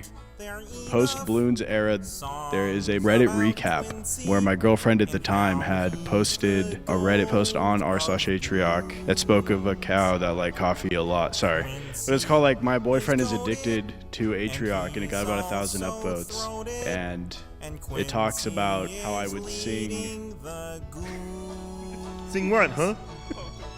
I would sing the Quincy Connection in bed. And other heinous things. And real ones know, but I guess I'll admit it here since this is kind of it, that's about me. Thank you for coming clean. Yeah, it feels good to get out. It was a time where people were just making silly songs about Balloons Tower Defense. I was like, well, fuck, I'm here at home. And so I made Here to Pop. Here to Pop came about in like an hour, maybe an hour and a half. I put a YouTube sample, flipped the sample, added some drums, and the song just kind of flowed out of nowhere. That was the first song that I'd written all year. Here to Pop. I put it in chat, and immediately I started getting positive feedback, and people were in love with the song. I remember, talking to my girlfriend at the time. I was like, holy shit, this guy can like actually rap. And of course I said what everyone else said, like, holy shit, he sounds like JID, like he really does. Asks Big Break, if you will, an all-timer. And of course, I said the same thing everyone else does, is ask Black. I can't tell if he's black or not. The feeling of support that I felt in that moment was a huge driving factor in continuing to make music. And sort of chasing that high for me, the next day, I made Reason to Pop again in an hour. New sample, flipped it, added drums, wrote the whole song. And in a way, like, the Popathon made me find love for music again. the funness of music rather than the artistic expression of it. But I remember thinking I wish I could hit him up and work with him. It would be really fun to make music with him. Mix his vocals. It's a little unreal that flash forward 2 or 3 years from then that I became Ask's friend and I'm able to make music with him and just DM him and cook on shit with him. He's super, super cool. I don't know how to express what I want to say, but I really, really value Ask's friendship and I hope it continues and I hope we actually do make an Ask Panda album someday. The Papadon song started off with me and Stone in LA, just clicking through videos, listening to music and thinking what's a genre we really haven't explored? It would be fun to do. One of the few overlaps that me and Stoners have, this love for funk. And so we went down this rabbit hole of 70s, 80s soul funk stuff and ended up with a Earth, Wind & Fire song. And then we quickly realized, wait a minute, none of us can actually pull off Earth, Wind & Fire vocally. So I pivoted and I made a sort of Michael Jackson inspired funk dance song. The Papadon song was meant to reflect on sort of the funness of the Papadon. I wanted a lot of people on it. I wanted lyrics that weren't super heady or super deep or meaningful. We have a really classic Panda verse on that Papadon song that might be a first for the Atrioc to see a real Panda freestyle. Yeah, it's just a really fun song. It was a very nostalgic feeling for a lot of us to go back to working on music with the old group, so to speak. I think the people who have stuck around with the Atrioc and are still active have become my closest friends in the world. I think the biggest takeaway from the Papadon, music and everything aside, and the thing that's impacted my life the most is the friendships that have weirdly carried on now 3.5 years post Papadon. I see these people once, twice, 3 times a year.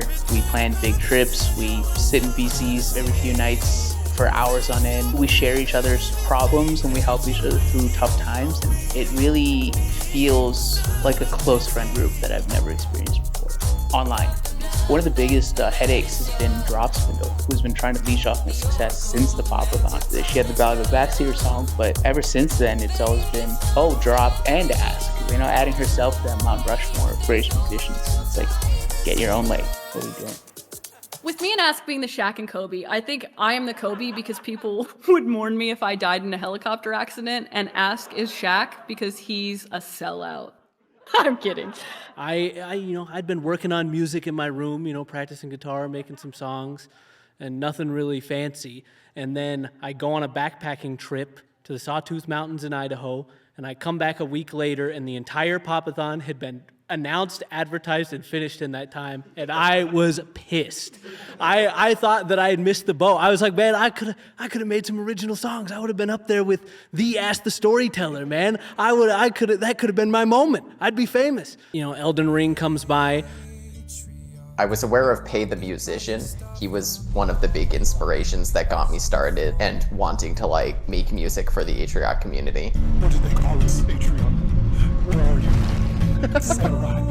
You're the samurai, Atrioc. This is the story of a samurai. This song bangs. My first ever Atrioc song was an Elden Ring song that I finished. I put it in chat, and I think 3 attempts later, he beats the boss, never gets listened to, and then I go, man, I missed my shot again. Me, Stone, Griever, a bunch of us were sitting in a living room in LA talking about how do you write an Elden Ring song that isn't super cliche, hasn't been done a billion times before, right? There's only so many times you can say, oh, hurrah, beat the boss. So we were starting a song in LA, and I mentioned that I had began to write a riff on the way down. And almost instantly, after hearing the first few notes, Ask honed in on it and was like, oh, what if the Elden Ring song wasn't about the destination, the fights and the bosses? What if it was about the journey and the bonfires along the way? And instantly we all locked in on that, and the rest of the song fell into place. It was always about the combat and the struggles and not about maybe finding the beauty in the journey. The way that we approached Elden Ring really set the tone for how we were going to approach the rest of the songs. I was finishing the lyrics outside in the morning, and I realized I'd written something kind of profound in a way that, holy crap, this song is about me, man. It meant a lot to me. It meant a lot to have this song be on the final album because it's so autobiographical to my experience in the Atrioc, and it's in a style that is just so near and dear to my heart. This kind of folk rocky, acoustic, still upbeat song. It was a pretty crazy full circle moment. This song just fell out of nowhere while we were in LA. It's a balancing act because you always want to not do the same thing, but you want to homage or you want to learn from it and have the spirit of it without repeating it for people that only watch the video and want to see that again, that again, that again. I think people just naturally got better. I think having a place where music was celebrated, even if it was by lightning in the bottle happenstance, attracted more people with musical talent who wanted to get in there and try something and mix it up. But it was cool. It was super cool to see the continuation of music past the Pop-A-Thon through Elden Ring. You know, Hitman was beforehand. It was nice knowing that the music hadn't left. I thought that while the Pop-A-Thon was a fun time and it shifted the way that I approached music, I didn't think it would actually go anywhere. Not until one last hit. Someone had put together a playlist that was like the good Pop-A-Thon songs. Some of my songs are in there, so Austin just reached out to a bunch of people that were in that playlist. I got a Twitch whisper from Nikolai randomly, like a month after the Pop-A-Thon, saying a few of us from the Atrioc community are putting together a couple of Quincy fan songs with some of the best creators we have. We're wondering if you'd like to join us. They actually had gotten us all together because they wanted to do one song for the community. Okay, it'd be cool if we just did a mega song with everybody. And I will be forever grateful to Austinary and Nikolai for putting that together and making that community of people. And so I pitched the idea of, hey, what if we do an EP? You know, we have so many people, we could cut the burden. We just made 300 songs in 3 days.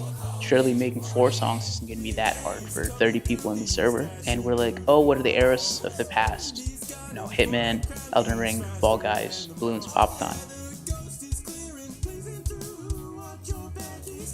You know what it was? It was people working together on it. Because before, it was just someone individually submitting their song, throwing it into the void, I would pull it up, and then everyone laughed. But this was clearly like a team had organized this. They'd put in a job's worth of effort. And I didn't organize, I didn't pay them. And it made me feel, I don't know, special, proud, made me feel cool, made me feel like I was doing something right. They want to remember all these stream moments. They don't want to be able to point and say, oh my God, that's Diane. Oh my God, that's the Ghost. Oh my God, that's Blade. Out of nowhere, one last hit happened, and it was all the people on the Balloons album except for me.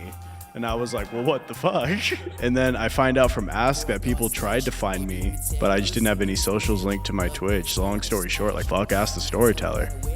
That was 2 years of my life I could have been making music. I would say that if you deserved to be there, you were there. And if you weren't on the album, you weren't on the album. And maybe that says more about you than it does about us. All the money that we made, we donated to charity. Seeing that number is wild.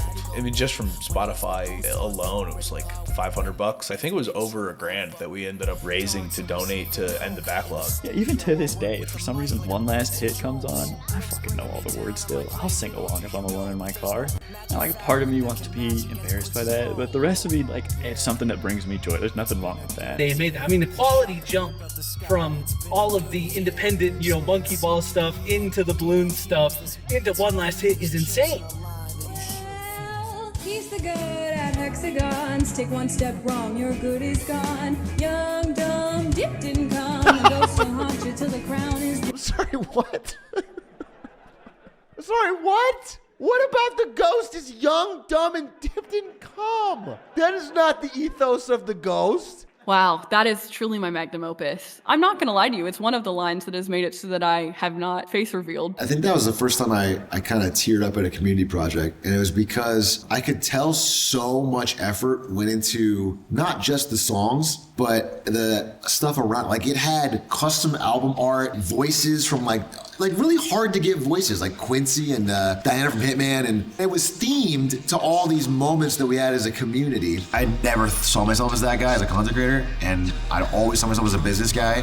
And NVIDIA was a very safe. If I just stuck it out there, I had the next 20 years of my life planned out. So it was a big leap, and I was scared of it. In fact, I was probably too scared of it, because Ludwig and everyone down here in LA was telling me to quit for nearly a year before that. Like, they were constantly telling me, and I would be flying down a lot, and they were just like, come on, dude. My channel had gotten big enough that I could support myself, but I didn't do it. I kept putting it off. And even my wife, she did not like San Jose at all. And she's like, just let's go. It was only me holding back, and I was out of fear. And so I finally did it. And then to have like one of the coolest stream moments ever right afterwards was very cool. Yeah. Yeah, it felt great. That was it? That's the peak? What could possibly be bigger than this? What else could possibly happen? Austinary did a really great job of reaching out to people like Pei and Nolan Pilgrim and S3K, people who had been pillars of the community way longer than we'd been around. It felt like I had a opportunity to work with these people who had made a name for themselves and do a cool thing. I expected like everyone to just keep doing their thing afterwards.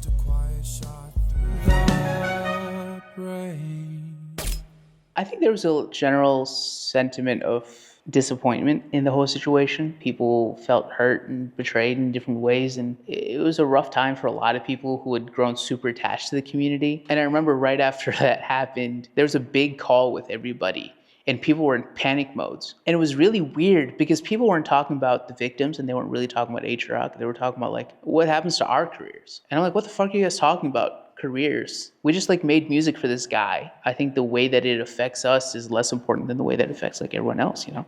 And that was my first inkling of maybe people are a bit too caught up in the clout of it all. I remember joining back and having like 6 regulars who would be there every day. We'd chat and become close friends, you know, Sayo and Guppy and people who then went on to Bionicle.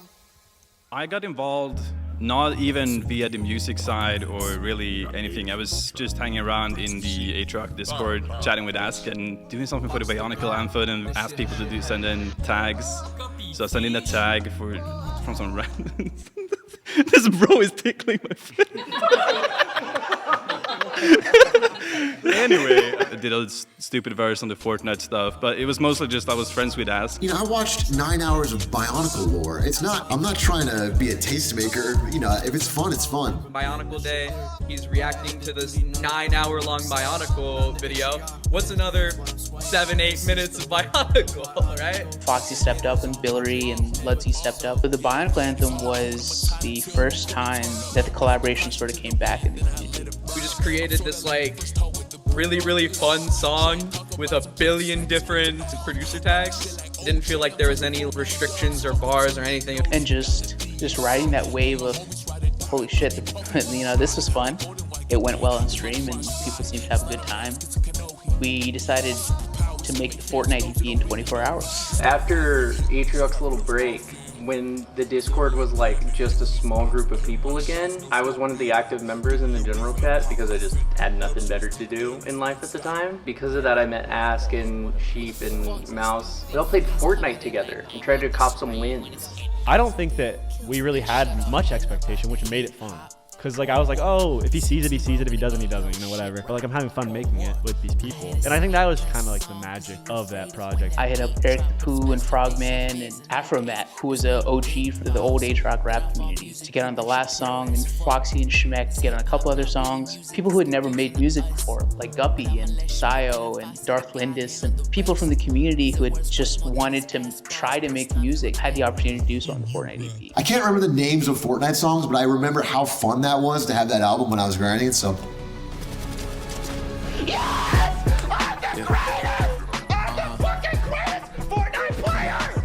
Yes! And that's what that is for me! Dude, yes! Last time I checked, I'm still hot, real hot. Kept it dope without a pill pop. I think for a lot of people, it sparked a love for the community again. After One Last Hit, there was kind of a lull. There was a break for some reason. After that hiatus, you started playing Freelancer, and then slowly the community started coming back. What was it like to, like, you know, have the music again? Yeah, it was great, especially during those Freelancer days. I was just sort of like easing back into content. You know, when you're streaming, especially for a long number of hours, it's very hard to feel like you're being entertaining the whole time.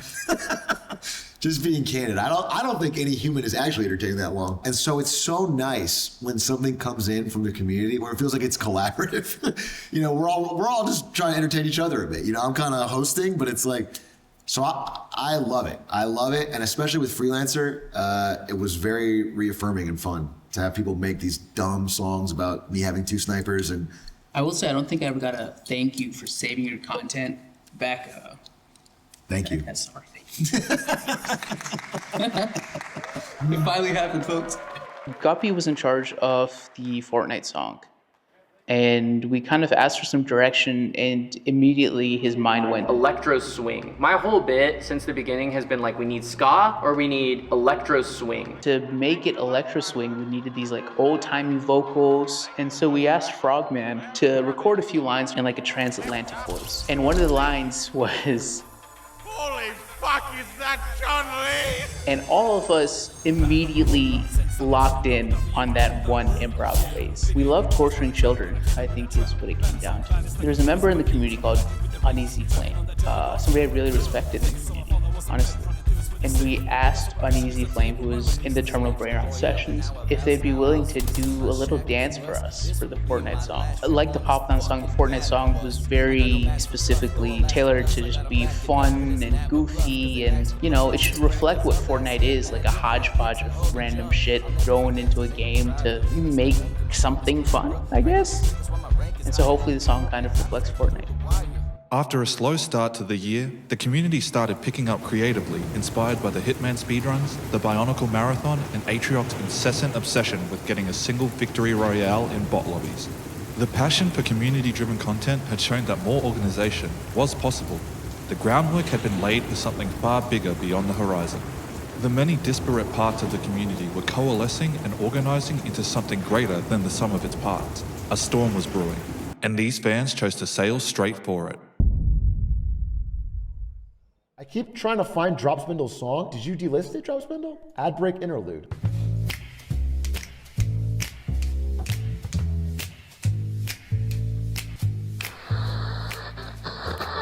Hey chat, this is Dropspindle. I wanted to interrupt this ad break to talk to you all about something important. I'm sick and tired of Atrioc breaking promises and taking us for granted. Behavior like pushing Marketing Mondays to Wednesdays and Thursdays and faking a PC crash to get out of playing Storyteller is not acceptable. I propose that we vote to form the Atrioc Chat Labor Union, and if necessary, go on strike to make our voices heard. We deserve transparent communication, reliable chatting conditions, and dare I say it, financial compensation. Shut it down! The union came about just because there was a lot of kind of buzz about unions going on. I'd made an ad song like every time he walked away to play ads, which I realized was a gap in the market that should have been filled because I've learned a lot from Marketing Mondays. And somebody mentioned, you should replace the ad song with something else, like making fun of him. And I was like, okay, I want to take that and dial it up a little bit. Let's start, rally the troops and make a big group thing to like unionize against him. And then just the group of people that we had at the time, everybody was like, yeah, let's go. I can make a website. I can make a Discord server. I can make this, and so it all came together to be way more elaborate than I ever imagined. The idea to make this fake union hatched.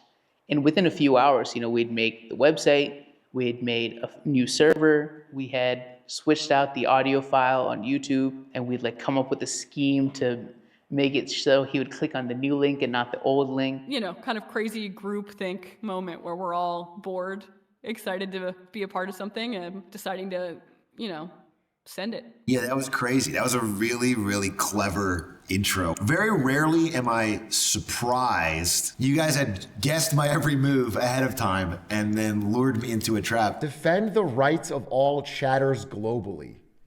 Join now. It's a fucking Discord. And so they started joining this server. And what had initially been a joke immediately had 1,000 people in this Discord server. And we're like, what the fuck do we do with 1,000 people? We went through the hullabaloo of setting up elections and setting up time zones and setting up the negotiation stream. And we worked for days and days on this giant pitch deck for all the different ideas that all the different reps had. Yeah, I think that union negotiation is one of the all-time funniest chat streamer interactions on the platform. I stand by that. I think that was so funny. Having my wife walk in with the bribes.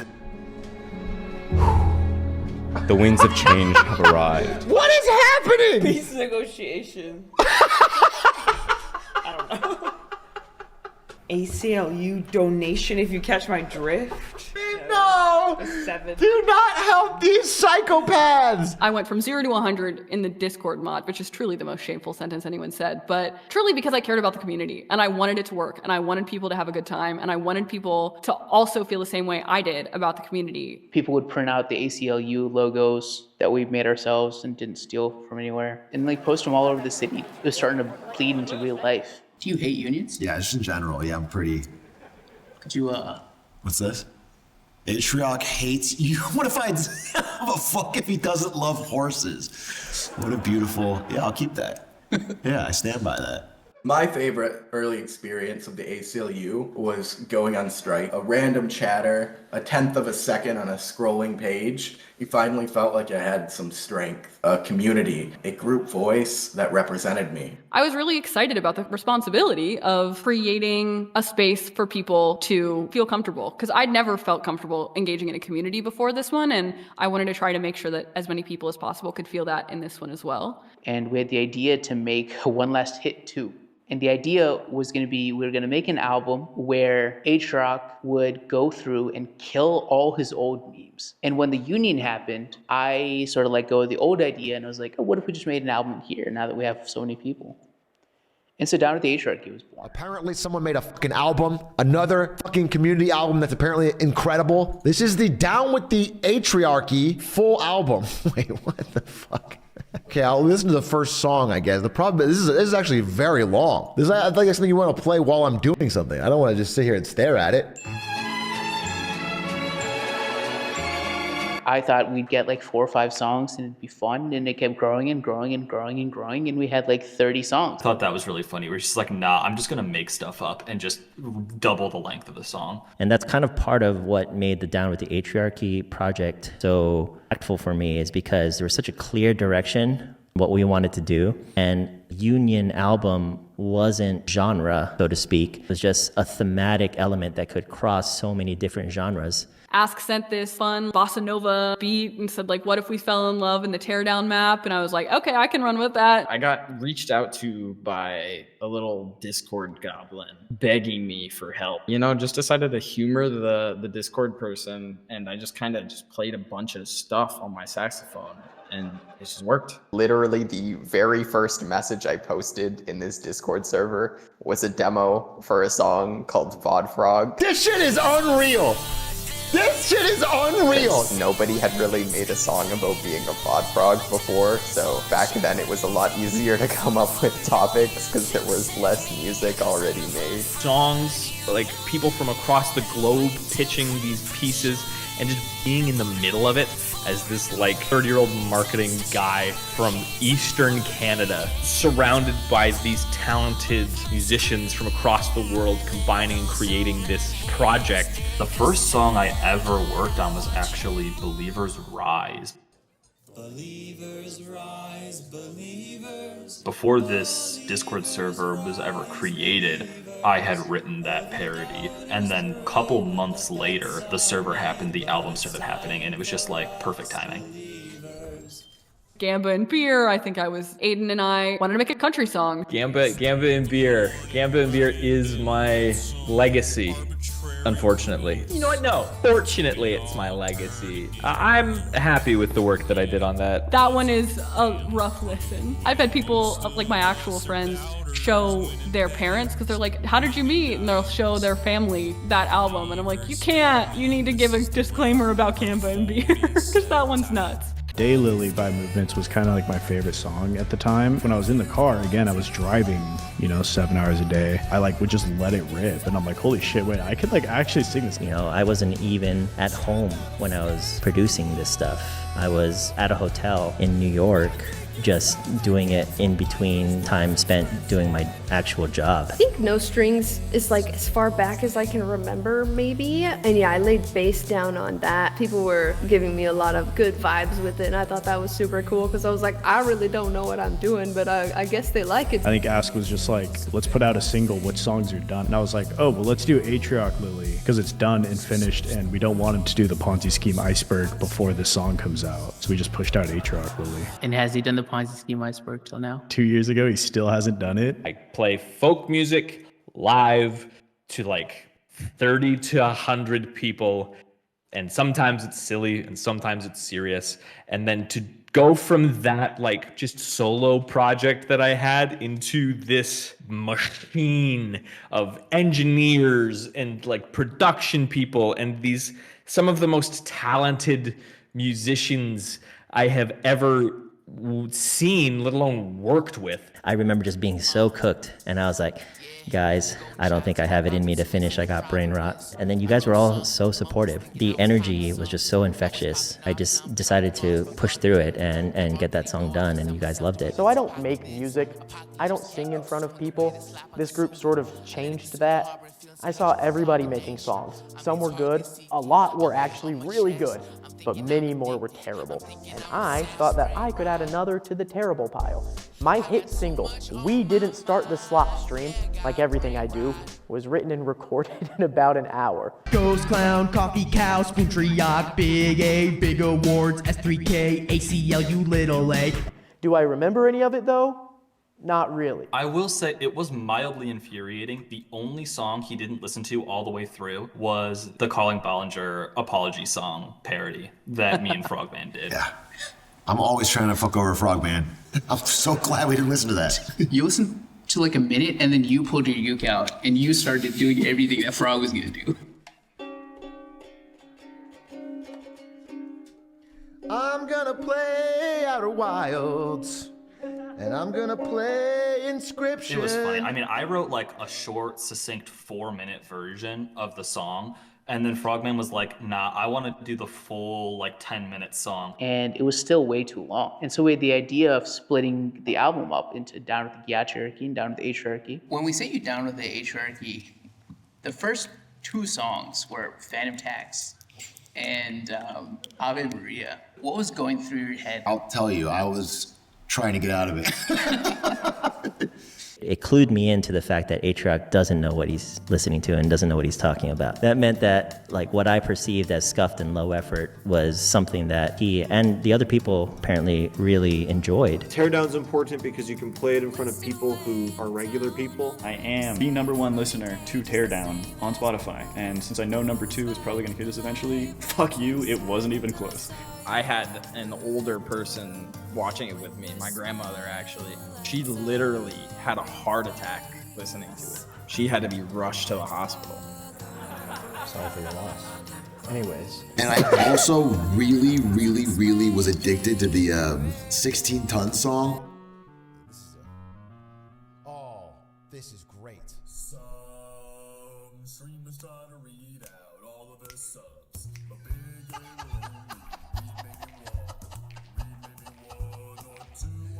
I played the real one in live before that, and then I switched it to the Union one, and I still listen to that now and then. I love that song. Beautiful, talented, incredible, unbelievable. Really, I think I'm gonna wake up in a fucking coma any second now. This doesn't make any sense. I'm a little flustered for words on this one. After the community album, it became very clear that we created something that a lot of people were interested in being a part of. From Down with the Atrioc to the big awards, something big happened almost every weekend or every other weekend. It was a hurricane. It felt like we were doing something every night. We had another scheme, another plan, another song, another album. There was always another project. The Scuffthon was just a brain blast that I had like earlier that week. I thought, what if we stayed up for 24 hours, tortured ourselves live for the amusement of people on stream? But I remember taking the day before off of work so that I could help prepare. And I didn't even do anything. So we hosted the Scuffethon. I think that was the first time I really met Aiden and JPEX. Love you, Aiden. I participated in the entirety of the Scuffethon, so I did the whole 24-hour marathon. The Scuffethon was the first time that I'd ever released original content, and that original content being very scuffed led to, of course, vast amounts of motivation to also show what I can do if given the proper time. Sitting on the ground for 24 straight hours making music and decide, okay, whatever. I pull a producer that was free. I'm like, hey, give me a beat. My dog had entered the fray and I knew he was good at harmonica. So I was like, we need a harmonica solo. And then Snooze Town was born. I'm a professional harmonica player. My first Atriarchy project was the Scuffethon.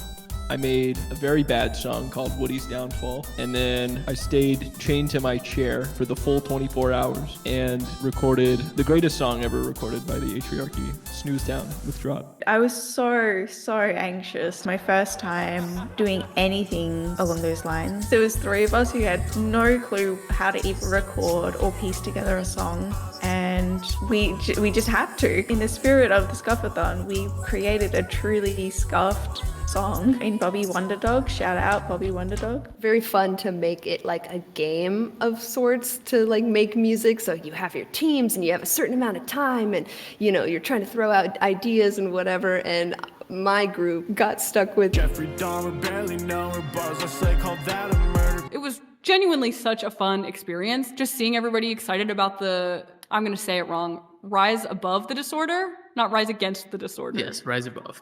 Okay.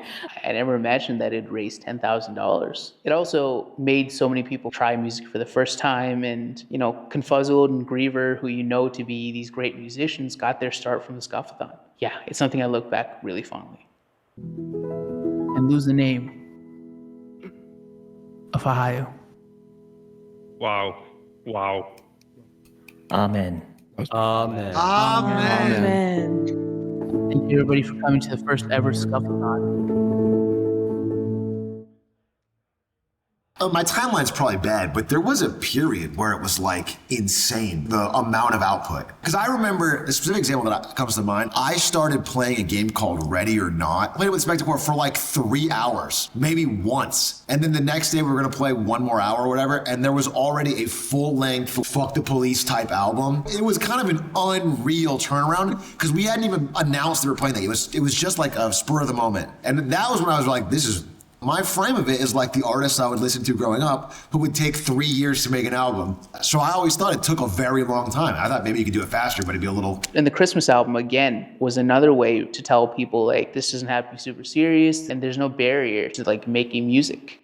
I miss when it was take popular chorus, replace one word with glizzy. Watch me.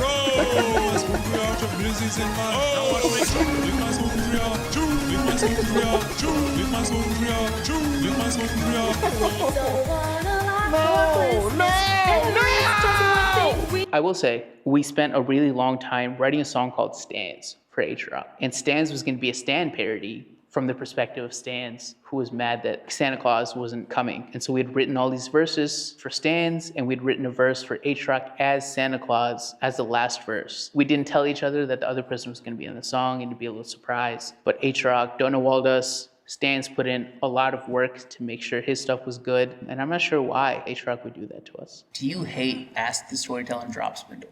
Why? Because we got your best friend on a song, wrote 3 verses for him and a verse for you. Yeah. Got it all set up. Yeah. And you just don't know all the whole thing. Is this the Christmas thing? This is Christmas with Stans. I don't remember why I did this. It was probably because I hated you guys. If I had to guess. That's fair.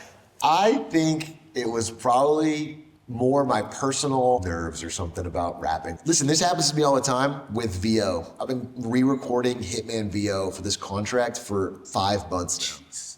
And I just don't like how it sounds. I don't like how it comes out. I'm very bad offline. Maybe people don't know this. The reason I record most videos on stream is because you can't go back. It's up. You have to say it. But when I'm offline, I'm like, I do 10 takes. I've never been good offline.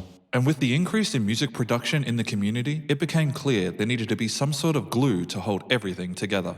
So we had to find a way to make that kind of project be viable to do again in a way that wasn't going to make us lose our minds, which we failed at. And it was just like, how could we actually protect what we've created from all different angles so that we can make sure that we can keep doing this as long as possible for as long as we wanted. People were asking, like, when is all this going on streaming? And the realization of people are going to listen to stuff on streaming, there's going to be money coming in. None of us can be responsible for this money, or else it'll just ruin this community. And it will put so much pressure on that one person. And if that one person we pick happened to be bad, then we fucked the entire community over. So we decided to pick the 4 people who worked the most on the album, Drop, Nate, JPEX, and I. Best way we felt like we could do that while being transparent about where the money was going and what we were doing with it was creating an LLC to provide protection for us as individuals. I didn't realize how important that was going to be until much later. One of the first things we did was plan the Scuff-a-thon, which was a big charity event. And so the concept of donating everything to charity was just built into the idea of the LLC. The 4 of us just decided to give the money away to a charity at the end of every year because that made the most sense. Our hope was we would make them as open as possible and as less friction as possible. From our perspective, we saw the organization less as like a bureaucracy and more as a thing of like, You guys just focus on the music and everything else we'll take care of. And so the barrier to entry became nothing in our eyes. The four of us, we knew too many cooks is always a problem, especially in any creative project. I think anybody knows that. And like a power vacuum is also never going to be a good thing. Like that's the easiest way to make something die, is for nobody to take ownership of it and move it forward. I think the creation of an LLC kind of creates and centralizes all of the bureaucratic, administrative, unavoidable stuff to a small selection of people so that the people who want to just make music can focus on creating music. The community reception to the LLC was surprising. Oh boy, dude, everybody loved it. There was no problems at all from the community. Everybody said, ask the storyteller, drop spindle, you guys are so cool. I'm so glad you guys made this LLC, and there were no problems at all.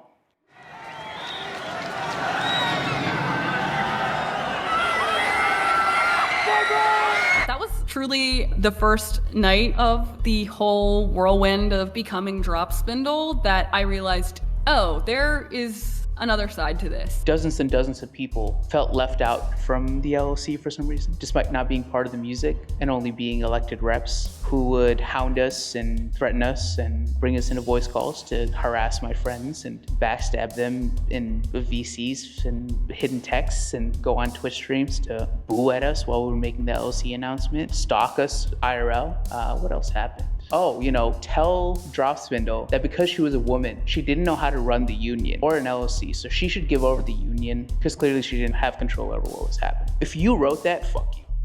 On the one hand, it kind of caught the community off guard, because of the way that we kind of structured it. There was no vote that said, these are the four people that should be in charge of the Atrioc. I mean, Drop Spindle and Ask the Storyteller kind of made sense, them kind of spearheading the entire project.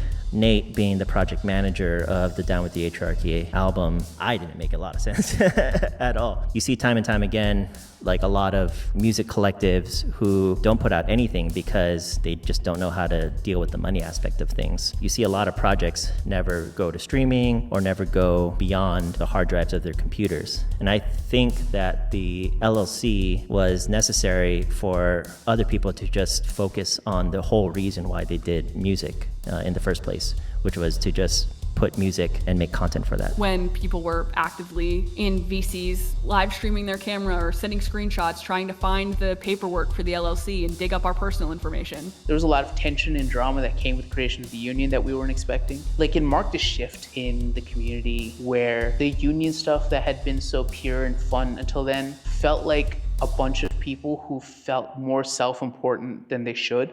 It all also happened at a time in my life when I was pretty isolated. I'd moved across the country to a city I didn't know anyone in.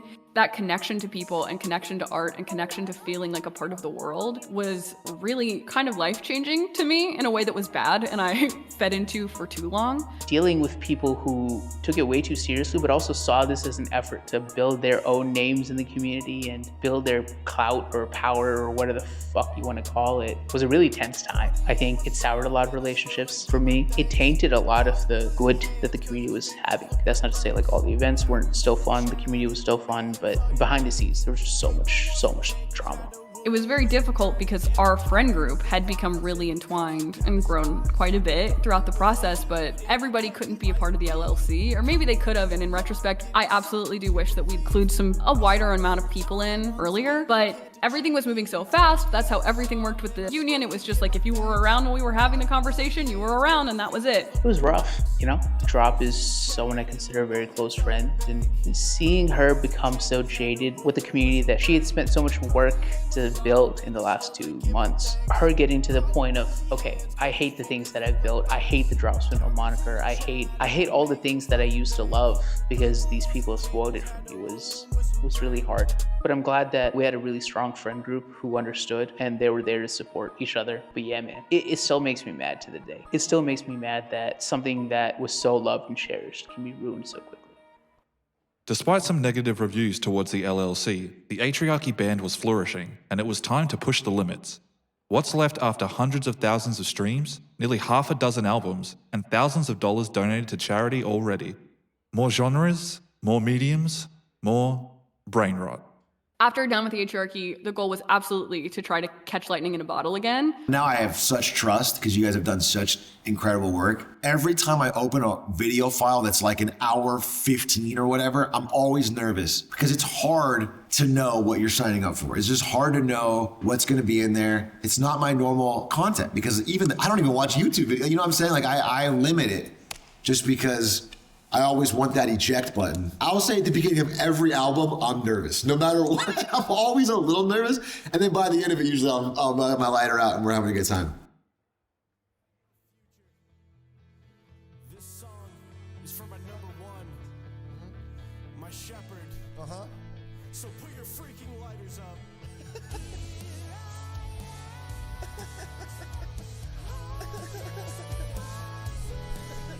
Like the ACLU, we were getting together to strike against the streamer who's irresponsible and should get a secretary. Please, Atrioc, get a secretary. But with the A-Cult, I mean, we had to go somewhere from the ACLU. Couldn't just stay striking forever. Go unions, except for one of them. That one turned into a cult, and I can no longer endorse that. At some point, the community started to change names. And despite the name change, you continue to call the community the ACLU instead of the A-Cult. Do you hate the A-Cult? Oh, no, I'm just a boomer. I get set in my ways, bro. Once I've negotiated with the ACLU, it's like, that's what it is to me. If it's the same people, you can change your name a million times, but. Yeah, I was just making a standard emo song, and Badger goes out and records, and it just sounds so Christian. Yeah, the first lyrics, of course, being, "Here I stand, holding on to you, and now I know I'm yours." And I was like, I think I've heard this song in church before. Been around since the start, but really got involved from a random ping that Beautiful Panda sent out at 2 in the morning asking to moo in a choir. Just started a whole bunch of weird shit in my life for the next 2 years. Most of the people in that call working on that song did not know that the server was about to change to a cult theme. And the song was heading in that way, and I knew, and I was like, well, fuck, if I steer them away, it's gonna give it away. So I just kind of had to let it happen. And then Ask drags me down into VC, and he's like, so, we're becoming a cult. And I'm like, all right, this makes sense now. But then we got to repurpose the song for that, so that was cool. I think they were just intending to write that like Christian rock section of the song, and then other people got involved and it got added to and added to and added to. A 4-part mega song, 10 minutes long. I ended up writing and acting in a skit in the middle of it where I played the part of a sinner going to church confessing a skimmer confessing his skims to a priest. And that was one of the first times ever for me that I wrote a guitar riff and it was produced, like it was made into something. On the surface, it's being welcomed into the A-Cult. It was speaking to my experiences, finding places in communities of friends who care about me and who want me here. I think it's interesting and cool how the ACLU, being a union was mainly wrapped around this idea of finding your voice and stepping up and stepping against or for something. And so it's very this like free-for-all thing, but with a lot of unity. And then the A-Cult era happened, and that was very much in a creepy way and not creepy way, like the family element, right? Where it was all about becoming closer and more intentional and deepening your bonds and suicide pacts and all those good things. Back then I was like a little more like, oh my gosh, I shouldn't be talking to these people, like I would just back away. But like I think something like the Crown of Thorns thing got me talking more to other people like Ask and Panda and stuff. They were just like, yeah, how about you hop on this, and like willing to chat about whatever. And I was like, oh my gosh, friends. Did you notice your chat being more positive to you during the early A-Cult days? No, the opposite, probably, right? I mean, it's a more positive spirit, but they were more antagonistic towards me. Oh, we completely failed that. They were supposed to be really nice. If you're talking about like a year of kindness, everyone's being kind, then no, I don't think. But it was more of, it was a fun vibe. And by the time we got to Later Mr. Ewing, I was like, I had full faith in these people. The emo album was directly because of their love for Atrioc Lily. So many people saying like, holy shit, we need more like Atrioc emo songs. Or I would listen to a whole album in this style. And I was like, well, why not? All right, let's check out this album. Later Mr. Ewing, an emo album.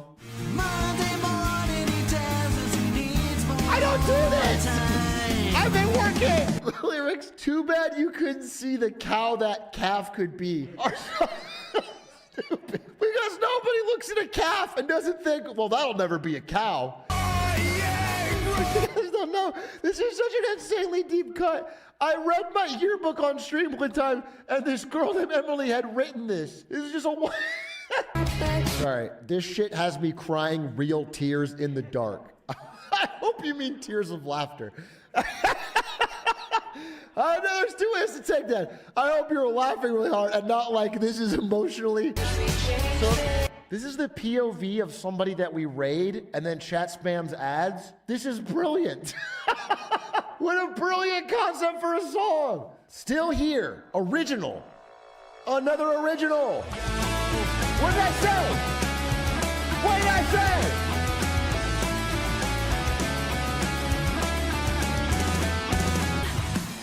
Dropspinner, why are you so good at this?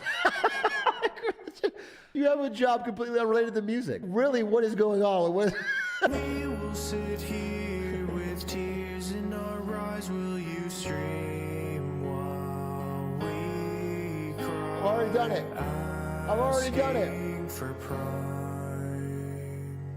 It's the new Jack City, dude. Tears in my eyes. It has to be done! It has to be done! So real quick, the way I met Badger and heard her voice was she posted to the original emo album forum, but she was like, hey, I really like the Star Set song. I wrote a parody for it, and here's like a vocal reference of like me singing it so you know how the lyrics line up. And then I remember listening, I'm like, why the fuck don't you just sing this? Like, you did so good on it. Why the fuck do we need to replace the vocals? You just sing it. One thread became way too chaotic to handle, so we got our own forum, and that really helped with the organization of actually kicking off and making the album happen. So for one, I didn't know how well the album would do, or two, you know, how many, if any, people would want to like participate in something like this. There was a ton of people that were making songs for it and screaming in their bedrooms at 2 a.m, just giving the most emotional takes possible about about glizzies and coffee. It was kind of fucking awesome. Beautiful Panda and Badger had put out the call for the emo album. My styling is very much not emo. It is very 70s rock and 90s like alt rock, and so I was like, hey, you know, here's these tracks that are not really emo, and both of them were like, no, these are great, you know, the whole album will just be rock themed. It doesn't necessarily have to be emo. They straight up lied. During the Scuffleton streams, Panda and Badger heard one of my songs, the Peanut Butter Jelly Waltz, that we did together with Toxistar. I don't remember if I messaged you or if you just like heard me on the stream, but then you sent me an audition tape of you singing a Green Day song. I'm like, bro, you don't need to audition. The fact that the thing that you've given to them to base their opinion and review on is 4 very scuffed things, but maybe that's the reason they saw through all the like pretentious additional stuff that people try to add to their image, and they saw the raw version of me. Really felt this heartwarming gesture of them asking me to be a part of this album that they want to make. But this man spent God knows how long remaking the entire Black Parade instrumental. And then once he did that, and I knew that he was like capable of doing that, Drop Spindle wanted to do a Paramore song. So I added Griever. I was like, yo, one Paramore song, please. And then that just kind of turned into Send It. Send It was kind of the 4th song in a row that I'd released that always seemed to be getting a large amount of views on the albums, and people were gravitating to them and like mentioning them and like really making it clear that they were a big fan of the songs that I was creating. And Send It was the first time that I was like, oh, okay, maybe I didn't just get kind of lucky the last couple times. Like, I did also kind of from the beginning disagree in a way. Like, obviously I'm proud of the music that I've made and I also like it, but they're not necessarily my favorite songs on those albums. There were so many talented people that were not getting that reaction. So I kind of just, like how some people say you can't listen to the negative or the positive feedback, I kind of did take it that way. We went into Sincerely Emily with the full intention of basically ripping a Linkin Park song, and I think we did a great job. We looked at memes that we had not written a song about, and the only one left was like the egg roll elephant from this like one yearbook stream video. He like told a story about Emily from high school who had called him an egg roll elephant. We took exactly what she wrote in the yearbook, and Panda just sung it, and that became the hook to Sincerely Emily. Hey Panda, you haven't been to work last couple of days? Just checking in. I really don't want to have to write you up again? That's not on Spotify, so I also forgot that I fired Beautiful Panda from his job, or he quit before I could fire him. Yeah, the opening skit to the album is based in reality. I had the job for about 3 months. It was door-to-door sales of like fiber internet, like knocking residential doors, and it was fucking awful and I hated it. So like, would I have quit without the album? Yes, but I also did specifically quit so I could work on the album. You know, I tried to get that album done, or my parts, before I went to another hotel in Las Vegas for another trade show. On the plane ride, I was just struck with so much inspiration. I found a friend of a friend who was willing to let me lend an electric guitar so that I could finish the song. And I finished Stop Assuming I'll Be Fine while I was in that hotel room. Assuming that I'll be fine. Oh my god, that one is just a genuinely phenomenal song. There's plenty of other ones that are just the most iconic to me. And my friends, I'll put that on sometimes and just not say anything, and they'll have no clue that it's what it's about at all. It was made for when Atrioc brutally killed and massacred the memes back in May of earlier this year for a whole month.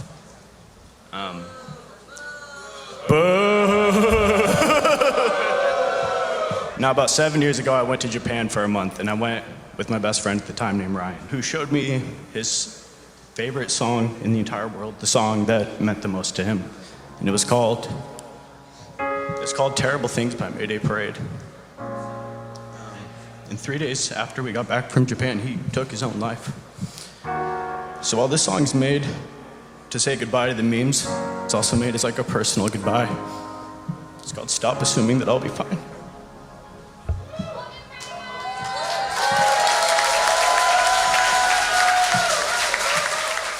A lot of people don't actually realize that Still Here is a suicide prevention song. So it's about you yourself talking yourself out of committing suicide.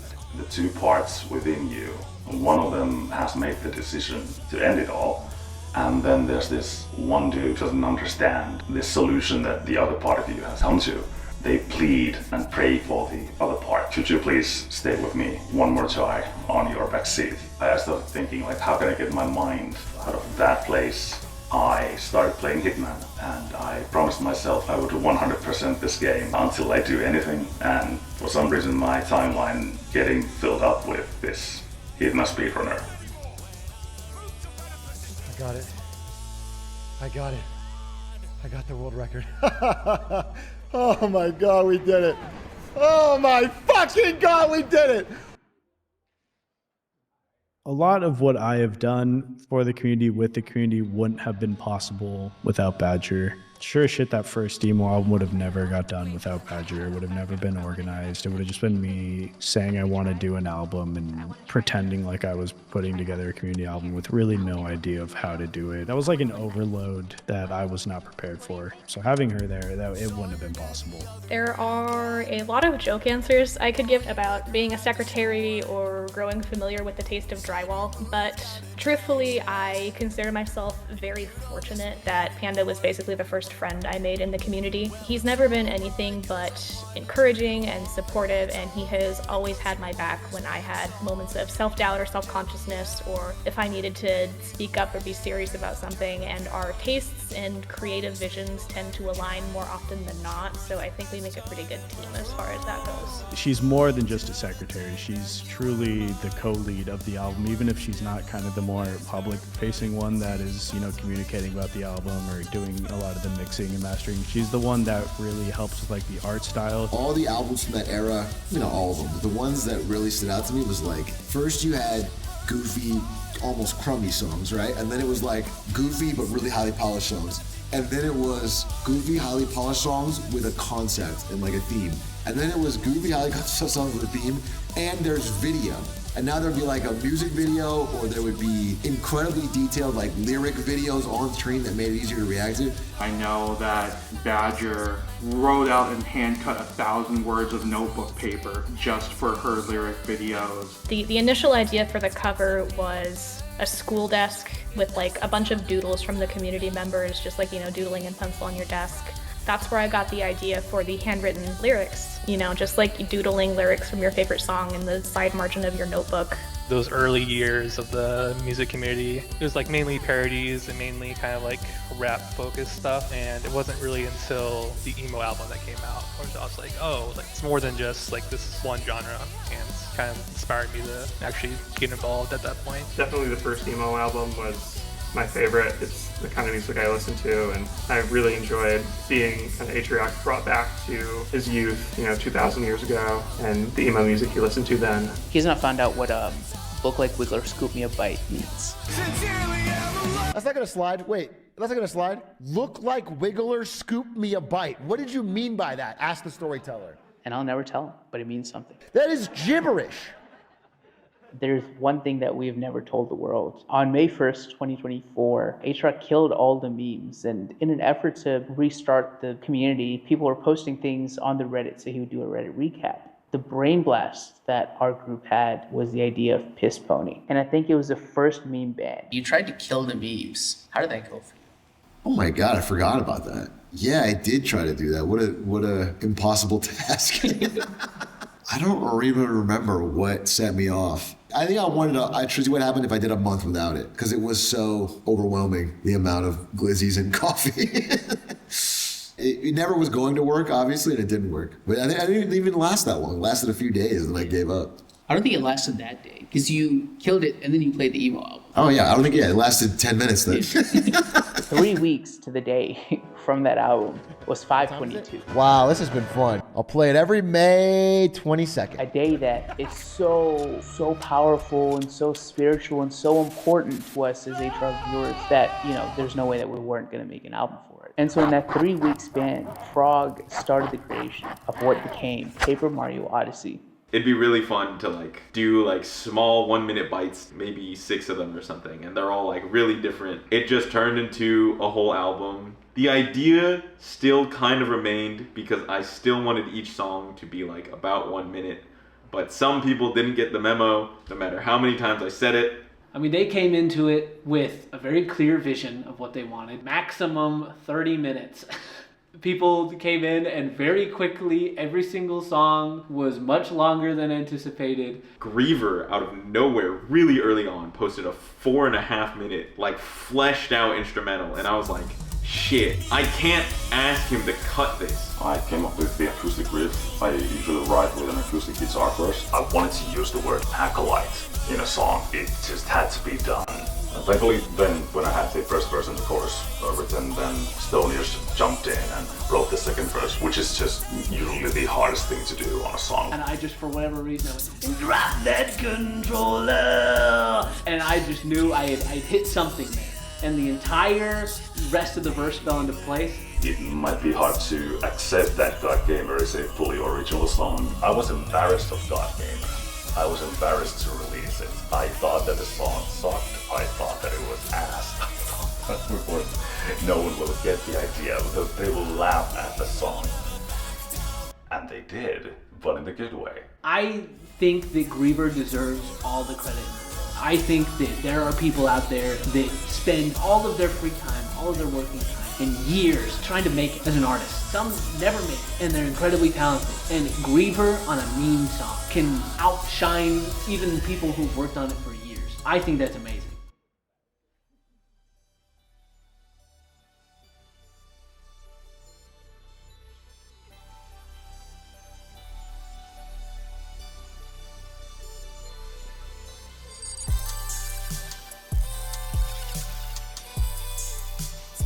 So, No Time Left to Lose, I came up with the idea because this was supposedly the last one for that Paper Mario game. Each verse is about an ending of a previous Paper Mario day and how we're now getting to the last one. Adine was kind of going through and putting together the whole song. Adine said my mic sounded like it was recorded inside of an AC unit. You'll hear Griever talk about all these songs where he writes this high level and then hides the sad meaning underneath.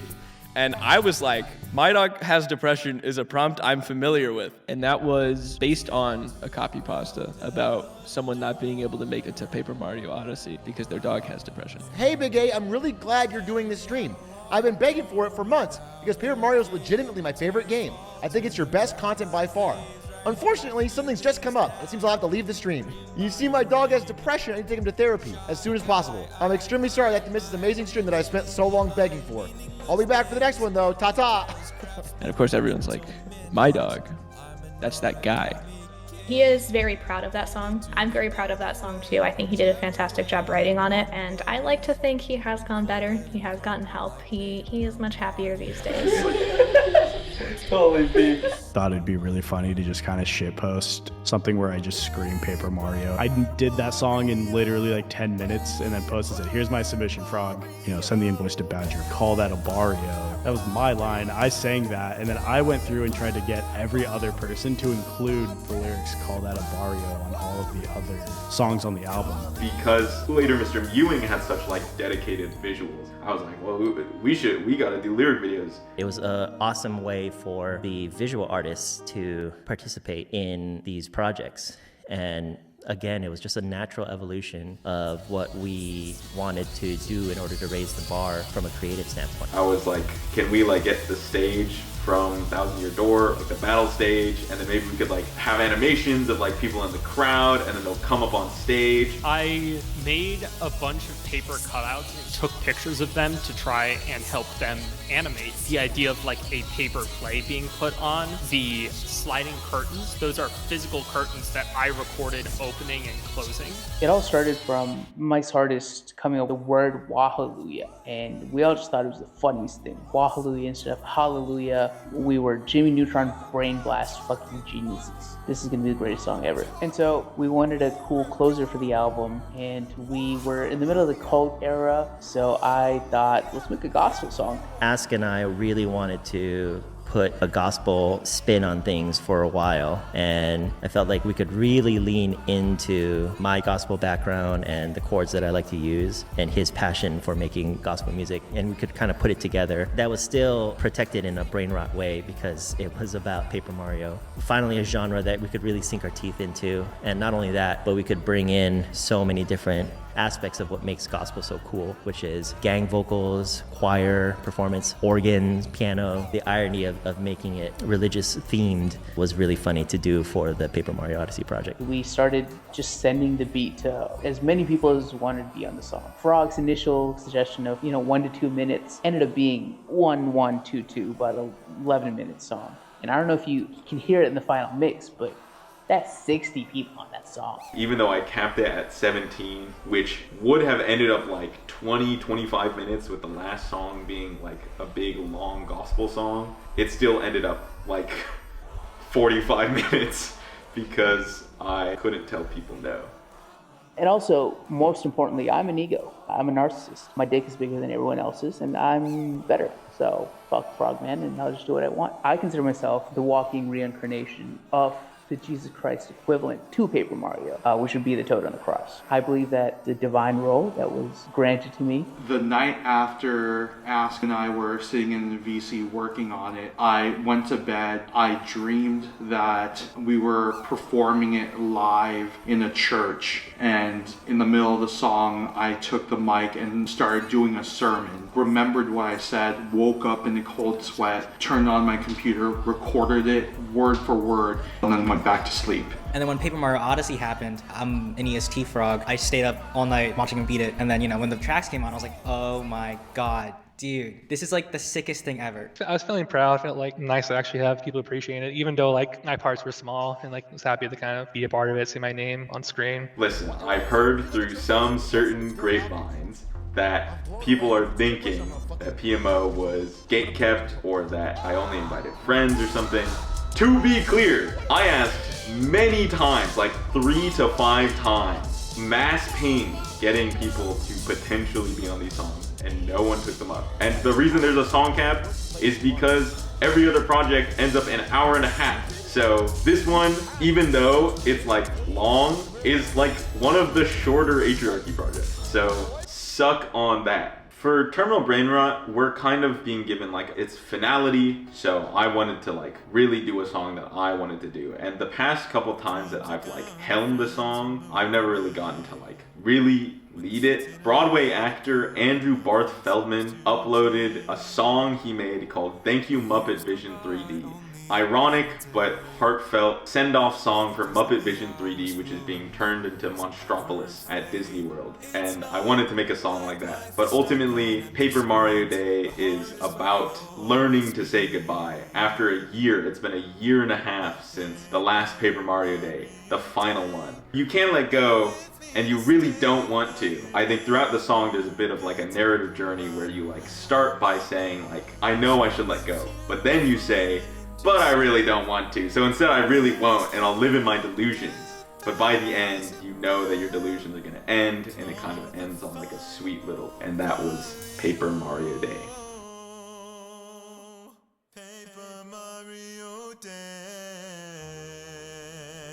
When is the next Paper Mario Day? It's not happening. I stand by that. It's crazy to say. It's crazy because I did it. I beat the game. And the first thing people say is, can't wait for the next one. Like, what next one? I'm not gonna go back and play the same damn game. The only reason it exists is because I hate that game so much that I force myself to play it because of chats. Yeah, I'm getting furious now just thinking. Yeah, but I don't want to. I genuinely did not like that game. It's not a bit. I'm not playing it up. I didn't like it. It was like pulling teeth to play it. The community around it was very fun, but that game sucked, and I stand by Nintendo. You screwed the Paper Mario franchise.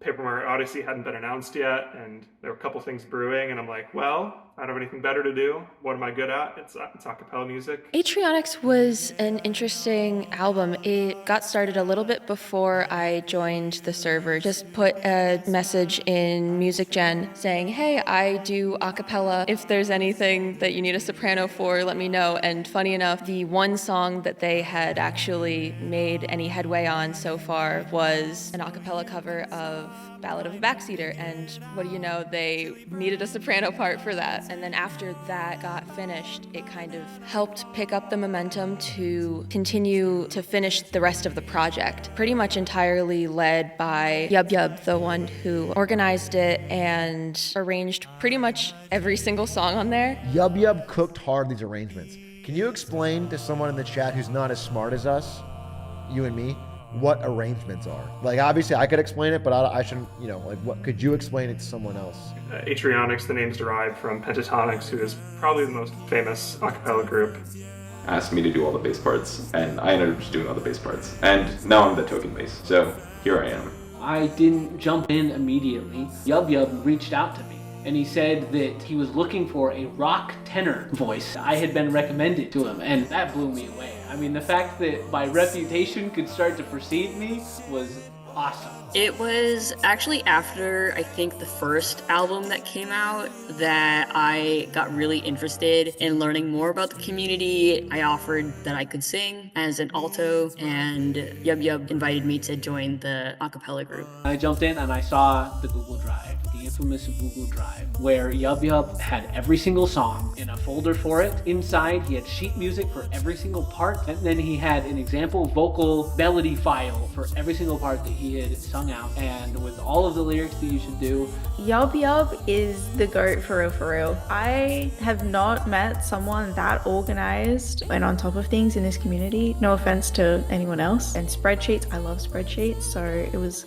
great. And if by the end of the deadline he wasn't able to get a recording from another person of a certain part, he would just do it himself, even if it was a mezzo-soprano part in falsetto.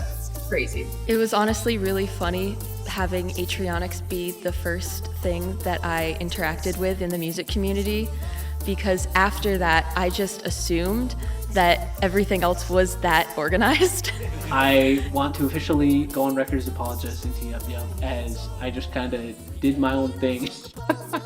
I think I changed some of the lyrics. I think I changed some of the melodies a little bit, and I said, hey, I was just singing this, and this is kind of how it came naturally to me. Is that okay? And he said yes. He should have said no. There's just something fun about the creative world that even if it is brain rot, it's just fun. There's so many other things in my day-to-day life that is just very stressful. Being able to just use my talents for something that's goofy and fun, even if it is time-consuming, it's ultimately very fun. So I joined about a year ago now, just around the release of Atrioc. I was mostly a YouTube frog. I listened to that album and I loved it. So shout out to Yub Yub, Confuzzled, Frog, Joe. They were just really inspired me. I was like, these seem like really cool people I want to interact with. So like I joined the server like 4 a.m. my time, and I was like, oh look, I'm just a YouTube frog from Australia. I really love the album. I can't wait to hit more. Truly, I do not know anyone else with that work ethic. Shout out Yub Yub. Yeah, shout out Yub Yub. Fuck Ask the Storyteller. Fuck Ask the Storyteller. Yeah, I've gone very much both directions with Where in the World, Purple Streamer Battle, to Thousand Real Stare. I've been trending towards more serious. You'll hear the Terminal Brain Rot song, and that feels more personal to me, and that's sort of the direction we've been heading as we've headed towards originals. There is an Atrioc song on Terminal Brain Rot that is releasing, and nice full circle moment for me to join because of Atrioc, and also end the whole saga by working on an Atrioc song. I think that would be very special. Fire! Fire album. So, I mean, as always. Guys, what is the one thing I want to ask? Make a shit one. Emboldened by the success of their previous projects, the Atriarchy sought to find the limits of how far they could push their creativity. The brain rot started feeling like a safety harness, one that was starting to hold them back. They've gotten so far, but how much farther could they go if they ditched that safety? Vulnerability was the only way up. It's comfortable to hide behind the pretense of a bit. If someone didn't like it, so what? You weren't even trying. But what happens if you really tried? What happens if you pour your heart, passion, and soul into your art, and someone doesn't like it then? You have no shield, no guardrails. But those safeties are what weigh you down. Do you take the leap? We can only make so many glizzy songs before the tread wears out. We always want to push ourselves to do something that we're not necessarily comfortable with, doing something interesting and new. And I think that really showed, obviously in all of our projects, but especially heading into Mosaic. No exception. Push past the creases where others have folded. Shatter people's expectations of what fits. For finding yourself, I can promise no silver bullet, only a sliver of hope that glass must be broken before it's recreated from color. Expression of fragments, we are more than our past. We may be warped and stained, but there's a bigger picture when light shines through the panes. Mosaic. I swear to God, this is going to become an actual cult. Sometimes the world don't feel so small. Sometimes I wanna fly away. Sometimes the world don't feel so small. Sometimes I wanna fly away. No, it's not a fucking cult, okay?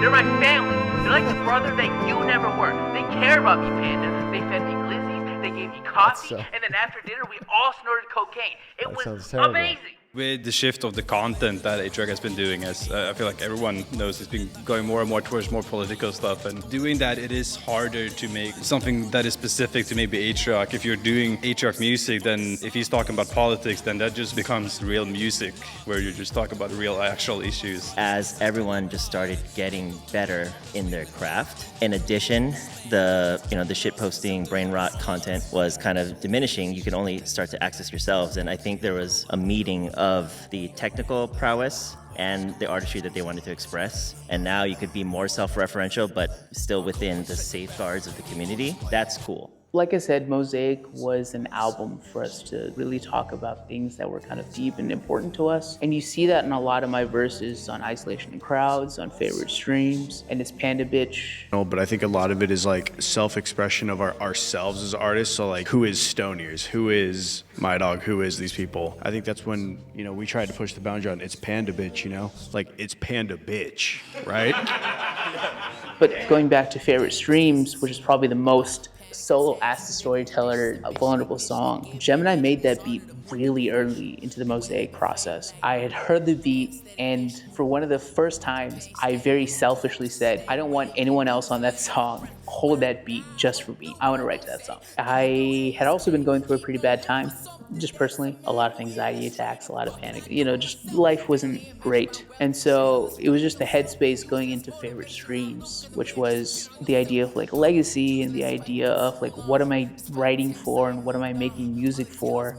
And then it dawned on me, like, Streamers use streaming in a sense like an artist uses their art. Atrioc bases his worth of the stream based on the success of the marketing Monday. The streams are his art, the streams are his canvas, and the streams are his reflection of his life. And so using that as the parallel, favorite streams started being constructed. So Mosaic, or writing it when I have fully separated myself from the community and kind of realized that I couldn't be accessible to people, but it was still at a time when people were still wanting things from me and like asking Dropspindle to do stuff, and where's Dropspindle, what's Dropspindle doing? And it started to become really heavy for me to keep the experiences that I'd had. Thoughtless started off as like a brat, let me serve cunt type beat. And she started writing these lyrics and you know, talking about the people in this community who had made her feel uncomfortable. People who had stalked her at YouTube and left uncomfortable comments and like started using her name and her personal details as emotional blackmail in conversation. So I had to write something, and that's where Thoughtless came from. Because I don't think that most of them were even actively trying to be horrible or to make me scared or to threaten me necessarily. A lot of it was just thoughtlessness.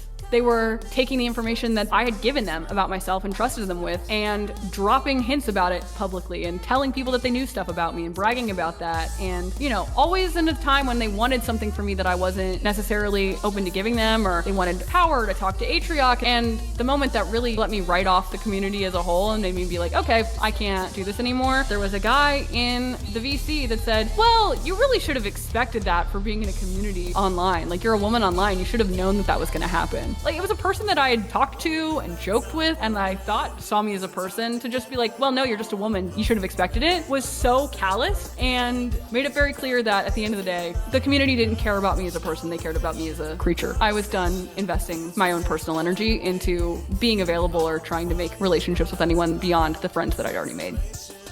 As Mosaic was poised to become Atriarchy's most emotional and sincere project, the reception to the album didn't meet expectations. Thoughtless was the first one that wasn't Dropspindle smash mega hit. And I was like, oh, okay. I might have gotten a little too personal with this one, but not my problem. I don't think that the quality of Mosaic is any less. I think that Mosaic just suffered from being introduced at a bad time just in the stream. We consciously went in with very convoluted marketing, and the length of Mosaic being what it is, and the songs that stood out to people being very serious songs rather than the brain rot songs make people think Mosaic is a more serious album than it really is if you listen to it. And I think people just need to give it a chance. But I'm not really upset that people didn't give it a chance. Oh, it's not that I didn't fuck with it. It's just the same thing I've been saying. It's like, I have no musical talent, none, not an ounce in me. When it's incredibly good music and it's got making fun of me in it, I have it in. I have a way of approaching it that makes sense to me. I can defend myself.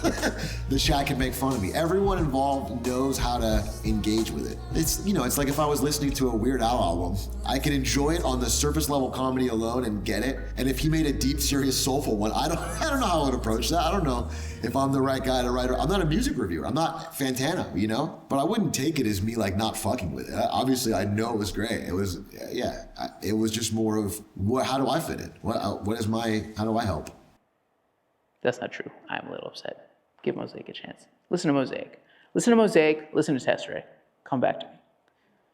I really dug to the core concept of what Mosaic was and the idea that like a mosaic is a combination of a bunch of different people in the community, and we took that concept of a mosaic and applied it to a human. An individual is the sum of their parts, in the same way that mosaic is the sum of its parts, in the same way that a community is the sum of its parts. But then understanding that as artists, we can choose to draw murals, and we don't have to be just the sum of our parts. We can be whatever we wanted. And talking with the dichotomy of having the ability to draw these beautiful murals and express yourselves however you want, but also understanding that you are what you are because of what you are. Despite the reception to the Mosaic album, the Atrioc community sought to grow and develop beyond what had been released online. The Atriarchy knew that if they wanted to spread their gospel, they would have to do it in person. It's original? Literally, I have not seen so many artists that I like on the same track in fucking a decade. Oh, that's fucking incredible. This is an original? Put this on Spotify. I will legitimately add this to a playlist. There is no difference to me in the quality. That's crazy. This part of it makes it worth it. Because this memory is so rare to me. No one else is going to experience it. I get to have this alone, which is like fucking crazy. You guys never met up in person at a studio? This is all produced online across countries and continents? That's crazy. I didn't know it was possible. All through Discord. That's so impressive to me. Really, I think I'm gonna wake up in a fucking coma any second now. This doesn't make any sense. I worked at Twitch for 4 years. I never saw anything like this. I don't know why. I don't get it, but I appreciate it. Some really beautiful humans in there. It means a lot to me and Ari. Beautiful, talented, incredible, unbelievable. The union wins, okay? 2 weeks before the emo album, we had just had our first ever, what we call the PST meetup, where we met up with a lot of the Atrioc musicians and a lot of my friends. And we put on a little concert in the basement of an Airbnb for those of us that couldn't make it. They just bring all these instruments. We had like a full drum kit. Obviously, I am better at drumming than J-Cat. Does he even know what a polyrhythm is? How are his rudiments? Oh, they're good? No, that doesn't scare me. I've seen Drumline. I think the moment that we sung Phantom Packs was when we realized that this needed to be a paid concert with obviously the full financial backing of Atrioc, which is upsetting because he doesn't like that song. And I think that that's a sin. Hey, by the way, we are doing a live show, a musical live show at TwitchCon. And as the planning went on for TwitchCon, it became really obvious that it was a bad idea. Only 5 people could ever perform. People needed like $200 tickets to even get into the venue. We'd have like a really small stage. We'd have bad acoustics. There was just a lot of things wrong with TwitchCon. And so we said, well, what if we just did it ourselves? And so that was all the green light we needed to kind of mobilize all of our resources to kind of make that night happen. And also, fuck Ash for giving us a bad venue slot. I remember getting the DM from JPEX saying, hey, we're going to have this live show, and we were wondering if you'd be available to come perform. And straight up, that DM, I was running around my office at work, like jumping up and down. One of the happiest moments I've ever had. It was so cool. I got a message from Panda out of the blue, and I was dealing with a lot of major health issues at the time, and I didn't have a valid passport. I'd never been to the States. I'd never met any one of you. If you don't know about the rehearsal, we were there in a dungeon of a room from 7 a.m., right, till midnight. Some of us got to see the sunlight maybe twice the entire day. We had a lot of amazing individuals come in. Like we had a Cameron, XYZ, did some amazing stuff where the visuals were responding to kick drums or mics and stuff, and it was one of those things, and you obviously put together so much of the show and put a team together, and it's crazy how it all came together far beyond any of us would have expected. My family doesn't know what happened. I skipped a week of school to do that trip. They do not know any of that happened. I almost failed one of my classes for that. Yeah, so I'm about the exact opposite of that. I told my parents that I was doing a concert with the people. I had mentioned loosely that I've been making music online with this group. And they're like, well, we wanted to go on a vacation anyways, so let's just go to San Diego at the same time, and we'll come to the concert. It turned what was already a surreal experience into an actual fever dream at a certain point when I'm like on stage saying, it's Finn, motherfucker, and then make eye contact with my mom. So it's a really rare privilege that like some of your inaugural moments on stage are in front of people who actually paid money to kind of see you. You weren't the opener. They came to see like us. And by the way, like it sold out. We were at capacity, within a couple hours of the tickets going online. And we had so many commercials and promos ready to go to try to like get the ticket sales up. And, we never had to do any of that. I didn't want to give you guys an experience that will scar and traumatize you. I wanted to give you guys an opportunity to have an experience that I know that you guys can create a core memory from.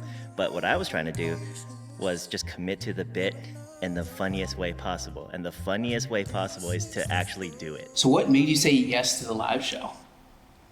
Oh, I think that saying no would have been a regret, right? It could go wrong. It could be a disaster, but it's too cool of an idea. And if you have a community that's excited enough about the music for the community to do a live show, and you're like, nah, That's crazy. It's like, how arrogant would you have to be to not jump? They're gonna run it, they're gonna organize it. All you have to do is put up some money and a little bit of your time, and it could be one of the coolest things. Yeah, of course. To me, it's a no-brainer. Like, it really wasn't a difficult choice. And it's even less difficult given what you guys had already done. You know, if it was a bunch of people who I'd never worked with or talked with, then it's like, well, this could be. Because you don't want the ball pit con. What was that? You know, the famous...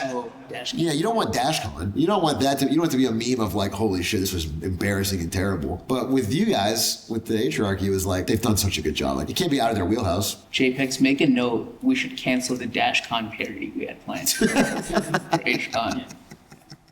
The San Diego live show was seen as the peak of what a streaming community could do. An in-person concert ran entirely by fans and fans alone. The Atrioc had finally accomplished everything. So what did they have left to strive for? Why not make a corporation? Greetings, I'm Slam, the CEO of A Corp, the company that aims to exploit your talents for our shareholders' benefits. Turns out that people weren't a fan of the religious and creepy undertones of the A Cult, so I bought it out. And thus came in the brand new era for the Atrioc community. And coincidentally with this era came Get to Work. I made a game. This story is a metaphor for climbing the corporate ladder. And you may be thinking that the rollerblades are a little goofy. But just last year, people were selling other people's digital copies of monkeys to try and get ahead. Why reach out to the community for Get to Work? Yeah, that's a very easy question. I always planned that from the beginning. When I'm the streamer part of the streamer coder duo for a game, I'm desperate to help in any way that I fucking can. You know, I have the very easy job there, especially during the making of the game. You know, I get some voices. I got Ludwig and some talented people that do voices and CDawg, but there's a lot of time where I'm sitting around and he's doing a lot of hella work. So I'm trying to offer what I can from either my channel or audience or community. And what is like the one defining unique thing about this community is like music. We have incredible music. Isto DM'd about Get to Work. And I was like, yeah, sure, I'll do it. Get to Work felt like a really cool progression from the Atriarchy as a community where everyone needs to be a part of it and like we want to make it accessible, to us being able to separate ourselves from being beholden to the community in that way and it being such like a parasitic relationship. I was just kind of awestruck by the fact that I had been reached out to individually and asked to contribute. You know, it's not like Isto just sent a blanket DM and said, hey, Atriarchy peeps, can you do something for this? Maybe it's a little egotistical of me, but I was really excited at the prospect of it being like To the Top by Beautiful Panda and Badger and Griever, or Icarus by Griever and Badger, instead of Icarus by the Atriarchy featuring Griever and Badger. It was really the moment in time where the music created by Atrioc fans had started spreading beyond its own community. Thousands of streamers were getting to react to these brand new music artists for the very first time. I was still blown away by the songs. They were so good, and I honestly think they were like the true differentiator of the game. It really lit up chats all over Twitch. I would go to different chats and watch them play that part and then just be blown up. Like, this song was actually kind of good. The fucked up thing was people thought it was AI. That was pissed me off. I was like in chat like, no, this is fucking... But I don't think we peaked. I knew that in my bones, a few months later, something bigger was coming. And I think the live show was just a precursor to what was about to come. The cups are coming. Can't put them down. Cup. Post Mosaic, we stopped making music for like 4 months. And then something happened. Jono 51 happened, making a parody of Dave Blunt's song, The Cup. Jono's version was maybe the greatest thing to grace my ears in my entire life. And I was like, I need to make something because this is inspiring. So I made The Cup 2. And then Ask was like, well, I can't have my dog be the only one making songs for The Cup. And so Ask made The Cup 3, The Mug. And then The Cup 4, The Mug 2. So we spent 18 hours after the stream because he asked for all those songs. He wasn't joking. He needed those songs. I could see it on his face that he was sorely disappointed that there were only 4 Cup songs. And Sayo organized all of it. For the next 18 hours, me, Sayo, and the community were locked in this VC making songs about cups. Everything was done 24 hours, you know, people were recording on phones and closets. Did that feel better or worse, kind of like in the middle of all the stuff? It was a refreshing thing at the time because we hadn't done it in a while. We gotten more and more professional, and it was cool to have one that was like very funny, very, very like snappy. The Cuptriarchy for me was the return of like, I feel like everything that a community album should be in terms of vibes. The Cuptriarchy was insane. Literally an entire day just making song after song. I felt like the Cuptriarchy era, which happened to be like only 3 to 4 days, was a glorious return to form. Coming off of the heels of the live show and all the high effort and high execution. Don't do this to me. Don't do this to me. I'm gonna cry. Editor's roll clip. Angel thumbs. Angel thumbs. This is actually really beautiful. This is the St. Jude's Children's Choir. You know, the Clinky Chronicles is just such a powerful album. And I think it saved Dave Blunt's career. That's one of the peaks of just, in terms of the Atrioc reaction to it, that was just phenomenal to see the whole way through. So funny. When it started, what made a good stream song was just something where the chat could spam the words. That is really what made it. Someone where it had a chorus or something that everyone could agree on and I could hear drilled into my head and then mumble along. I don't know, it's almost primal. Everyone's just saying the same thing. We all feel on the same page. Again, one of the coolest moments on Twitch in general, and this is not just my streams or these songs, it's like during some esports event. It's where everyone feels like you're in a crowd. It feels like you're at a live event. Shout out Jono, keep doing what you're doing. You'll get signed one day. If I make a label, I'll sign you one day. You're the GOAT. Post-Cup, there was a long hiatus with the music collaborations. Whether it was due to external forces or internal dilemmas, there was a standstill in the music community. And now, more than ever, the audience sought for a resurgence. Then came the final community album. Mr. Ewing 2 was a solo Panda album that we were gonna put on the Atriarchy. It was kind of made behind closed doors without anyone, it wasn't like a big community thing. It was just kind of be a solo Panda album. And I had it burned on a CD. And when I was out walking to my car one day, I kind of tripped off the curb and it fell out of my sweatshirt pocket and into a sewer grate. And that was it. We lost the entire album. I think it really helped us process a lot of the shakeups that happened in the community and in our friend group at the time. It was a good way to channel our emotions into something productive. And I do think it brought us even closer together as a group. I really wish that everybody else had gotten to hear what we made. It's not like he did it on purpose. It made for a good story, at least. So I forgave him eventually. What was your favorite song on Later Streaming 2? It was called How Can I Look a Gift Horse in the Mouth If I'm Blind? It was Griever on production, and he and Panda and I wrote most of the lyrics. The concept was about a Twitch chatter having their whispers muted and missing out on chatbots and scams, but also missing out on real people trying to engage with them. Pretty sure it was right after the live show was the anniversary for our meaning me, Ask, and my dog's high school football coach's death. The next few months was just I was just really fucking sad. And so I started kind of writing just some really fucking depressing songs, to be honest. And that's when Badger was like, yo, what if we run back the emo album and we make Threemo? We could have it be, another community project. Later Mr. Ewing 3 or, Threemo, emo for short. Later Mr. Ewing was my favorite of all of the albums, and I would only ever listen to that one. So when you guys announced that you were making another one, I was very hyped for it. Threemo has a unique place in my growth as a musician, mostly because the first half of Threemo I was employed, and the second half of Threemo, in terms of actually the lifespan of it, took 9 months to make Threemo. I was freelancing and had chosen music to be my primary source of income. I wanted to, once again, kind of push the boundaries of what was possible for our group, especially with it being the final community album. I really wanted to showcase, what we're capable of. Kind of show how much we actually have grown over the last 2 years. I think it was always going to be heavy. From the teaser album, when Griever wrote up the Let This Glizzy Burn instrumental, I think that immediately set the tone, and things kind of spread out from that. Burning my hand for a video, I'm emo. I don't feel anything anymore. Griever put in hundreds and hundreds of hours per songs that he worked on that album. Put a lot of like the dirty manual hard labor. I only started getting involved with Threemo because I'm just an anxious person. I'll just stay out of it. It's not really my thing. And I saw the announcement for Threemo on YouTube and I was like, oh, fuck it. Send it. Why not? You know, Addy just dropped like 6 or 7 instrumentals into the Threemo threads and then like my jaw just fucking dropped. I was like, holy fuck.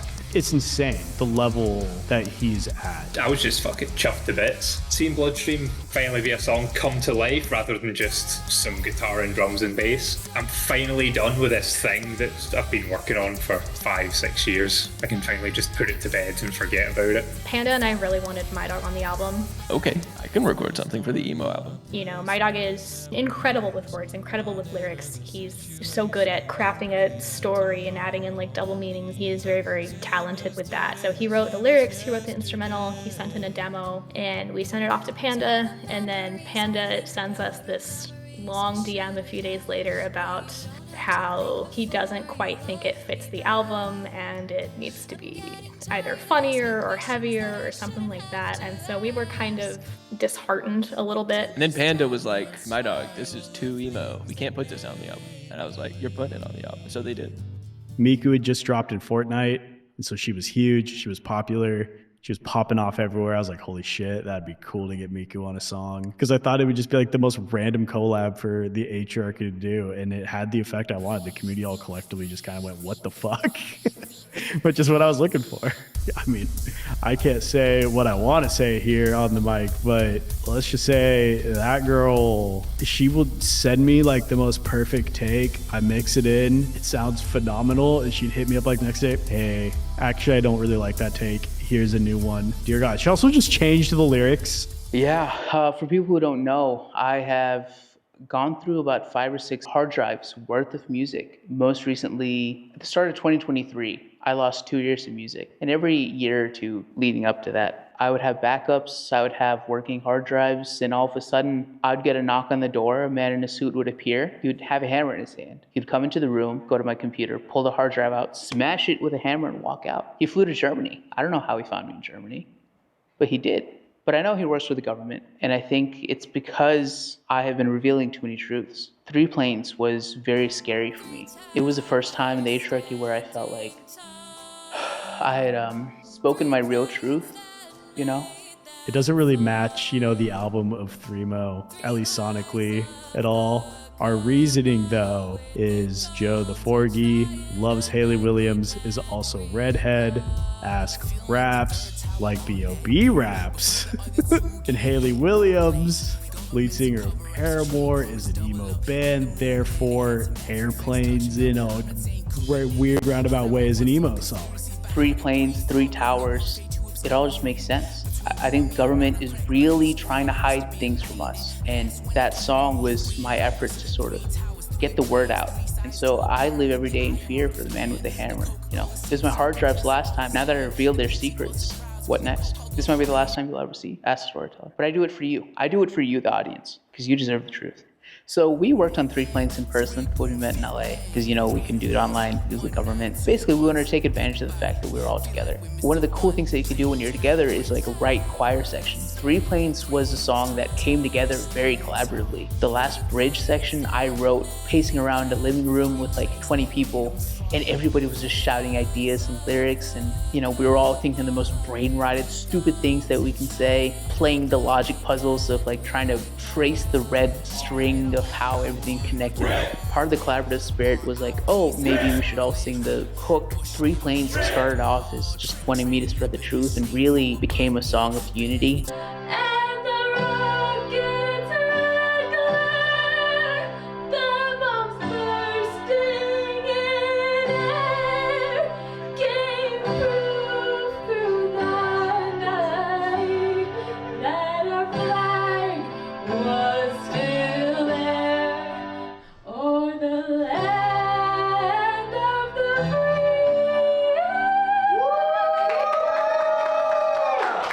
And the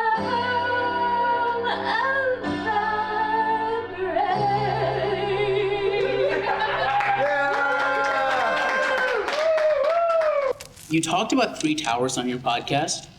How does it feel to steal from small indie artists who donate all their proceeds to charity? I did not talk about Three Towers. Oh, you did. I thought you were talking about Gavin Newsom. I was like, I did not bring up 9/11. Yeah, it feels great. If you went with the answer, it feels great to steal from small independent artists because then there's more money to me, the guy higher up on the pyramid. Like I'm trying to.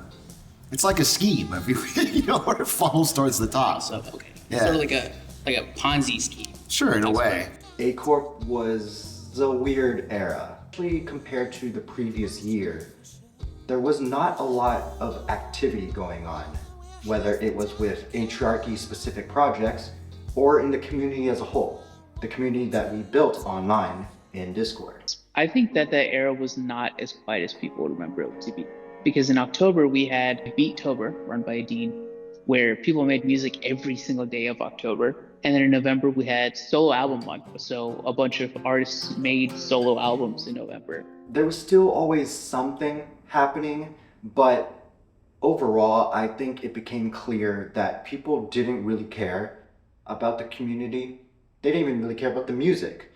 They only truly cared about the fact that being under this Atrioc umbrella meant that you had a chance for Atrioc to react to you. That was it. The people that did have connections to Atrioc, that were closely related to him, that have worked with him, that are even friends with him, were now being treated much more than human, being treated like idols, being put on a pedestal, being expected to do these community-related things that you had to be a part of, and if you weren't a part of, you felt left out. And that mentality was something that I no longer wanted to be a part of. I'm just a guy that likes making music. I work all fucking day, I get home, and it's either play games or make music, and that's kind of just been my life for over 10 years. I don't think that I deserve to be put on a pedestal. I don't think I should for just some funny shit-ass emo songs. But I'm very aware that, you know, people do look up to me or others. But being conscious of that while also being a part of the community is something that I never expected to have to balance. It's not fun to balance. It was a period where we had to really explore a lot of our personal friendships and relationships. People who we put a lot of trust in, people who we had considered close friends or given a lot of access to personally had broken and breached a lot of that trust in a lot of those relationships. And so we had to fix our shit. We had to fix our friend groups. Because there was a lot less engagement and a lot more friend group splitting, I really wanted A Corp to hone in on the fact that it's meant to be a creative hub for everybody to collaborate with, do your own thing, find people to work with, and then move on. And not be the central focal point for attention. You don't have to rely on someone to start something for you. You can just create it yourself. Find the people that you want to collaborate with, the people that you trust, and then make cool shit. Everyone's kind of, you know, found their niches. The artists are over there, the music people are over there, Minecraft people are over there. You know, all those separate sub-communities are still very alive and well, and with their own friendships and friend group. The A Corp is just kind of the community meeting place. The community is a bit more split up into their own niches, but I don't think it's necessarily a bad thing. I don't think it's, you know, it's not dying or anything like that. It's just it's a bit more divided and split up than it was at the beginning. And so personally, all of this kind of took a step back from the community and kind of became jaded in a sense. At the same time, people on the outside trying to reach us and trying to get involved noticed the further kind of alienation just because, you know, we kind of went into turtle mode and kind of had to fend for ourselves. It sucked that I spent more than a year, sometimes working more hours than a full-time job, crafting events, organizing projects, simply trying to entertain people so that they can log online and enjoy themselves without feeling beholden to anything. More importantly, I wanted to bridge the gap between differing friend groups. And ultimately, I think I failed at my job. I failed as a good leader and as a CEO, and for that, I'm sorry. how my song on Terminal Brain Rot, Chapter 13 details, I got burnt out. I got burnt out being overworked for no pay, trying my damn best, just making people happy. And I couldn't even do that. I'm already an anxious person enough as it is, and I came out of this experience more anxious, more depressed, and with all the more reason to give up. We no longer wanted to hold the community back by seemingly gatekeeping Atrioc's attention, which was never the point, but it was still something that people felt. And there was really only one way to fix that. So, effective immediately, A Corp is filing for bankruptcy. And with that bankruptcy, we have to let go of the Atriarchy. Everything was leading up to the eventual end. And sometime around April, we sat down with Atrioc and we told him, like, hey, we're shutting down the Atriarchy. We have one last project that we want to do, and you're looking at it. It's Terminal Brain Rot, baby. My approach to writing on Terminal Brain Rot has been to make a love letter to all the music that has got us here and all the eras. This is really one last hit too, in the sense that every song is a direct one-to-one of an era that came before us. There's gonna be a Monkey Ball song, there's a Hitman song, there's a Smash song, there's Get to Work song, there's a Union song, a Cult song, and so it's a celebration of everything that came to us. I think if I were to ever express any upset at an ending, it would be the ultimate greed. It would be the greediest thing that content creators ever done. You guys have made more albums than most artists have made in their careers, and you've done it in the span of like 2 years. I mean, it's like, it really is such a short period of time. This is a group that, to the end, to a fault, commits to the bit. But committing to a bit doesn't mean committing to it forever. It means committing it to the end. And there is an end. When do you think that shift of, okay, this is no longer funny happened? I think there's a thing that happens once you make something spontaneously great. And I'm thinking of examples like Evan Gao backflipping for my work. Then you make a video about it and everyone has a good time watching that. With music, there's almost a way for them to do that again, but different enough that it's something. But with Reddit recaps, it ended up being people doing the exact same thing. And I noticed that even if like I respond to a post, if there's a bad post on the Reddit and I respond to it and I crash out on it, I've just created 15 more of that post. Because people kind of respond to what gets attention. I think with music, it was like this virtuous cycle, and with Reddit, it was like this negative cycle. And I think that's how most things go. I think very rarely do you get a virtuous cycle like the music thing, where it just got better and better and better, and it was kind of unreal. 2 years is like really a great amount of time to really do this, and I feel like otherwise it becomes kind of this bit that just gets tired. Oh, they're doing this thing again. Oh, they're doing this thing again. I would like to think that the legacy of the Atriarchy would be more positive and inspiring when it comes to the idea that you can make songs about anything, and as long as you're creating and putting stuff out there, then that's the win more than the quality of the song itself. There was a lot more than just songwriting or playing that went into the Atriarchy and what it became. If we didn't all stay up till 4 a.m. almost every day to complete a song before something was going out, or if we didn't, maybe skip work one day so that we could get a video out, or, whatever it took, this would not have happened. And everybody should be very proud of themselves for getting through all of it and for pushing so hard.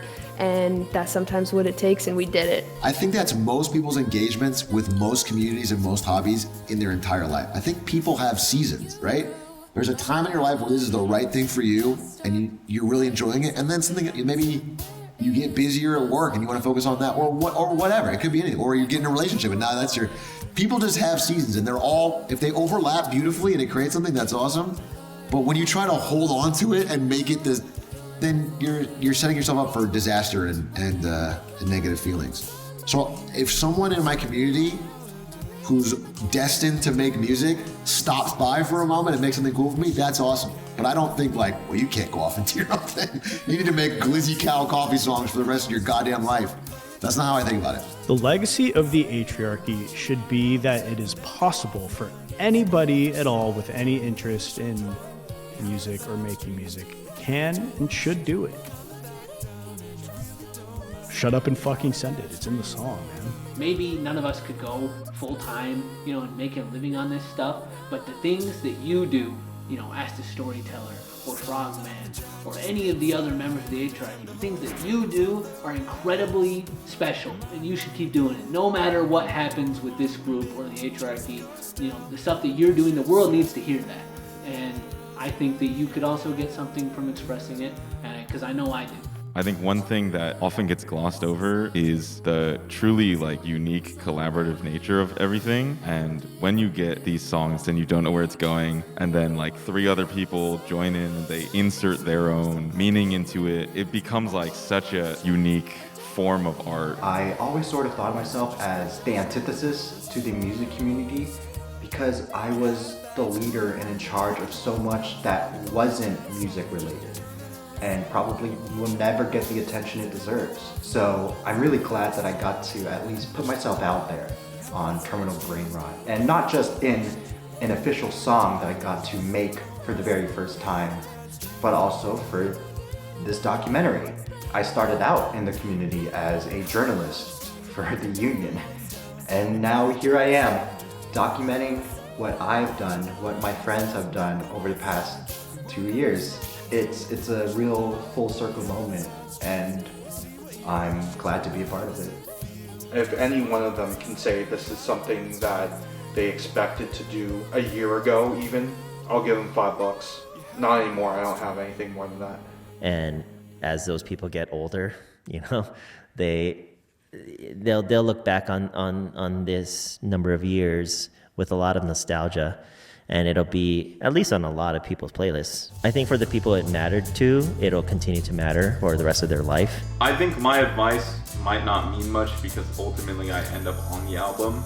And I understand that for people who haven't hit that spotlight that they are yearning for, who cares, bro? I started making music. It was a combination of FOMO and ego. I felt like I was missing out on a really fun part of the community, and the ego part is oh yeah, I suck at this now, but I feel like, hey, I could improve. So it's hard for me to offer good advice on FOMO. There are better things to do with your time than to feel bad that you didn't get to do something.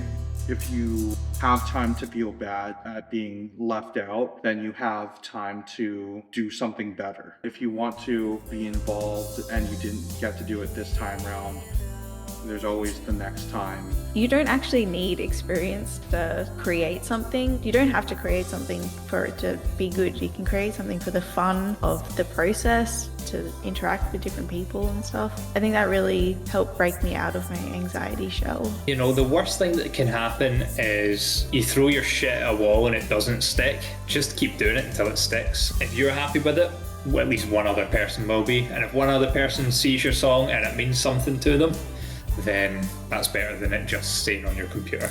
Atriarchy being over, the union's gone, the A-Cult's gone, and now A-Corp is gone. What's left for the future of the community? Frankly, I could care less, because it's up to you to decide what's next. It's up to you to step up to the plate and do what the fuck you want to do. And no one's going to guide your hand. You gotta do it yourself. And if you're unwilling to even take that step, there is no point. Any final words to the community? Oh, God. It's a battle to know how I truly feel about it. Oh, God. Oh, God. I was a spark at the very start, and it became more than anything I ever thought it could have been. When we first decided it, I was really against it because I fucking love the Atriarchy. The Atriarchy came at a time, at least in my life, where I'd been unemployed for a long time. I was depressed as all hell. The Atriarchy and the friendships here are kind of the one thing that kind of kept me going. So I was really, really attached to the Atriarchy, and I love saying I'm a part of the Atriarchy. I love repping the Atriarchy. I love making music for the Atriarchy. These people are my family, and I don't know where I would be without them. I love you guys. Trust me, I know a thing or two about the grief that comes with the end. In terms of the grief of losing something, just know that like your life can be completely empty today and be completely full 6 months from now. I want people to know that the Atriarchy started out as a collection of people who made music that had one common theme, but then became friends. And those friendships should last longer than the initial organization that brought them together. Nothing else. My purpose, my goal in this group is to tell people like what you're doing is really cool. And if no one else will tell you it, I'll tell you. I think what you're doing, is awesome and you should keep doing it. It's ending? Is that what this is? I'll believe it when I see it. I think that this group of talented people are always going to make stuff together. It doesn't need to be an official title or to be centered around one person. You know, they're just gonna make cool things. And that's awesome. It's been a blast, and I'm very excited to follow everyone's journeys going forward. I know at least one, if not more, are going to make it big in the world, so I'm very excited to see that. I don't know. I wish I joined sooner. I guess. I don't know. Don't be introverted, kids. Don't do drugs. Subscribe to Squeaks on Twitch. Subscribe to Northern Lion. Fuck Atrioc, I hate that guy. Though I will say, you know what, Atrioc, funniest clip ever is when you got convinced that you were eating a bunch of edibles on Ludwig's stream. That's like all-timer clip. Also, shout out you for that one monkey ball mod clip where you just like binked it into the gold. That's legendary. Just make cool stuff. Abracadabra.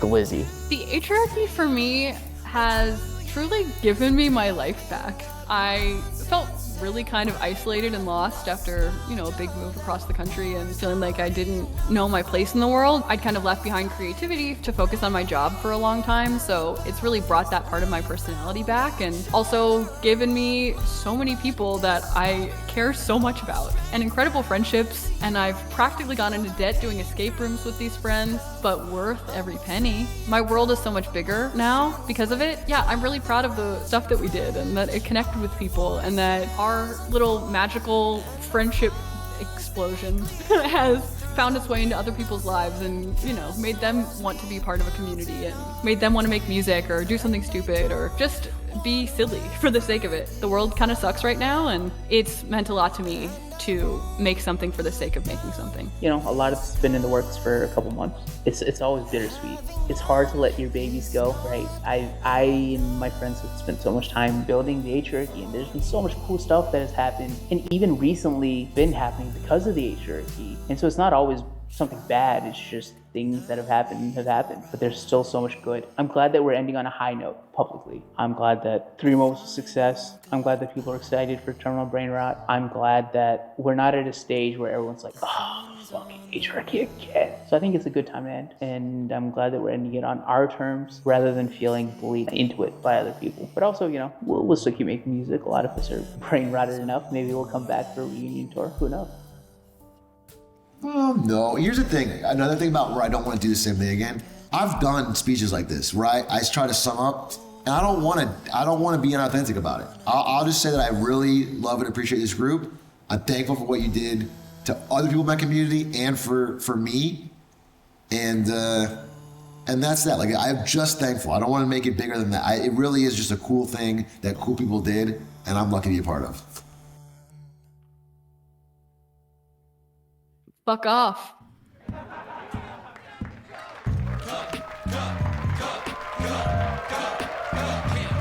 Woo!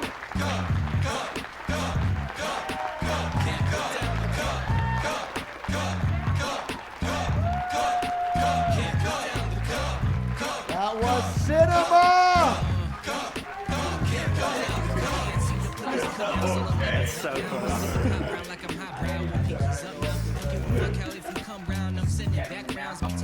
They told me to wear this as a bag. I keep my cups doubled up filled with that dirty stuff. Pop a couple Jolly Ranchers if they think it's sweet and start acting tough. I grew up on Slim, so I'm not scared if the people shady. You got an ugly mug, but say hi to me, baby. I know there's like one person here who likes watching me talk about 401ks, and they're like, what the hell did I just... They've been here for 8 hours. Like, what the? That was beautiful. That was awesome. I hope everyone can give a round of applause for every member of the Atrioc who worked in this album in this community. And I would like for you to keep it going for everyone that showed up and everyone that stayed in the chat for this late. I really, really, really appreciate it. What a crazy, beautiful thing. I don't think this is ever happened on Twitch ever. I gotta chill it, man. Finally. Yeah, I don't want to repeat myself. That was awesome. That was beautiful. I know it's late. Thank you guys so much. I know this is the end of this thing, but I know there'll always be some crazy creative people making crazy stuff, and I'm excited to see what comes next. Thank you guys so much.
So if people want to hang around, we will do the raffle right now.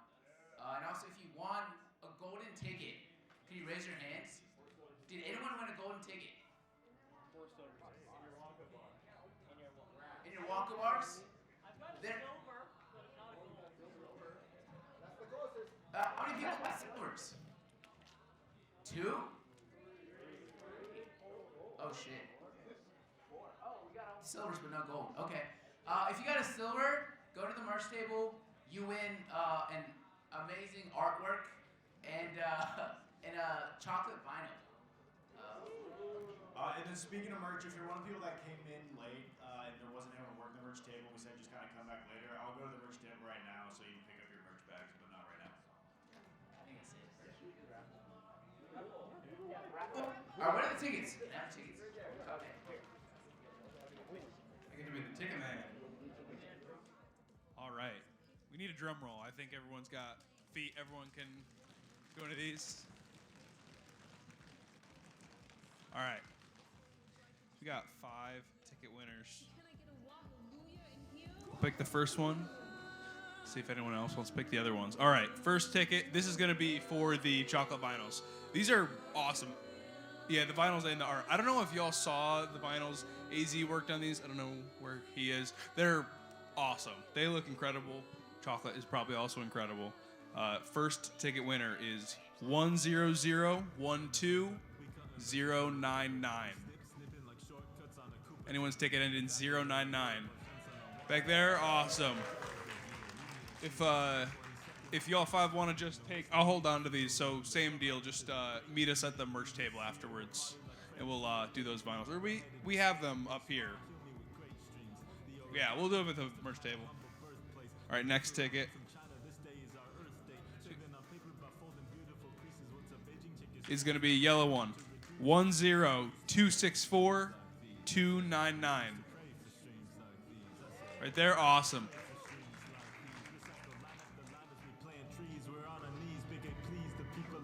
Next ticket is yellow ticket. 10264-297.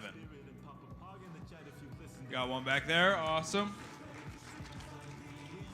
You got people right in front of me. You want to pick one?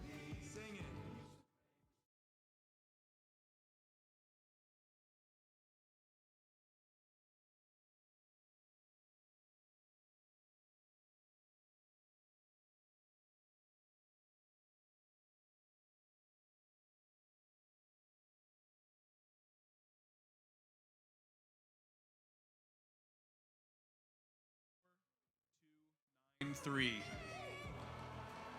Right there? Awesome. Y'all 5, plus anyone who had a silver ticket, meet back at the merch table. We'll, what was that? Yeah. Thank y'all. Appreciate y'all for coming. Drive safe, have a good night, and fuck ass the storyteller.